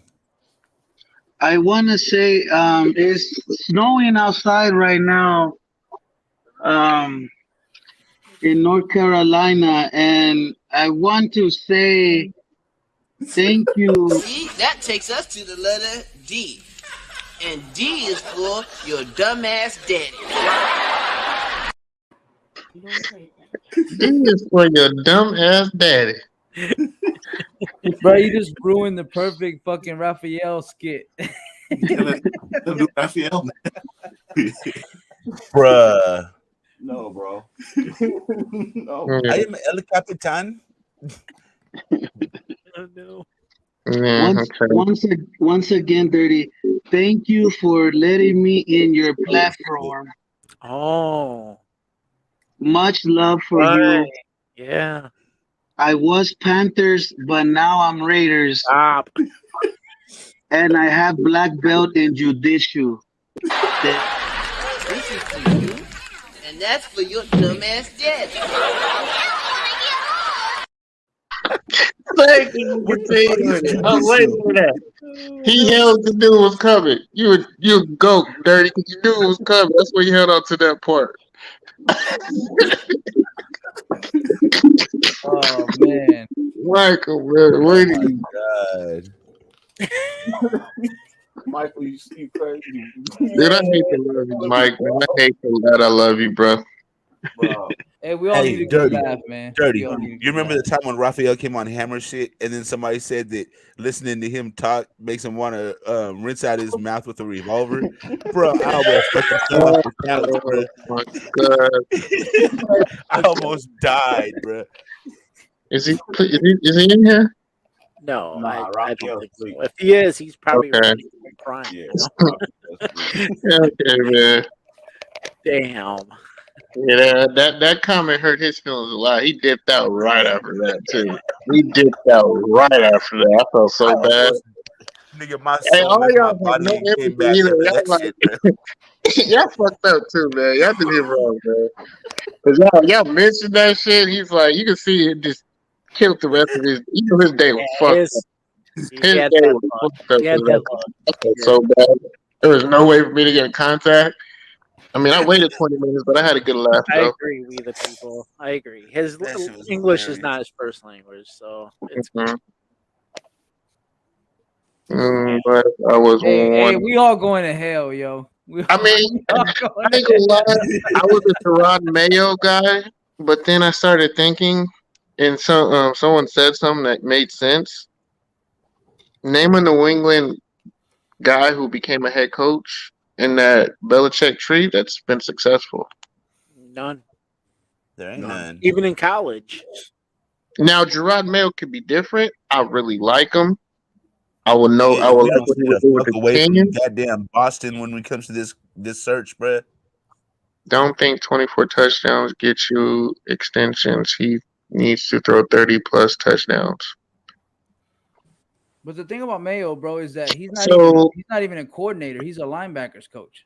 So if he gets 24 touchdowns without a real number one, what do you think he's going to happen if he gets a real number one? 35. I would say in around 40 range. I mean, last time Carr had over 30, which was 32, was in 2015. So you give him a number one with the same weapons he has now, just an addition, someone who could take off the top, really, and put fear in corners. Yep. He's putting up 40 touchdowns. He's putting up 40. And I'll bet against it. If we get right now, this is my thing. If we get Devontae Adams, I'm betting anybody $100 that anybody wants to take the bet. Carr throws for 40 touchdowns. 40 touchdowns over 17 weeks is just a little bit more than 40. That's not a lot. That's almost. I'm saying if he gets a real number one, that's only like 2.1 fucking touchdowns per game. Come ask you this: if he throws for 40, he only threw for 25, right? This season. Well, we had a lot of games where we didn't score any fucking offensive touchdowns. That's why. Now imagine all the games where he would throw for 4 touchdowns. That's gonna be more points on the board if he throws for 40. So here's the thing. How many more wins do we have? How better is our position? And not being a 50 to being a 1 seed. We're winning a lot more games if he throws 40 touchdowns. Our defense is gonna be off the field if he throws for 40 touchdowns. I just looked up the stats real quick. And the only 2 people that got more than 40 in the regular season this year for TDs is Tom Brady and Matthew Stafford. And you see the weapons he has. No, but I'm not talking about that. I'm just throwing it out there. Information. Yeah. But I mean, what was the Dak throw for? Probably like right at 40. 40 what? 43 or something? 43 for Tom Brady, 41 for Stafford. Yeah. Yeah. These nuts. What the hell? Okay. Hey, Terrence, can you put my link up there? Thanks. No. Wait, Brian Flores is from the Belichick tree? Yeah. Like coaching? Yeah, he was a coach in New England with them. I mean, he has the one with the best potential. Letter C. C is for Devastating. That was my fault. My bad. Madden wasn't a coordinator either. Not saying Mayo would be the next man, just saying thank God we didn't disqualify him solely on that back then. True. But Sultan, to be fair with the touchdown thing, yeah, Tom Brady and Matthew Stafford, the only ones over 40. But I mean, look, you got Justin Herbert 38, Rodgers 37, Prescott 37, Mahomes 37, Allen's 36, Burrow's 34, Kirk Cousins is 33. Kirk Cousins is 33. That's crazy. I mean, when you have There's Justin a whole bunch Jefferson, that are of like course, right man. on the cusp. You know? No, yeah, for sure. Yeah, but all those have one thing in common: a true number one. Weapons too. Well, Herbert has Yeah, two no number weapons. ones. Fucking Rodgers has Devontae. Dak has two number ones. Mahomes has Hill. Allen has Diggs. Burrow has three number ones. I mean, the thing they all have in common is that they all have almost more than one number one, basically. Exactly. The only thing DC is missing is touchdowns, and that's because he doesn't have the actual weapons. He has everything else. You give him a legit weapon. I mean, it's going to make Renfro better, which is we're probably going to have to pay Renfro more after that happens. And I mean, we're going to end up eventually losing people because of it, but our team is going to be significantly better. Like we go from 10 wins to I would consider a 12-win team with Devontae Adams. No, I feel me what ask you a you question. and Ern, If you I feel guys- what you and Ern was saying. I was just saying because like you guys were talking about I don't know what you guys were talking about. Somebody he'll have more than 40 next year. And so I figured I might as well throw the stat out who actually has 40 this year, and that's all I did. No, I'm just saying Yeah. a minimum. I mean, what you put out is valid, but I was just saying there's a lot of people that are like right on those heels that are almost there. Hold on 1 second. So, Cash, you are speaking facts, bro. I'll give you that. You are speaking facts at this point. But here is something you need to understand. Flores is from the Belichick tree. He understands everything about that team over there. He knows the in and out of the system.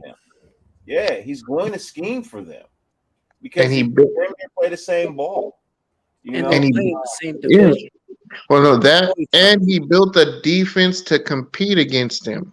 That's why he beats the Patriots. Great point, John. And, Great and, point. the most important thing is he actually didn't beat the Patriots. They weren't supposed to win that game. Patriots blew it. Well, If you Look, he remember that game, the Patriots system. blew it. He knows the strengths of that system, and he knows the weaknesses. Yeah. Your first reason is to get into the playoffs, and to get in the playoffs, you have to beat the team that typically gets into the playoffs from your division. He built the team to beat the Patriots. His defense is built to beat them. You know you're not going to beat them with offense because Belichick is going to scheme the shit out of you. He usually I beats like with Waddle. offenses. I like Waddle, so I don't know why. It was like that Browns game when they lost to the Kansas City Chiefs week 1. They should have been 0-5 because they blew it. The Browns blew it. They had the win, just like Patriots had the win against the Dolphins. And Cash didn't Lord, I believe wasn't that the percentage, Gesicki is not just a decent That is tight end. That's impressive. a That is. he's a Gesicki's like a top 5 tight end. I'm gonna be honest, dude. There's the tight ends is underrated in this draft class. Like honestly, I'm kind of like over Waller, and we could just get a rookie. I mean, We went to the playoffs with Brian Edwards and Zay Jones as wide receivers, man. We went to the playoffs with three it is 2. impressive, Cash. You know what I mean? It is impressive that Yeah, that's true. That's impressive. He's you know what I saying. mean, is over there doing that. But you know, we gotta something that we really do need to understand, bro, is like all these other franchises that we talk about. The one thing that they all have in common that we don't have in common with them is they've all built correctly. Stability. They have They've all built their teams correctly. We're still struggling to figure out how to build this fucking team after Al Davis passed away. Yeah, we're still stuck at step 1. Because he was the shot caller. You know what I mean? Everything about this franchise ran through him. From the uniforms we wore on game day to the players we drafted to where a motherfucker parked in the parking lot, bro. To the fucking player intros. He ran every single thing about this organization. So it's been a tough struggle since he left. Not to say that it was all that great in his last couple of years, because he was, a little senile. But I ain't gonna speak about the owner of my franchise. You know what I mean? Like I'll never speak no ill words about Al Davis ever in my life. But towards the end, we all know he wasn't quite 100 with the sport anymore. You know what I mean? And we've been struggling really tough ever since then. So, the last 10 years of his life, he was kind of off a little bit, making terrible decisions. You know what I mean? Ever since he traded the initial spot where he started making terrible decisions is when he traded John Gruden to Tampa Bay. Everything after that, he started making terrible decisions. You know what I mean? And then he passed away. That's pretty accurate, bro. It cost us our fourth. It literally was our fourth. And now it's been 10 years for us trying to build back. You know what I mean? Got a bot, bro. It's kind of tough. Reggie McKenzie did help us with the salary cap. That was one thing that he did help us with. I hated that we got rid of Reggie McKenzie, but Reggie McKenzie knew how to draft, bro. Nah. The problem was the reason why we got rid of Reggie McKenzie is because him and John Gruden was never going to see eye to eye. They bumped heads from the get-go. And Reggie McKenzie, like, I don't work for you. I'm the GM. I don't work for you. You work for me. I'm your boss. Yeah. Got his ass right up out of there. John Gruden was like, "Oh, you want to have a pissing contest? Get your ass out, my motherfucking." And that's a good point. That's a good point. See, check this out. You guys just a light just went off. That fact that Reggie McKenzie did that and he let John Gruden take over and kick Reggie McKenzie out makes me think Mark Davis won't make that same mistake again by saying, "Okay, Harbaugh, you can go ahead and take the reins, and this next GM is not going to have a say." That tells me that he will have a say, and that Jim Harbaugh is not going to be the next John Gruden, like how you were saying earlier, JT. If that's the case, Jim's not going to take the job. I don't think Jim comes in and brings his own boss, though. I don't think we make that mistake again. No, he brings in the yes man. He brings in the yes man the same way that Gruden did. I don't have high hopes for no one coach. What I have high hopes for and what I hope happens is that this offense and this defense somehow fucking gets upgraded. You know what I mean? I just want to fucking upgrade. I definitely want to upgrade at a head coach. I really don't care who it is. You know what I mean? Just be an upgrade of what I have right now. If it's not an upgrade of what I have right now, leave what is there right now. Don't give me something worse than Versace. You know what I mean? So either leave Versace there or give me an upgrade. But that's a low bar, though, Dirty. That is a very low bar.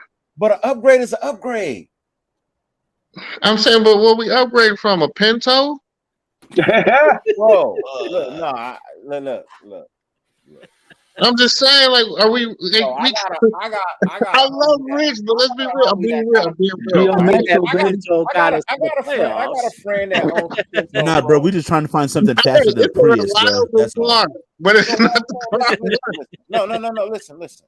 What I'm saying is, I have a friend that has a Pinto. Still got a Pinto to this day, right? This motherfucker has this Pinto, bro. He loves this motherfucking car.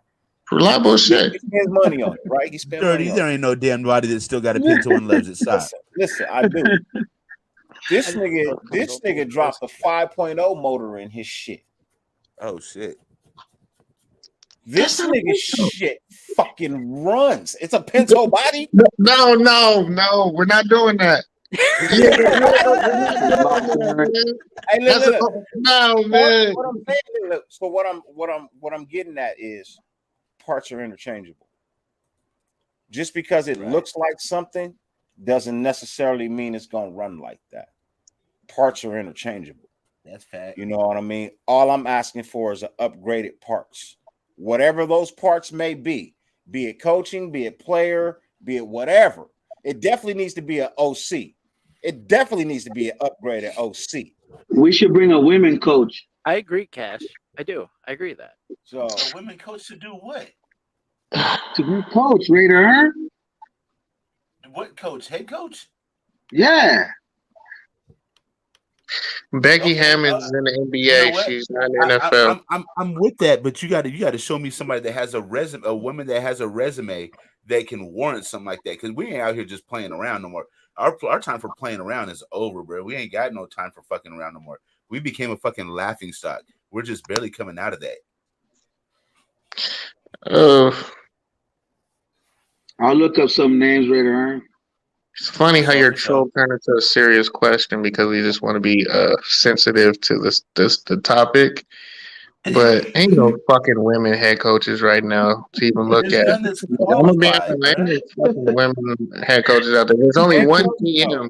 She's a GM that we could bring in, and I will say that the coach, the Amy female Trask, coach baby. the female coach that Frisco had, right? Was she in Frisco, right? We had a women trainer. Frisco, she's, I know you talk about. Yeah, it's not Frisco. Coach. She's an she's a position. Yeah, she's a position coach, but she ain't ready. She's not even ready for assistant. I'm not saying she's ready. I'm not saying she's ready. But there is one. There is one. There is one in the NFL, and she knows her fucking job, bro. Yeah, because she used to play semi-pro. She was in a women's league. She went to the Super Bowl. There you go, Raider Earn. There's proof right there, brother. Yeah, she's a sister too. I just can't remember her name. She was. They had her on Monday night, and they were showing her talking about her. She mixed. Yeah, she mixed. Oh, she is not mixed. You see that look?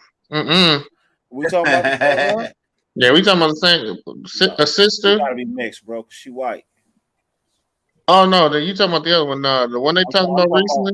I'm talking about the one that went to the Super Bowl, nigga. As a coach. For She wasn't what a head team? coach. She was on the staff. Katie Sowers I or think that's her Sowers. name. That, Sowers or something that's like what that. Casper. It was the same. It was the same Super Bowl where the first female was a referee. Coaches and I'm gonna look it up right now. I wish I had my other screen. I'd pull it up. but- Oh, you talking about the one for the Chiefs, Katie Sowers? Yeah. The one I'm talking about is Jennifer King. Okay. Yeah, she's the one at Washington. Yeah. And Katie- actually, there's actually Katie is the four. first. Katie is the first. Yeah, she was the Chiefs. Jennifer King's with Washington. There's Laura Lucas, who's a defensive line coach at the Tampa Bay Bucks. You know, And- the Raiders do it. We gave a Hispanic the first chance, the African American first chance. You never know.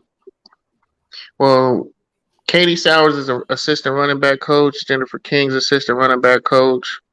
Laura Lucas is an assistant defensive line coach, and Sophia Lulin is an offense assistant coach. So there's 4 female coaches in the NFL. Hey, look, all the love in the world, bro. All the love in the world, bro. Look, I'm not sexist. Lakers lost bro. Eric. I am not sexist. I'm not racist. I'm not political. I'm not religious. I'm not none of the isms. I'm none of the isms at all. None of them. You know what I mean? So I just believe in fair opportunity, bro. If you can get the fucking job done, get the fucking job done. Well, that's how it should be. What you are. You know what I mean? Just get the shit done. There's people that are not. Wait, are there any women in the chat? Because I'm about to say some triggering shit. No, you're not gonna say I'm no. just playing. I'm just playing. I'm about to have my. I got something for people. I got something for people who come on here out of and look. You don't want this. Okay, come with me, son. What kind of cards are these? It's called solitaire. Confinement. Yeah. And then you get pulled out. Then you get pulled out.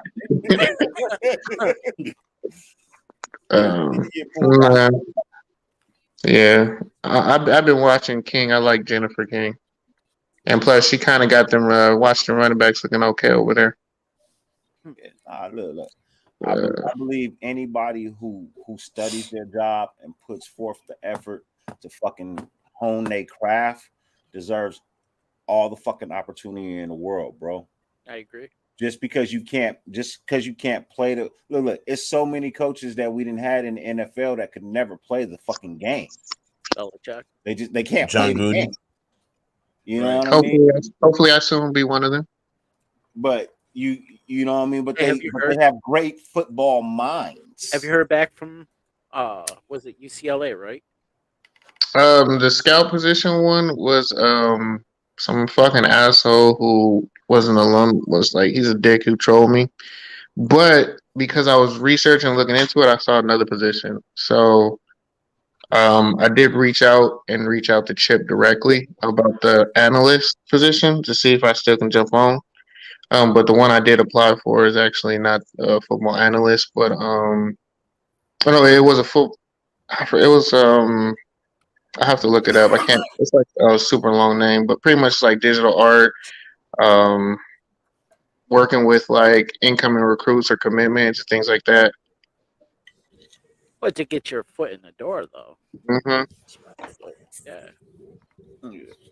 I just can't do another rebuild, guys. It's I don't think we're gonna do it. We're close, man. We're close, to be honest. We're still building, though. It's not like this one is done. Like, it's, you know, Bro, we we're a don't lot of pieces away, bro. We just overachieved. We're a lot of pieces away. We need I a don't right think so. tackle, a left guard. We need a defensive tackle. We need an outside linebacker. We need a middle inside linebacker to go with Denzel. We need basically 2 fucking corners and another safety. 3 corners. Can I ask you guys something? Do you legitimately think we need all those pieces to win a Super Bowl, or just a couple? Couple, not all. A couple. I mean, we're not going to be the perfect team. We just need really. Oh, not even counting the receiver that we need. I'm gonna say we need a receiver, an offensive lineman, and a defensive tackle. I'm willing to go to war with everybody else, including the corners we have now. We ain't gonna be perfect, but we do need I a lot like of Brandon pieces. Faison. Brandon Faison overachieved, but I'm not going to war with him next year, bro. Hold on. I get that. Aaron, I get Overachieved. that. Okay, I'm gonna say this. If we get a defensive coordinator who knows how to scheme, you think Faison is gonna be on an island out there like that? You better be playing man coverage. Okay, But he'll yeah. have help. We'll bracket In that around him context, more. if we get a defensive coordinator that knows how to scheme to his strengths, then that changes the game. But from what I've seen this last year, it's like if things are going to be the same moving forward, then these are the things that need to change. That's the way. That's how I was speaking of it. Well, you also got to remember Mullen is coming back. I mean, granted, he's handsy, but he's not a bad player. He's better than Faison and. I'm not worried about Mullen being handsy, bro. He doesn't get that many PI calls. He gets burnt a lot, though. He gets burns a lot. He I just don't needs see to him be getting burnt healthy. a lot. That's all. What's his burn percentage? It's not that high. Didn't play a lot to have it that high, but definitely would have been higher. So Adams wants to play with DC. That's what he wants. He wants to Adams play can't go nowhere. He's locked in, Brandon. We're not going to give up the fucking Man, farm. I'll give up Wait a minute, I give hold up on. 2 first rounds for him. Stop it, Jonathan. We don't, Stop we don't, it. we don't, wait a minute. Stop it. We don't, Not with we as don't many holes as we 100%. had, bro. We don't 100% know if he's 1 1/3. bro. He is. They are $41 million over the cap next year. They have to cut costs somewhere. You can't franchise tag him if you're 41 million over the cap. You can't franchise tag him. Wait, doesn't the threshold go up? Doesn't the They cap have a go lot up? of bad contracts. They have a lot of bad contracts that goes they up can and dump. They do, but who's going to take them? See, here's the thing: if nobody takes, They the can cut contracts Preston from him, Smith and save what, like $8 million right there. Lakers lost again, Eric. look. Say that again. Say it louder so let's see what's called to hear you. Lakers lost again, Eric. He's used to it. They lose all. Hey, Eric, you want to see something? You see how you guys lost to the Pacers? We're gonna show you how that shit's done tomorrow when we beat their ass. Sorry, Eric. I had to bring it up, brother. Yeah, I was doing it live. I was ranting for like 30 minings. I was cussing everybody the fuck out. I fell asleep listening to you rant, bro. I was listening to you on my Ern, phone. you I weren't fucking even fell watching, asleep. bro. You weren't even watching, bro. Bro, y'all got some old ass players on y'all team, man. Hey man, hey, I'm not gonna. You know when a happy day was for me when I saw that y'all signed Russell Westbrook. I called everybody and said y'all just signed y'all grade. Everyone was telling me y'all was going to the finals. I said that boy can't shoot. They gonna double and triple everybody else and let that boy shoot 3. He gonna In, shoot y'all up again. in Sacramento, every time you missed a shot, they were playing the song. He's cold as ice. And I hate saying it because he UCLA boy and he went to Lusinger High. So I'm like, I love him to death, but man, he shoots worse than I do. I love his energy. He just sucks as a shooter, man. You guys gotta stop trying to go buy up all the names, bro. You know what I mean? You gotta start. That's what LeBron does, man. That's what LeBron does. As I had stated earlier today, bro. I respect LeBron's game. I respect his game. He's balling. But I do not respect none of his rings, bro. I don't. I don't agree with that, Dirty. Because if I got drafted in Cleveland, I'm not staying in Cleveland just because they drafted me. Fuck that. Michael Jordan was drafted in Chicago, bro. Jordan was drafted in Chicago to each their own. But that's not saying just because Jordan stayed in Chicago. I mean, LeBron got to stay in whack ass Cleveland. The mistake by the lake, bro. Hey, Burns right on that part. I agree with that. That's a mistake by the lake. Don't nobody want to play there. Hold on, I'm gonna come back at you, but I'm gonna let Dirty go first. I'm gonna let Dirty come first. Go ahead, Dirty. Why do you go back? If nobody wants hold to on, be I'm here, Dirty. Let me answer that. Dirty, let me answer that. The reason he went back is because he got scrutinized so bad for leaving. He wanted to go back and get his hometown championship. He's like, I got them a championship. Now I'm gonna give me. Hold on, no. He wasn't scrutinized for leaving. It was the way he left. Yeah, I'm taking my chance to South Beach. Now I'm gonna say this. You know what I love about LeBron is that LeBron took control over his own fucking career. He's like, no, he y'all didn't. Do me. Y'all no, he didn't. Like you do it. Listen, let me finish. Let me finish.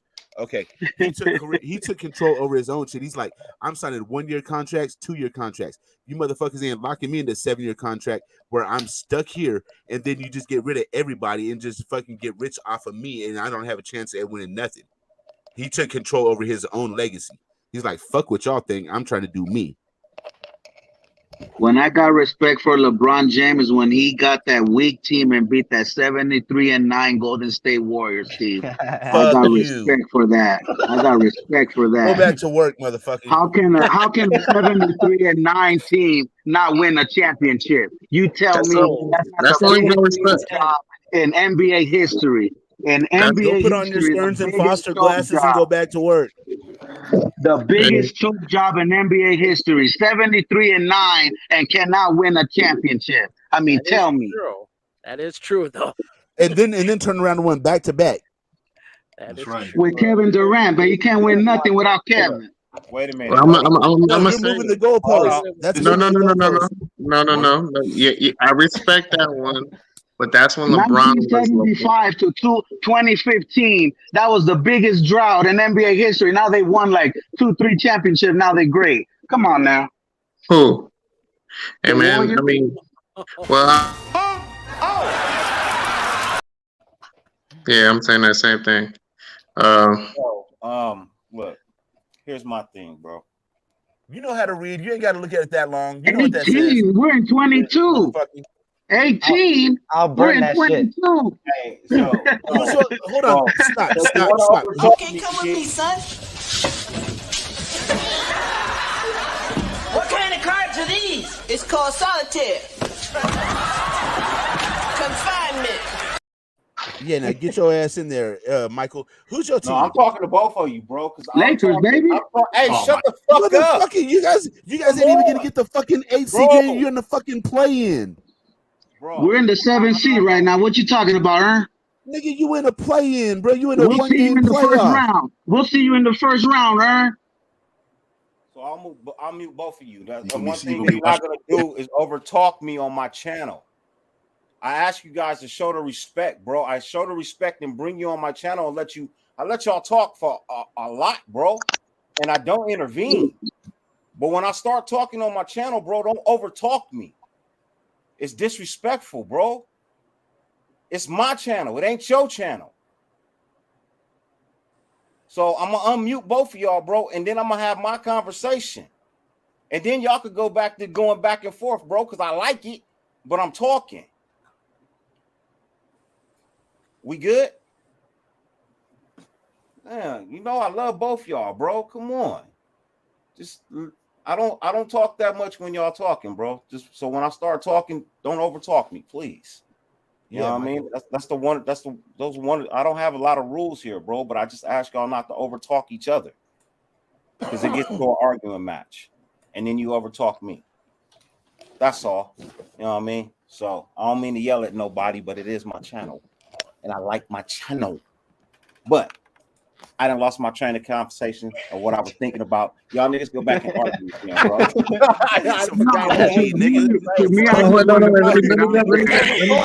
Wait. Let me say something. You gotta respect What's that one. all about, bro? I don't know, but we gotta respect one of LeBron's rings. He actually earned it.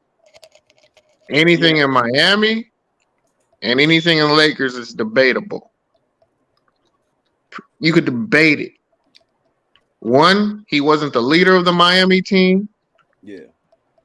That's why you can debate That's those. not He true. was not the That's not you true. didn't know. Aaron, you don't watch Even enough Dwayne basketball. Wade came out and said that. You can knock this it off LeBron's because control. Dwayne Wade had to tell him to be the leader, meaning he wasn't the actual leader of the team. People still entrusted Wade over him. That's why it was Wade County, not LeBron County.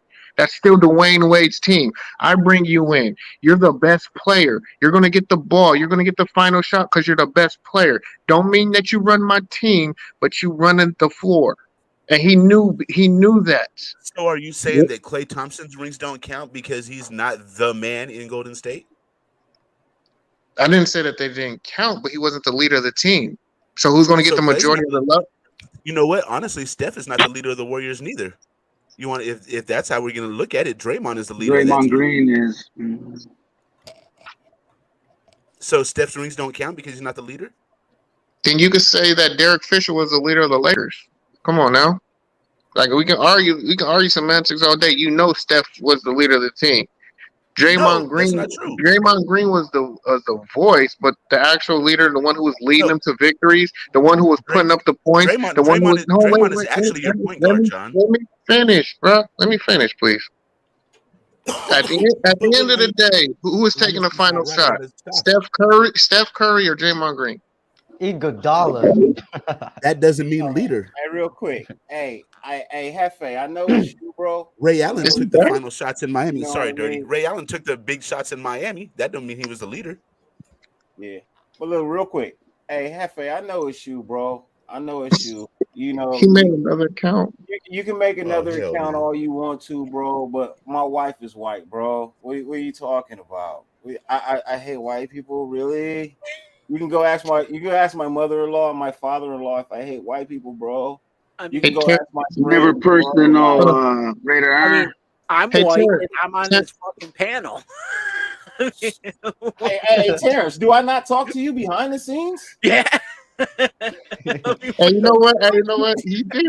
Didn't he kick you out one time, Terrence? I don't know, brother. I know. Was that? Yeah, bro. I have never been kicked out. Bro, honestly, every time I see Terrence, my funniest memory of Terrence is the one time I logged into Stu's show at like 2 o'clock in the fucking morning because I couldn't sleep. And Stu was nowhere to be found. It was fucking Terrence and I think it was you and Terrence having a conversation for like 3 fucking hours on Stu shit while Stu fell asleep. It was me and Sultan that had to pick that show up. That shit was hilarious. Oh my god, it was. Yeah. Hey, gang. Hey, look, this is something I can get behind right here, man. You know what I mean? Carr needs a system, bro. He needs a functional, consistent system that likes to actually take shots. DC is a quarterback that likes to take shots, bro. He does. It's just the offense isn't designed for him to take those shots. So he's got to take these shit ass 50-50 balls. You know what I mean? Like To speak to that point, I think he just needs consistency even more than anything, bro. He Can I never try- had any kind of consistency. Stability. Not consistency from him, but consistency from the system or the Stability. Yeah, stability. Question. That's what I meant to say, Eric. Thank you. What do we offer our coach? What kind of deal? 3 years? 4 years? A deal that'll get him here. Yeah, but that's not stability right That's not stability if it's only 3 years. What is the contract you give him? I think the contract that's acceptable from the nation. From the nation, I think we're looking for something right around the 6 to 8 year mark. I think that allows for a little structure to be put in place, some stability for at least the next 8 years. Because if you do anything within the first 3 or 4, you know what I mean? Because we're already right there. So say you get us to the Super Bowl in year 2, and you win the Super Bowl for us in year 3, we're gonna extend you. But at least we feel solid at 8 years as a fan. You know what I mean? As a fan, I was happy about the 10 years that John Gruden got. I just wasn't happy with everything else that he got along with it. The money, I don't care. You know what I mean? That has nothing to do with the power. It was just all the power that we gave him. That shit was way too fucking much. But the money and the years, I got no problem with. The power, that was too much. Cool. 4 years, 28 mil. That's chump change, and ain't no head coach taking that. $7 million a year is not chump change. I can go be a defensive coordinator in college for that amount of money. Yeah, you go to SEC. You go to SEC. You're assistant coach. But hold on, You're let me ask you a question. Pay Versace money. If seven is not enough, and 10 was too much. I mean, but that was special teams money. We got scrutinized and criticized and crucified all across the country for giving that man $10 million a year. That's a lot of money. Yeah, because people didn't like him though. That's why they felt he didn't deserve it. Not because if it was Belichick or Bruce, or other people, they wouldn't have no problem with it. And you also got the fact that he was out of the game for some Hey guys, he was in the booth. My bad. I was out. My bad. I wasn't talking. I was doing a mock draft. I wanted to show you guys real quick. Okay, so I got a follow up to the question I asked. I want to go around. But actually, I want to hear everyone's thoughts on that first before I ask a follow up. What was the question again? About what contract do you offer the coach that we hired? I think 6. Yeah. I think 6 because 3 to 4 years is already more than enough to turn this playoff team into a Super Bowl caliber team. I like the number 6 by 6 for 36. And then if they need the extra years, then that's that 5th and 6th year right there, Mm-hmm. And then you extend. I'm happy with 6 to 8. That's fine. Because he shows more stability. And that's so what you say? Yeah. What you say, Terrence? 6 to 8. Yeah, I agree with that. 6 to 8. But what kind of number on that 6 to 8 though? Oh, I like don't know. 6 by 6, 6 to 8. So if it's 6, I give you 66. That's 11 a year. Whoever comes here, they're gonna want more than what Gruden got. 30. They're gonna be better. That's wilding, bro. 11 a year. I give you $1 million more a year because you go whoever comes here is going because they know they can get it. That's the problem. They know they can get it. That's what you gave the last coach. That's what they're gonna ask for, and Harbaugh's definitely gonna ask for more money than Gruden. I'll give you 11. I'll give you the 66 for 6. Yeah. I give you 75 for 8. That's fair. But only for Harbaugh. I'm not talking like, bro. If we bring in somebody else, I'm not talking giving about that. veteran Only head for coach Harbaugh because he has a experience. fucking resume. I'm talking about Super Bowl experience head coach, somebody that's at least been there. Okay. That's I just want to put it in the right context. We're not giving fucking Brian the ball no 11 million. Anything under Super Bowl experience, you might top out at about 8, 9. I feel rookie coach should get 3 to 4. Experienced coach 6 and up. How many years you got on that, Mike? Huh? How many years? I feel like if it's a rookie coach, 3 to 4 years. A veteran coach, 6 and up. But what kind of number on those years? He said 3 to 4. I say on the rookie coach 3 to 4, I will give him at least like $8 or $9 million just because he has improved it. But a top-notch coach, I will pay up to at least 12 to 15 a year, man.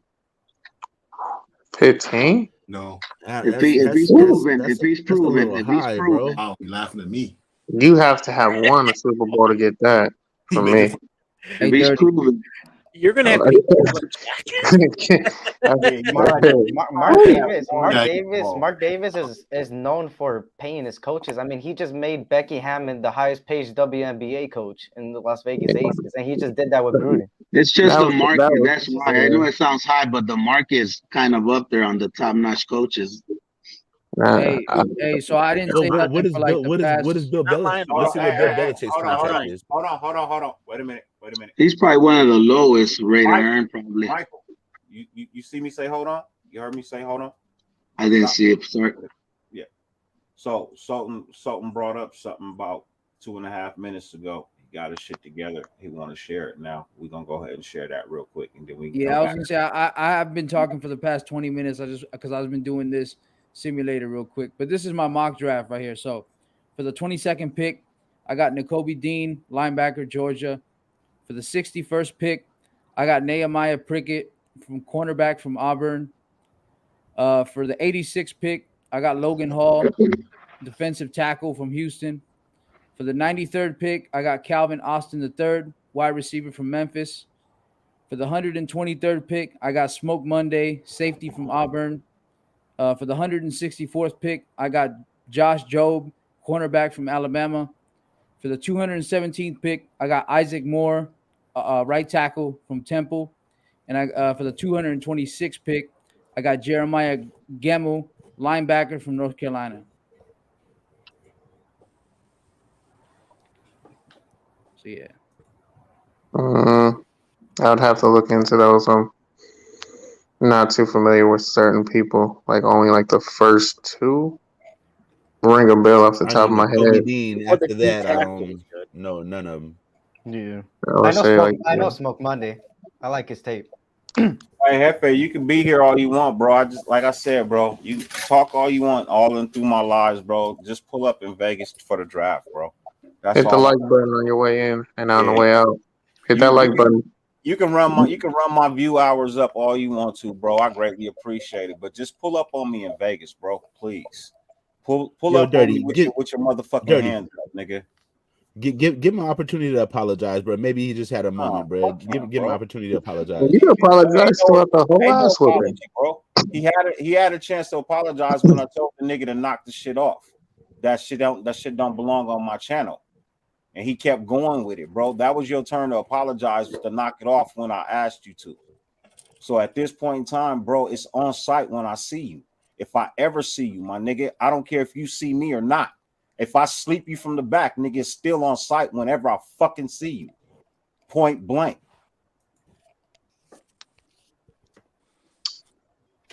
Hope you were paying attention. That was a nice public service announcement. No, but I'll look into that. So I'm gonna definitely check that out. Like I said, I'm just not too familiar with a lot of the bodies or just a lot of tape yet. I've been looking at tape, but just really like high school, a lot of tape with everything that's been transpiring with the school and everything. You notice that out of all my 8 picks, all of them were defense mostly, like 2 offensive people. 2 offensive people was a right tackle and a receiver. Yeah. Mm-hmm. And then the rest was corners, safety, and linebacker. And a D I tackle. think we have a little bit more deficiencies on offense. Where? I think get them in free we need agency, 2 though. receivers. We need a starting lineman. We need a backup lineman. Bro, we need another running back because they say Kenyon Drake's never going to come back, so we got to replace him as well. Waller's going to be gone. We need another tight end to replace him.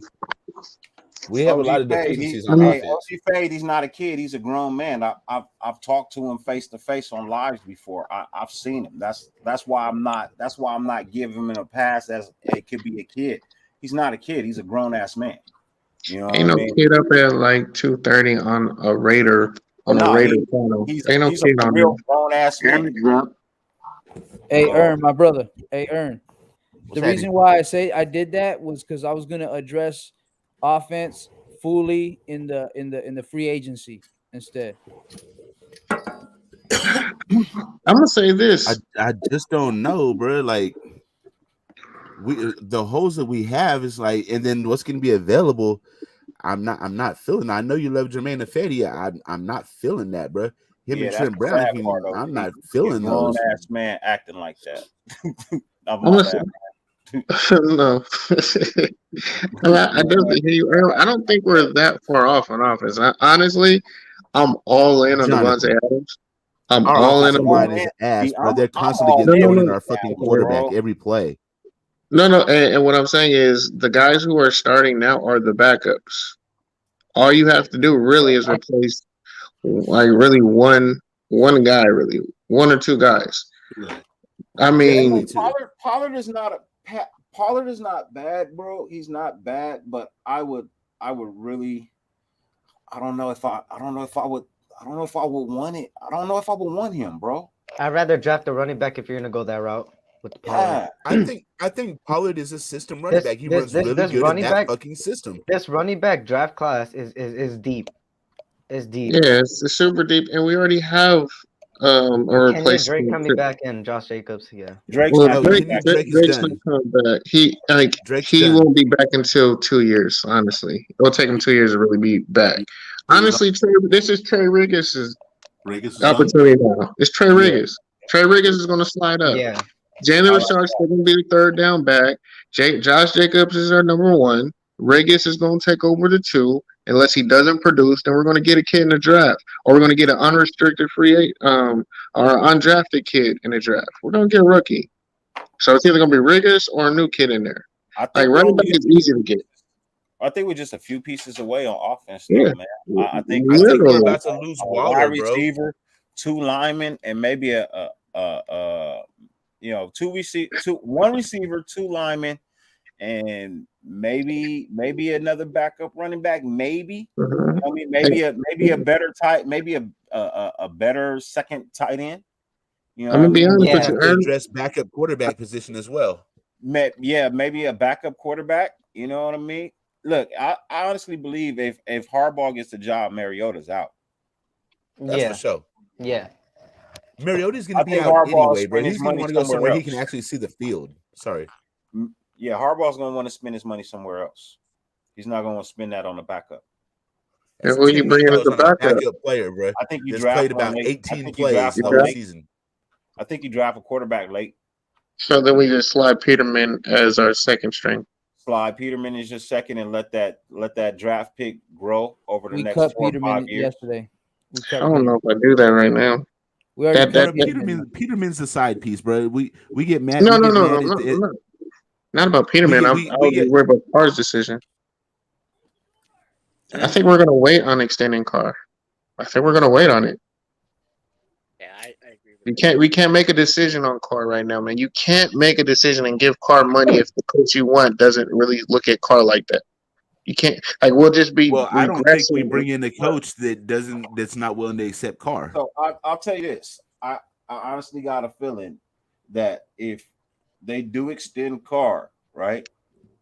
I think one of the questions in the interview is going to be, do you want to keep Carr? Now, you may get a Carr extension notice first, and then you might get a head coach because that head coach agreed to keep DC.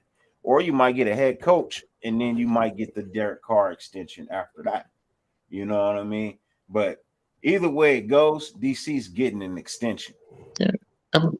I hear you. I think that's the mandatory question you have to ask every single coach. Yeah. What do you see with DC? And what is your plan? What is your future? Where are you going with this? Yeah. That has to be, you have to have vision. Like for me right here, I'm gonna be hesitant if you give a guy an 8-year contract. Because that tells me you're planning on a rebuild. If we give a guy 8 years, that means we're not trying to win early. That means they don't see this team that can win now, or that we're just maybe 2 or 3 pieces away. They're looking at it from possibly a rebuild and starting all over. And then at that, I can definitely see us as signing and trading Carr and getting the necessary pieces for them to start all over. Which will be a shame because last year's draft was actually one of the best that we had in a while. This year's draft, this year. Yeah, but everybody's gone who drafted though. This year, no, not the Henry Ruggs. This year, Merrick and Hobbs and all those guys. Yeah, but everybody in the office who did that all we draft got class was is gone. Marion Hobbs. Fucking Leatherwood was a bust, and who And else they did we were in draft? the later Leatherwood is rounds. not a bust, man. Y'all But need to he's still stop gonna that, be. Yeah, man. he's still gonna be a Stop. left guard, a right guard for us. Let though. me stop. Let me stop. Yeah, he You know what, does, Jonathan? Cash. Jonathan, you're completely right on that. He's not a bust. He was a reach. At first, he looked like a bust, but like you're right. He's not a bust. Because since we moved him to guard, he has been very consistent and a lot more solid. So It's not his fault where he retract that got statement drafted. because you're right on that. Hey, Matson is nice, Cash, but he's injury prone. That's the problem with him over in Minnesota. He can't seem to stay healthy.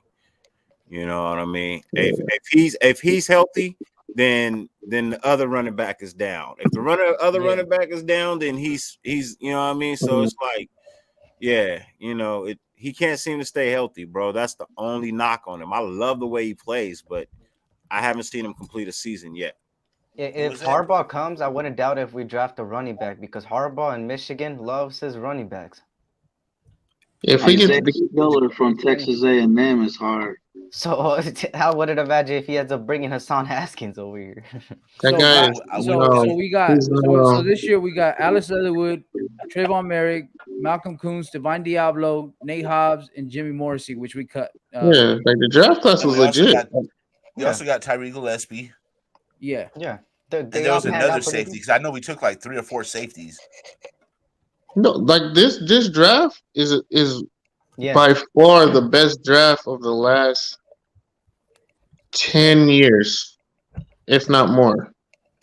Like those players are going to be here and produce more than Diablo. Well, not Diablo really 10 years. I wouldn't go that just far above because average. Mac and Derek Carr, that draft was good too. Yeah. I mean, who else was from that draft though? Gabe Jackson, I think. Cooper. Gabe Jackson. We got Justin Ellis in that draft I too. take that back. Last 5. Because they last 5. But yeah. I got a lot of faith in Leatherwood, man. A lot of people don't, but I got a lot of faith in that kid, bro. Like I think he's going to turn around. I think this year was a little too much for him too. He's a rookie, bro. I into a Robert Gallery. If what we went through rattles a fucking vet, you don't think that rattles a rookie? Hold on. I'm gonna say this, man. When y'all jumped up to play at the next level, how fast was the game for you? When you went from JV to varsity, how much faster was the game? I never played JV. Terrifyingly fast. A lot faster. Now, when you go from varsity, high school to college, it jumps even higher. He jumped in the fire immediately, so of course he was going to take his lick.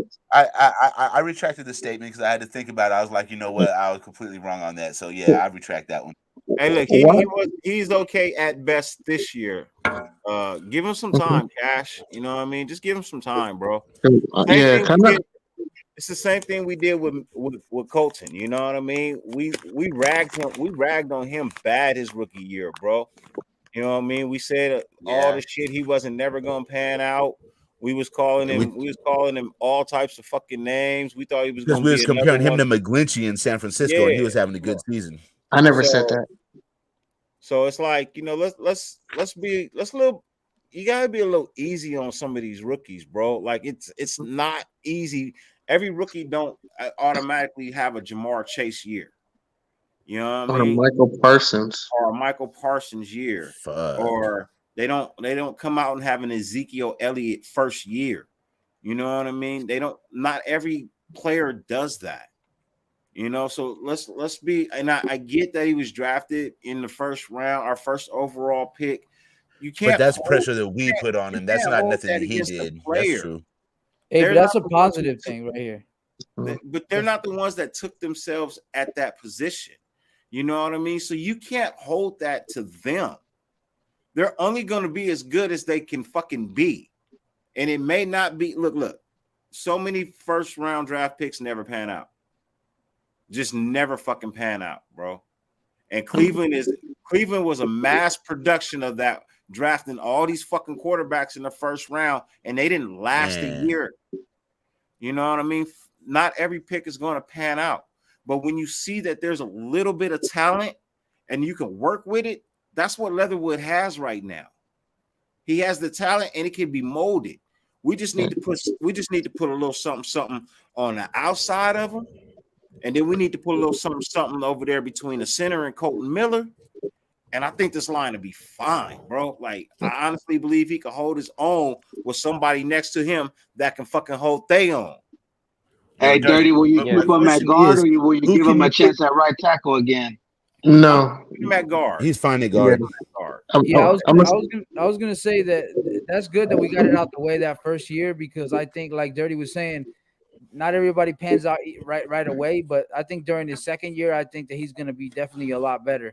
You know what I mean? So that's good that, you know, he also got playoff experience. You know what I mean? So during his second year, I think he's gonna be a lot better. And we just lost by one possession, so it's not like we got blown out of the waters. And we made it to the playoffs with this line. So just a little tweaks to the line, and best believe we're gonna be better than this year, man. Jermaine and Fetty. I know Ern don't like him. Nope. I'm gonna say this, man. He's just very underwhelming to me. That's all. It's not that I don't like him. It's just he's very, very underwhelming.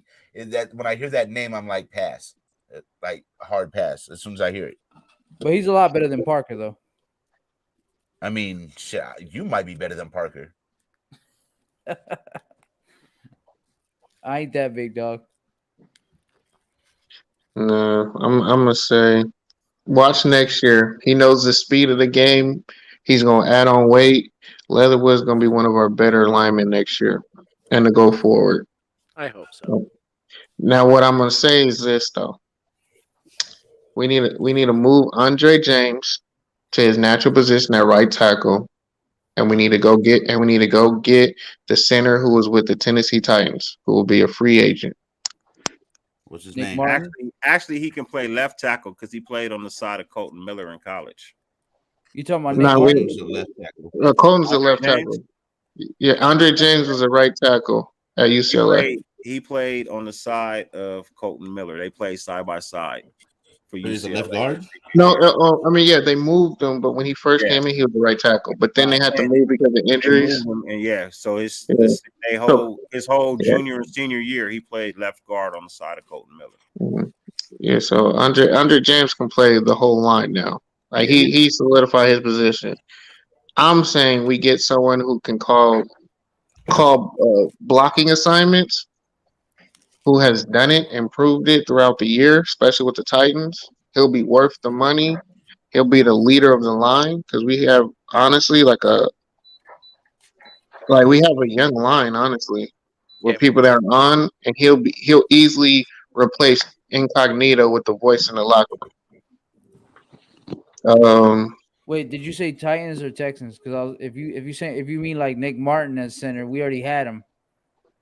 No, We the still have Titans. him. Didn't we give him back to the Texans? Not that I know of. I think whoever comes into that front office and head coach, man, I don't think they're going to make the same stupid draft mistakes that everybody else has been making. You know what I mean? I believe we can only hope not. I believe that they come in with level-headed minds, bro. I don't think you have another power-thirsty guy on your hands. I feel like John Gruden did a little too much, man. You know what I mean? I'm not trying to badmouth the guy. We share the same birthday, and I love JG. You know what I mean? I ain't even mad at his emails, bro. That's your personal feelings. But the way you got people to the way you turned our program around from a losing situation to ended up being somewhat of a winning situation. I honestly believe if he was here the whole year and we didn't have this drama, bro, we'd still be playing. I honestly feel like we'd still be playing if we didn't have this turmoil. You know what I mean? We'd still be playing. We'd be getting dressed for this week. We'd be having a whole different conversation right about now. You know, and I'm just being honest about that. As much as we dislike him, he was starting to show results. You know, Around the time that you're supposed to. Around his fourth year, when the team turns around, when you get all your people in. To be fair, the last 3 years we've been saying the same thing, then fucking massive collapse halfway through the seasons. I mean, we were on the same fucking pattern fucking with him this year. But But it was a rebuild, though, Ern. Like he had to break it down and build it back up. So you're going to be able to have the horses of the ones that you want to keep, but he just didn't have the depth. When injuries start happening, your production is going to fall off. And what happened every year when we got injuries, people couldn't play, the production fell off. He didn't have the horses. But now that you're starting to see, he's starting to get more bodies in there. Bro. That makes a little sense. I can do that. That's why you see the difference. Like we had our little mishap in the middle of the season, but then when people started getting healthy, you started seeing we produced again. We was able to turn it around.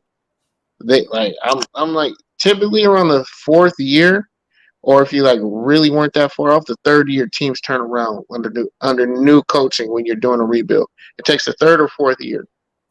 We got there in the fourth year when honestly I didn't have us in the playoff. I had us at 10-7. I just didn't have us in the playoff. I thought it was gonna take more than 10 wins. So and we're in the playoffs. Honestly, we blew the game. We had the game. I don't feel that they beat us. I felt that we lost. We lost that game. They didn't beat us. That's why it hurts. That's why it hurts so much. Is because we knew this was a game that we blew it. We didn't lose it. We blew it. That's why a lot of us we weren't upset. We were hurt. Thank you. Because we knew we blew it. So and we had an opportunity. Disappointed. That's how I know we're not far off. Too many trips to the red zone. Yeah. You know what I mean? And come away with nothing. Many trips to the red zone to come away with nothing or a field goal. Like any points are great points. I get that. But when you have the ability to take these shots, you have a tight end in Darren Waller that is what 6'3", 6'2", 6'4". This right? nigga's never on the field though, bro. Well, hold on. That's my biggest problem with him. Listen to what I'm saying. Yes, Casper. That's what I was about to say, but I was just waiting. Listen to what I'm saying. He may not always be on the field, but here's the problem. When he is available, we don't take that 50-50 shot anymore. You put him and Brian Edwards on the same side. That is two big body motherfuckers. And you throw a 50-50 ball to one of them. You either send one on the out or you send one on the end and the other one up the field or whatever. You get them to where you try to cross the defenders up a little bit and then you throw the 50-50 ball. We don't take those shots. That's on the play calling. You know what I mean? Definitely coaching. We have the ability to get it done, but we won't take the opportunity to get it done. And that's just not acceptable anymore, man. You know, it's not. And then DC ended up taking the blunt because DC is the field general. So DC should really be the one saying, oh, we're going to do this. But DC's character is to play within his system because by him playing within the system of what the coach wants, DC feels like I got to be the coach on the field. So I got to be in the hip pocket of the coach. I can't disturb the waves. I can't rock the boat in order for this to go the way the coach wants it to go. In order to get it to the Super Bowl, I got to go with the flow. He's that type of a player. He's hungry for that chip, and anything that can get him to the chip, that's how he's going to go about doing it. So that's why I say you got to be a little, you know what I mean? Like, you got to look at it in a whole. What's up with you, Michael? Oh, and as we're talking about the Cincinnati game, they're showing it on the NFL Network for those that are interested. Michael, you had something to say? Yeah, I just want to say thank you to Dirty, man. Sorry for the disrespect tonight. Raider Ern, you're never personal. I love you, brother. I love all of you guys. Man, you my dog, bro. You ain't got to explain, man. Stop. Did you disrespect somebody tonight? No, by jumping in and all that, letting you not talk and all that, man. Sorry about that, brother. Oh, you good, brother. You good, brother. You know what? I understand. You know why? I'm going to tell you something about me, Joe Rogan, that you might not know. I smoke rocks.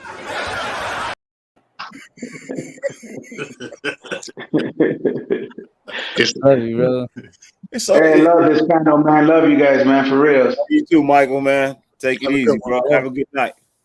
Hey, so Dirty, I wanted to make a little point real quick. So what I was watching on the film this year is that maybe the offensive line, the young guys that we picked up this year, they could work on next year, is that they could try to beat their you know what I'm saying, like their opponent into getting the inside first, because that's one of the things I noticed that they were struggling this year is to get the inside of the jersey. That's why they had a lot of holding calls.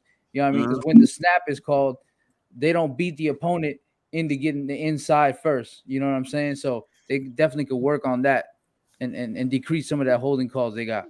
Well, that was one of the things that Max got better at towards the last end of the season, is he started going more straight up the field than stepping out or in. And as you can see, if Max takes a nice step up first, if he takes a straight step forward, then in or out, he's got the defender beat. When he immediately goes in or out from his stance, he gets a lot of holding calls. I mean, well, he gets held, but he doesn't get the calls. You know what I mean? Because he puts himself in a position to where the referee can't see it. You know, I was talking about the offensive line. Oh, yeah. I heard Max. You know, I heard line. You know what I mean? No. To get the inside first. You know how, as an offensive lineman, you gotta to block. You gotta get the inside of the jersey. What he's saying is the defensive tackles are beating them like off the jump and getting like past them before they can even get a hand on them. Yeah. So if anybody up here has ever played offensive line, you'll know first year offensive line is always going to struggle because they don't know each other. You know what I mean? They got to work on those. They got to learn those tendencies of what each other is going to do. You know what I mean? That's the downfall of having a put together first year line. Now, what worked for us when we had the other lines and the fact that, you know, they were hurt and we were able to interchange parts and they were able to still play is because that whole offensive line room was together that whole time. There wasn't new pieces added to it. So every single one of them, all 8 of them knew each other in and out. You know what I mean? Exactly how they played, exactly how they move. We don't have that continuity in our offensive line room right now. You know what I mean? So I'm hoping that this year was a major stepping stone into next year for them, because it doesn't really take a long time. It just takes it just keeps, you know, just keep working at it. Just keep working at it. The more film you watch, the more you go out and practice with this dude, it falls into becoming second nature. And it's usually within the year or two that it becomes second nature. So, you know, that's the reason why our O-line didn't. It's not that we didn't have the talent. We do have the talent, but they don't know each other. Yeah, that's what I'm saying. Like maybe they could work on that for this year. Yeah, they will. That's a major focus for them this year. I hate to say it because it sounds like I'm piling onto him, but that was also Olsen's fault. And the reason why it always looked like the offensive line was getting beat is because they had our timing down. And partially, I talk to Dirty all the time. Olsen took too goddamn long to get the play call in. So when the play clock is running down, it takes out the guessing when it's going to happen. So when you're at 3-4, you can just, as soon as he says anything, that ball is gone. Or if he claps twice or 3 times like DC does, I'm going on the third clap because I know the ball is being hyped. And when it typically, that's the offensive lineman advantage over the D-line. And when you lose your advantage, it becomes a 50-50, and they were just losing them. Mm-hmm. You know, you get beat off the ball. I blame that on Olsen. But then also a lot of the time it's kind of subjective on the referee too. Because, I mean, as much as we got called for holding, it for sure was not getting called enough on our side. Derek Carr got to do this. Like Tom Brady. Derek Carr got to do this like Tom Brady. No, that only happened. That only happened back in 25 seconds. Well, they reset it, but that's when the refs make a mistake or they don't set the ball properly. You just can't do that. I wish we could, because shit, I definitely agree with you, but no, but Tom Brady's always in the huddle like, yo, run that clock back up to 25 seconds. Hey, look, there's a lot of things Tom Brady can do that ain't no other quarterback in the NFL can do. Yeah, you know what I mean, it's Tom Brady, and then there's everybody else. Yeah, he's TB12. How good or elite you are. There's Tom Brady, and then there's everybody else after that. And I mean everybody else. I mean, if you played the game in 1963, it's Tom Brady. As much as I fucking hate Tom Brady, and I don't mean I hate him, you know what I mean? It's just the Tuck rule. As much as I fucking don't like this guy, there is no quarterback above him at all. I got a question for you, Dirty. So Tom Brady had came to the Raiders and won with us. Would you still hate him? Still dislike him. Love the chip, still dislike him. But I will always respect the man's game. You know what I mean? I just don't like that rule. But you know what? Actually, I forgave him when he admitted that it was a fucking fumble. So I can't even really hold that against him anymore. You know what I mean? So I can. You know why I wouldn't, JT? Is because Al Davis said anybody that takes a snap for the Raiders is a Raider. So if he did come play for us, he's a Raider. So I mean, after all, Bill Roman. I don't know. After what we've seen this season, bro, we have to doubt. We have that statement. I don't. Hey, you know what? I not saying your statement's crazy. It's just that Raider Nation's crazy, bro. These motherfuckers be ready to crucify Derek Carr for damn near anything. No, I get it. Look, and Aaron, listen, it's probably a miscommunication. I never hated Derek Carr. I just critical of some of the. No, I had to make sure I wasn't talking about you. I'm just saying Raider Nation is crazy than a motherfucker, bro. No, yeah, for sure. I'm always gonna root for him as long as he's our quarterback. Hey, I'm under the impression that if Tom Brady came to the Raiders, it would tarnish his career, bro. Because he's not going to get the same calls. It doesn't matter if it's Tom Brady. He's in a fucking silver. You're in fucking silver and black. I ain't buying this fucking jersey. Hey, look. I would. His jersey would have sold out in 3 hours, bro.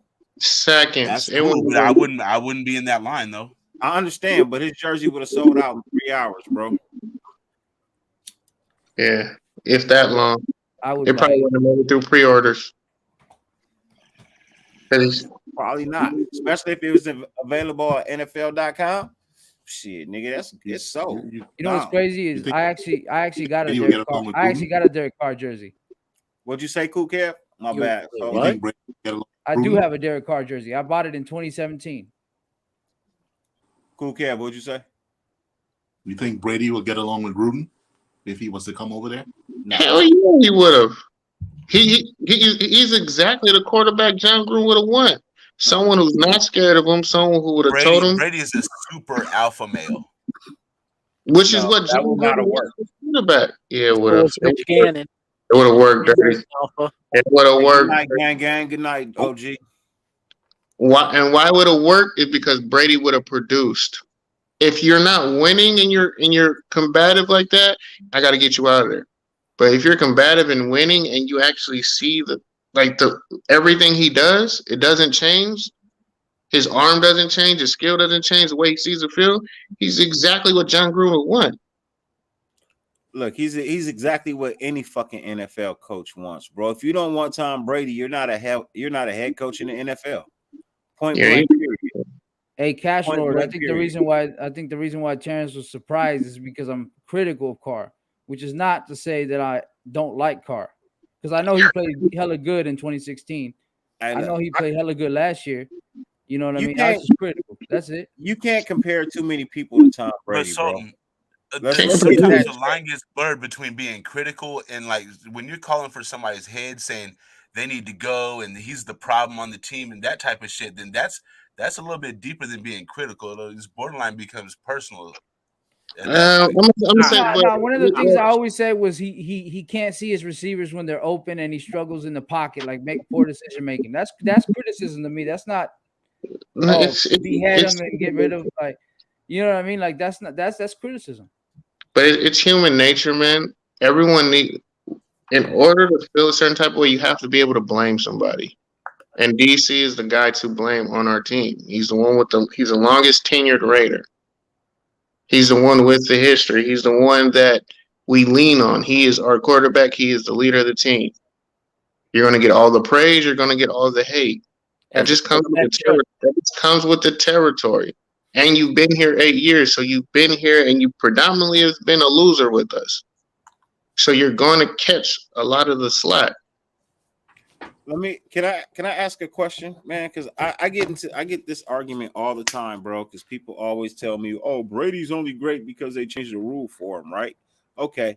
What was the average lifespan of a quarterback? That's motherfuckers that don't know shit about football, dirty. You shouldn't even shouldn't even respond to that shit. No, because I asked them this question, and I just love hearing the answer for people. You know what I mean? So in general, I just want to have it on film. So next time a motherfucker asks me, I could just pull the shit up and show it to him, right? Got you.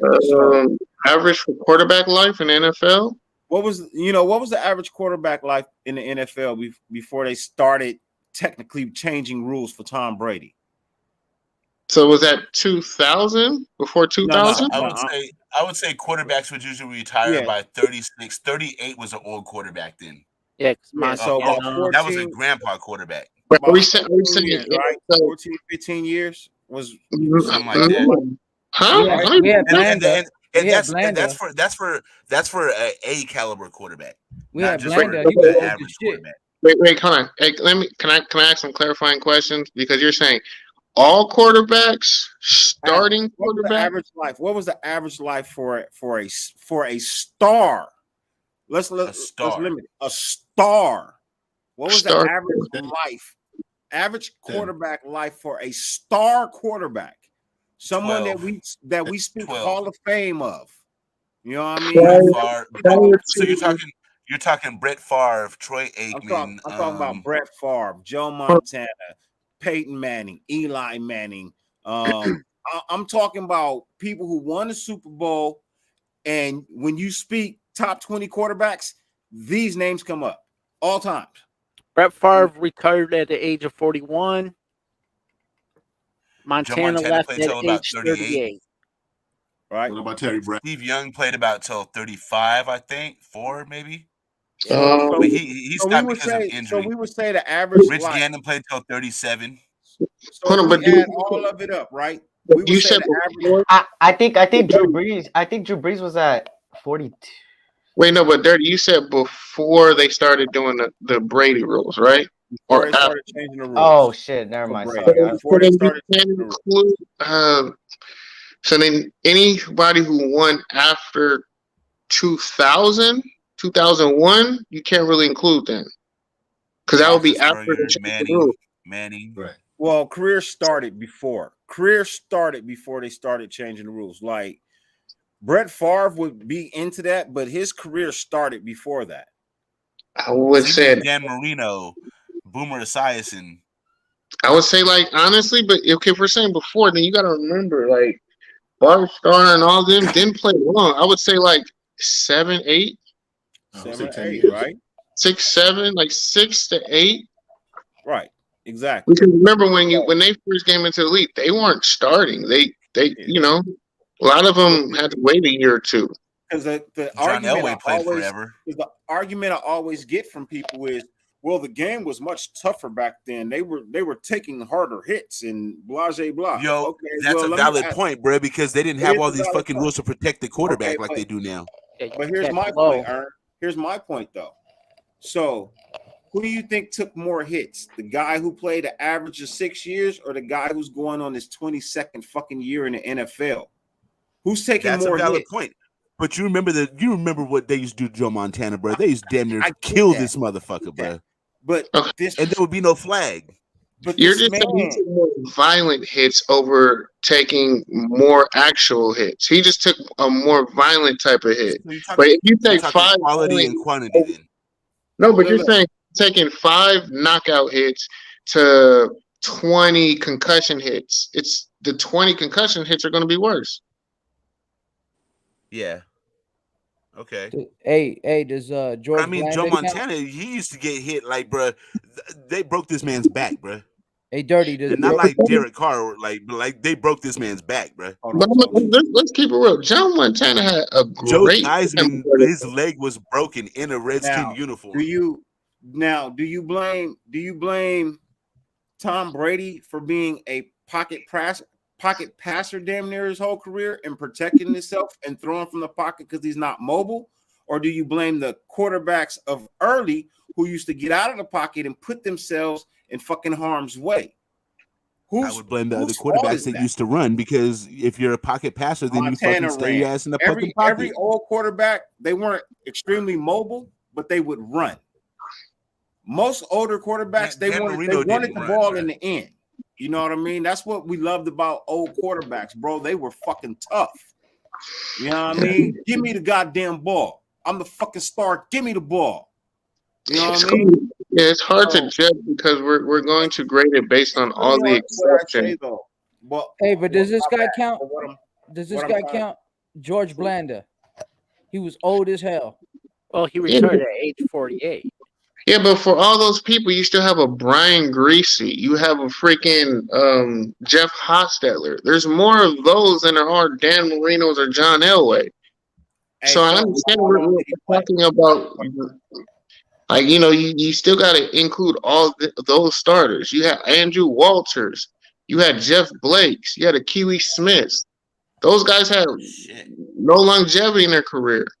Like, we can include, I mean, the exceptions, but the exceptions are the ones who are they're just, you can't include really a lot of the exceptions. What we're going to say, like Troy Aikman's in them, because there's far more Jeff Hostetler than there are Troy Aikman. I said stars. Most stars would be people who would be in the conversation with Tom Brady, bro, as the greatest quarterback of all times to play this. John Elway, Dan Marino, Brett Oh, Favre. It ain't a lot of them. It ain't. Warren Moon. So then that eliminates George Blanda, which was 48 years old.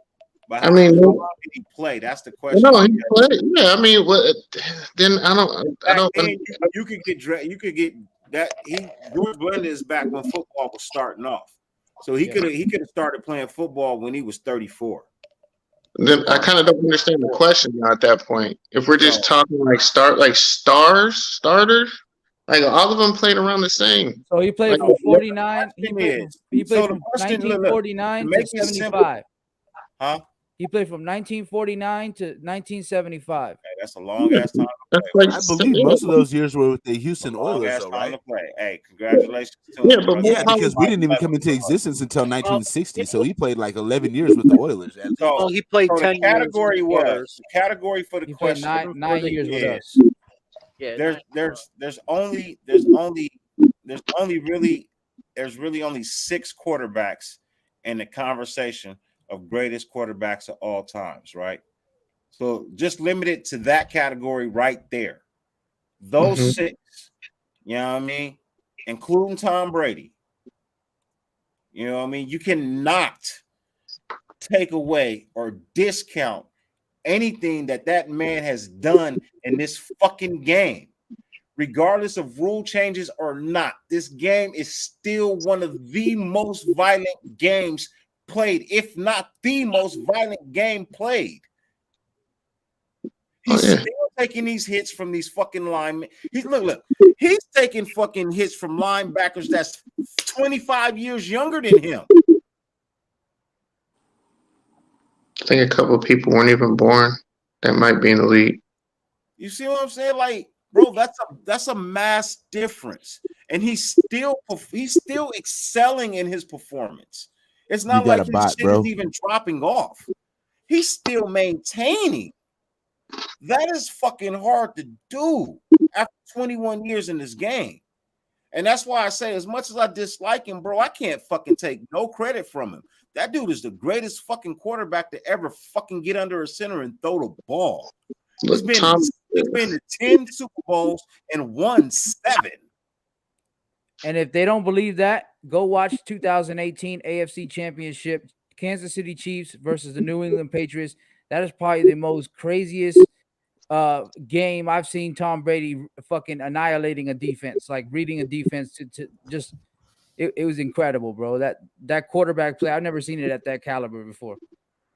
You know what I mean? And I think they went to go play the Rams that year, or the I can't remember who it was, 2018.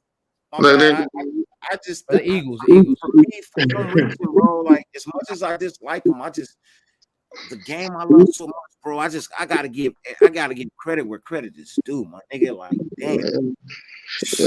Everyone knows Tom Brady's the bar, and if anyone wants to say otherwise, like, you know, old folks always said, grandfathers say, there's certain people we need a whole lot of leave alone. And motherfuckers who say that, just leave them niggas alone because they only gonna piss you off because of their stupidity. Look, I can never take you serious if you ever compare DC to motherfucking Brady. If you put them two in the same conversation, we have nothing to talk about because DC will never be in the same conversation as Tom Brady. My brain will shut off. My brain will shut off and I'll repeat the same thing to you. Like it don't make sense. It'll never happen. So you can't compare the two on how they play. They are two totally opposite hemispheres, bro. They'll never in the same conversation. And I love DC to death. Bro. Derek Carr is Krillin. Derek Carr is never in Krillin. that conversation. And fucking Tom Brady is Goku. Oh, he's not Krillin, though. Calm that down. He's not Krillin. Nah, Krillin is strong as fuck. What you talking about? What the hell he just said? Krillin is strong as fuck. I'm in the same boat. I don't know what the fuck. Dragon Ball Z. Dragon Ball Z. Oh, I don't Goku. I was sitting there going, I don't watch that shit. I almost Googled that. Nigga, I grew up on the all motherfucking Thundercats and Transformers and shit, bro. All I got from Jonathan Taylor's the only one that knew it then. All I got from that saying is one stronger than the other. That's all I need to know. Man, you know what, bro? Hey, motherfucker, check this out. I'm like 10 years younger than half you motherfuckers on here. Except for yeah. Knock it off because I know exactly what you're talking about. And no, he's not Krillin. He's not Krillin. Man. Krillin is way better. No. Like, I get what you're trying to say, but no, that was bad. Krillin was a human, bro. He was the strongest human, bro. No. On that note, if we're gonna talk about Dragon Ball Z, I think my wife is trying to.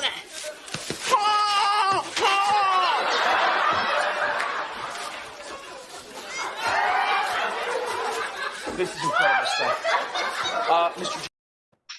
That's the Dragon Ball Z. You got people in the chat here going and danced down. off the stage, bro. Nah, bro. DC is what? Piccolo. All right, Piccolo. Yeah, I'll give it to you. I think my wife want me to go to bed now, so I'm gonna holler at y'all. I still watch y'all, but yeah, I see y'all. I see y'all. Y'all lost me on that shit. Have a good one. All right, now. Good night, y'all. All right, bro. He really leave because of anime, bro? Dragon Ball Z is probably the most popular anime in the world, bro. It's eras though, man. It's eras. You gotta remember eras, man. I understand what you're saying, but even it wasn't the 80s though. It's just from the 80s. Yeah. Yeah, no, it's still a cartoon. Some people just don't watch cartoons, man. I mean, not. I said some people, not all, Terrence. So, but anyway. Yeah, no. What Dirty? Yeah, so it's 2 a.m. and well, fuck you guys. You guys made me feel like shit now. Shame on you. It's 2 a.m. and you've entered the jack off hour.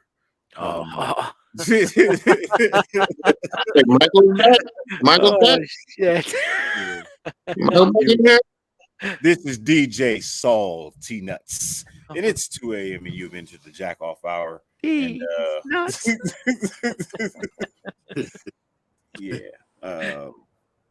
yeah, call up that hoe you've been trying to fuck. Dollar hoe. 1999. You know, I think we're taking over the new Howard Stern shit. Yeah, JoJo, it is, bro. But it's 2 a.m., bro. I gotta get up in a couple of hours to take the kids to school, man. I greatly appreciate everybody being here. Cool Kev, bro. I greatly appreciate you, man. You've been over there silent most of the night, but I see Cool Kev run the chat over there. Once I figure out this moderator shit, I'm gonna get with T, bro.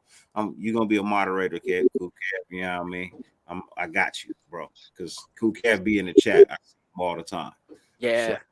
Cool Kev is a mod somewhere. Yeah. I forgot where. Once I figure all that shit out, bro, you in. I got you, bro. But Silent Assassin. I know you don't have a channel, Cool Kev, so I'm gonna go to my boy SC right here. So tell them where they can find you, bro. Yo, yeah, y'all could find me at the SC Experience, man. I cover all things SoCal, man. I'm over here in SoCal, so I'm about 35 minutes away from LA. So yeah, you know, Dodgers, Raiders, Lakers, and USC, man. That's what I cover, and the draft. You're in Pasadena. Nah. Yeah, Valiant Myers. Who's that? What's that? Who? I don't see it. What? I don't know what you looking at.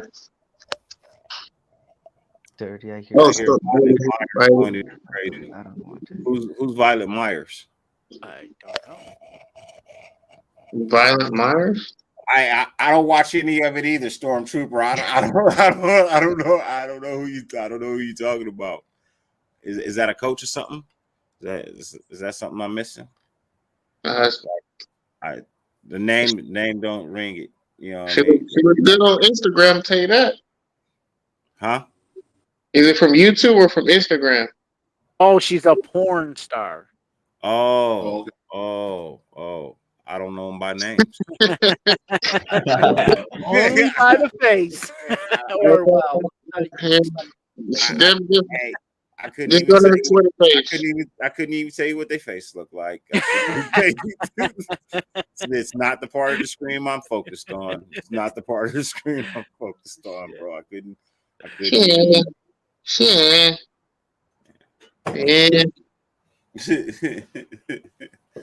But yeah, no. I'm old school, bro. I still like Debbie Does Dallas. Oh yeah, Debbie in Manhattan. Yeah, you know what I mean, classics. Yeah. I like the classics, man. The fake blonde chicks and big cocks. Like I still like. Oh, what the fuck!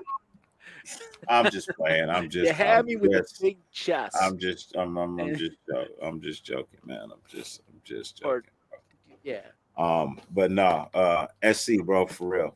Without the interruption, man. Tell them where they can find you, bro. Yeah, the SC Experience, man. That's where you'll find me, man.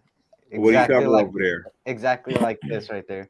I cover Dodgers, Lakers, Raiders, and USC, man. And I be in the Spotlight Sports Network too, so you'll see me do some shows.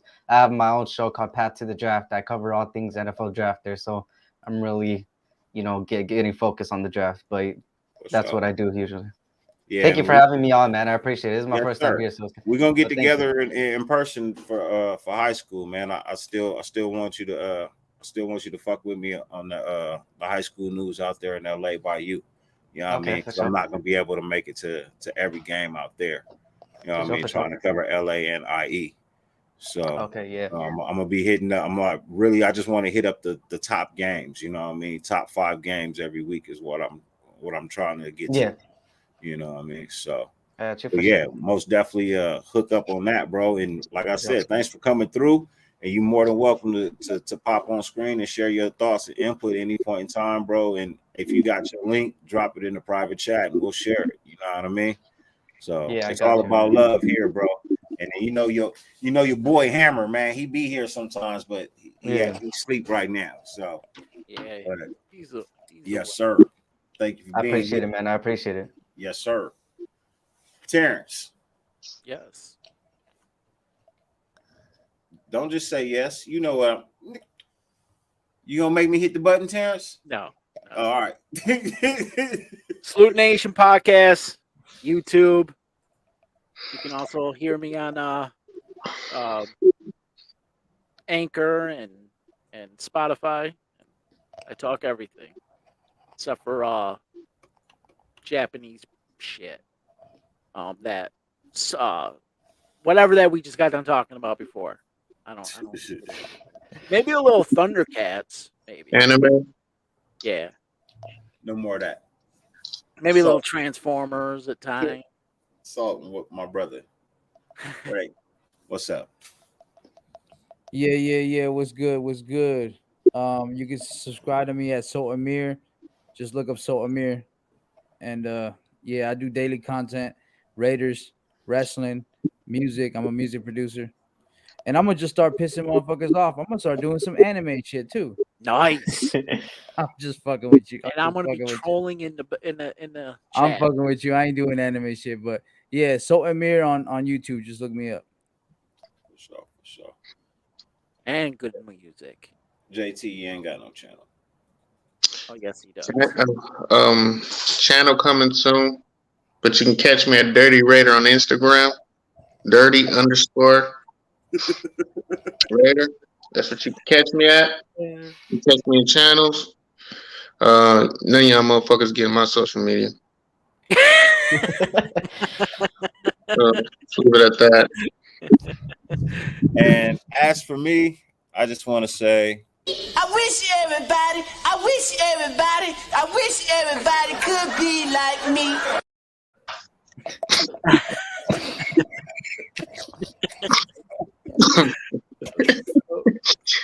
I'm out of here now, man. Love you guys. Love you too, JT. Yeah. Have a good night, y'all. Have a good one, guys. Have a good one, chat. Here, man. Hey, hit them thumbs up, like, subscribe, man. Pass the word, man. I greatly appreciate everybody. You know, you didn't have to be here with me, but you are, and I greatly appreciate your time.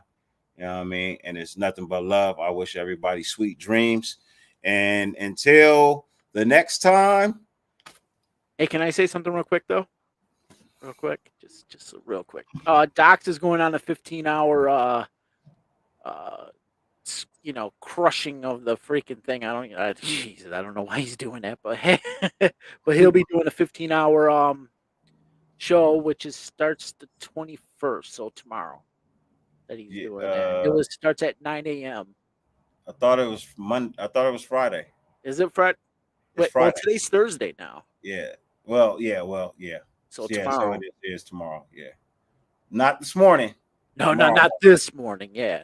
Yeah, tomorrow So morning. yeah, tomorrow morning at 9 a.m. on the East Coast. I don't know what time it will be for you guys. Oh, 6. Oh, 6 for me. Yeah, I was like, wake up Stu for that. Yeah, 6 for me. But yeah, I'll already be up though. You know what I mean? I get up at like 5:30, 6 o'clock to get my kids ready for school anyway. So I'll be up. I'm gonna fuck with them as much as I can. Oh yeah. You know what I mean? I'm gonna fuck with them as much as I can. I could probably give them maybe 3-4 hours of my time, depending on what I got done around here. You know what I mean? But I might be able to give him however much time he need. You know what I mean? For that. All right, y'all. Thanks for have having me a on. good night, man. Thank you, T. Talk to you later, bro. Yes, have a sir. good chat. Everybody have a blessed night. And once again, like I said, sweet dreams. And I wish everybody the best. Raider Nation, we out.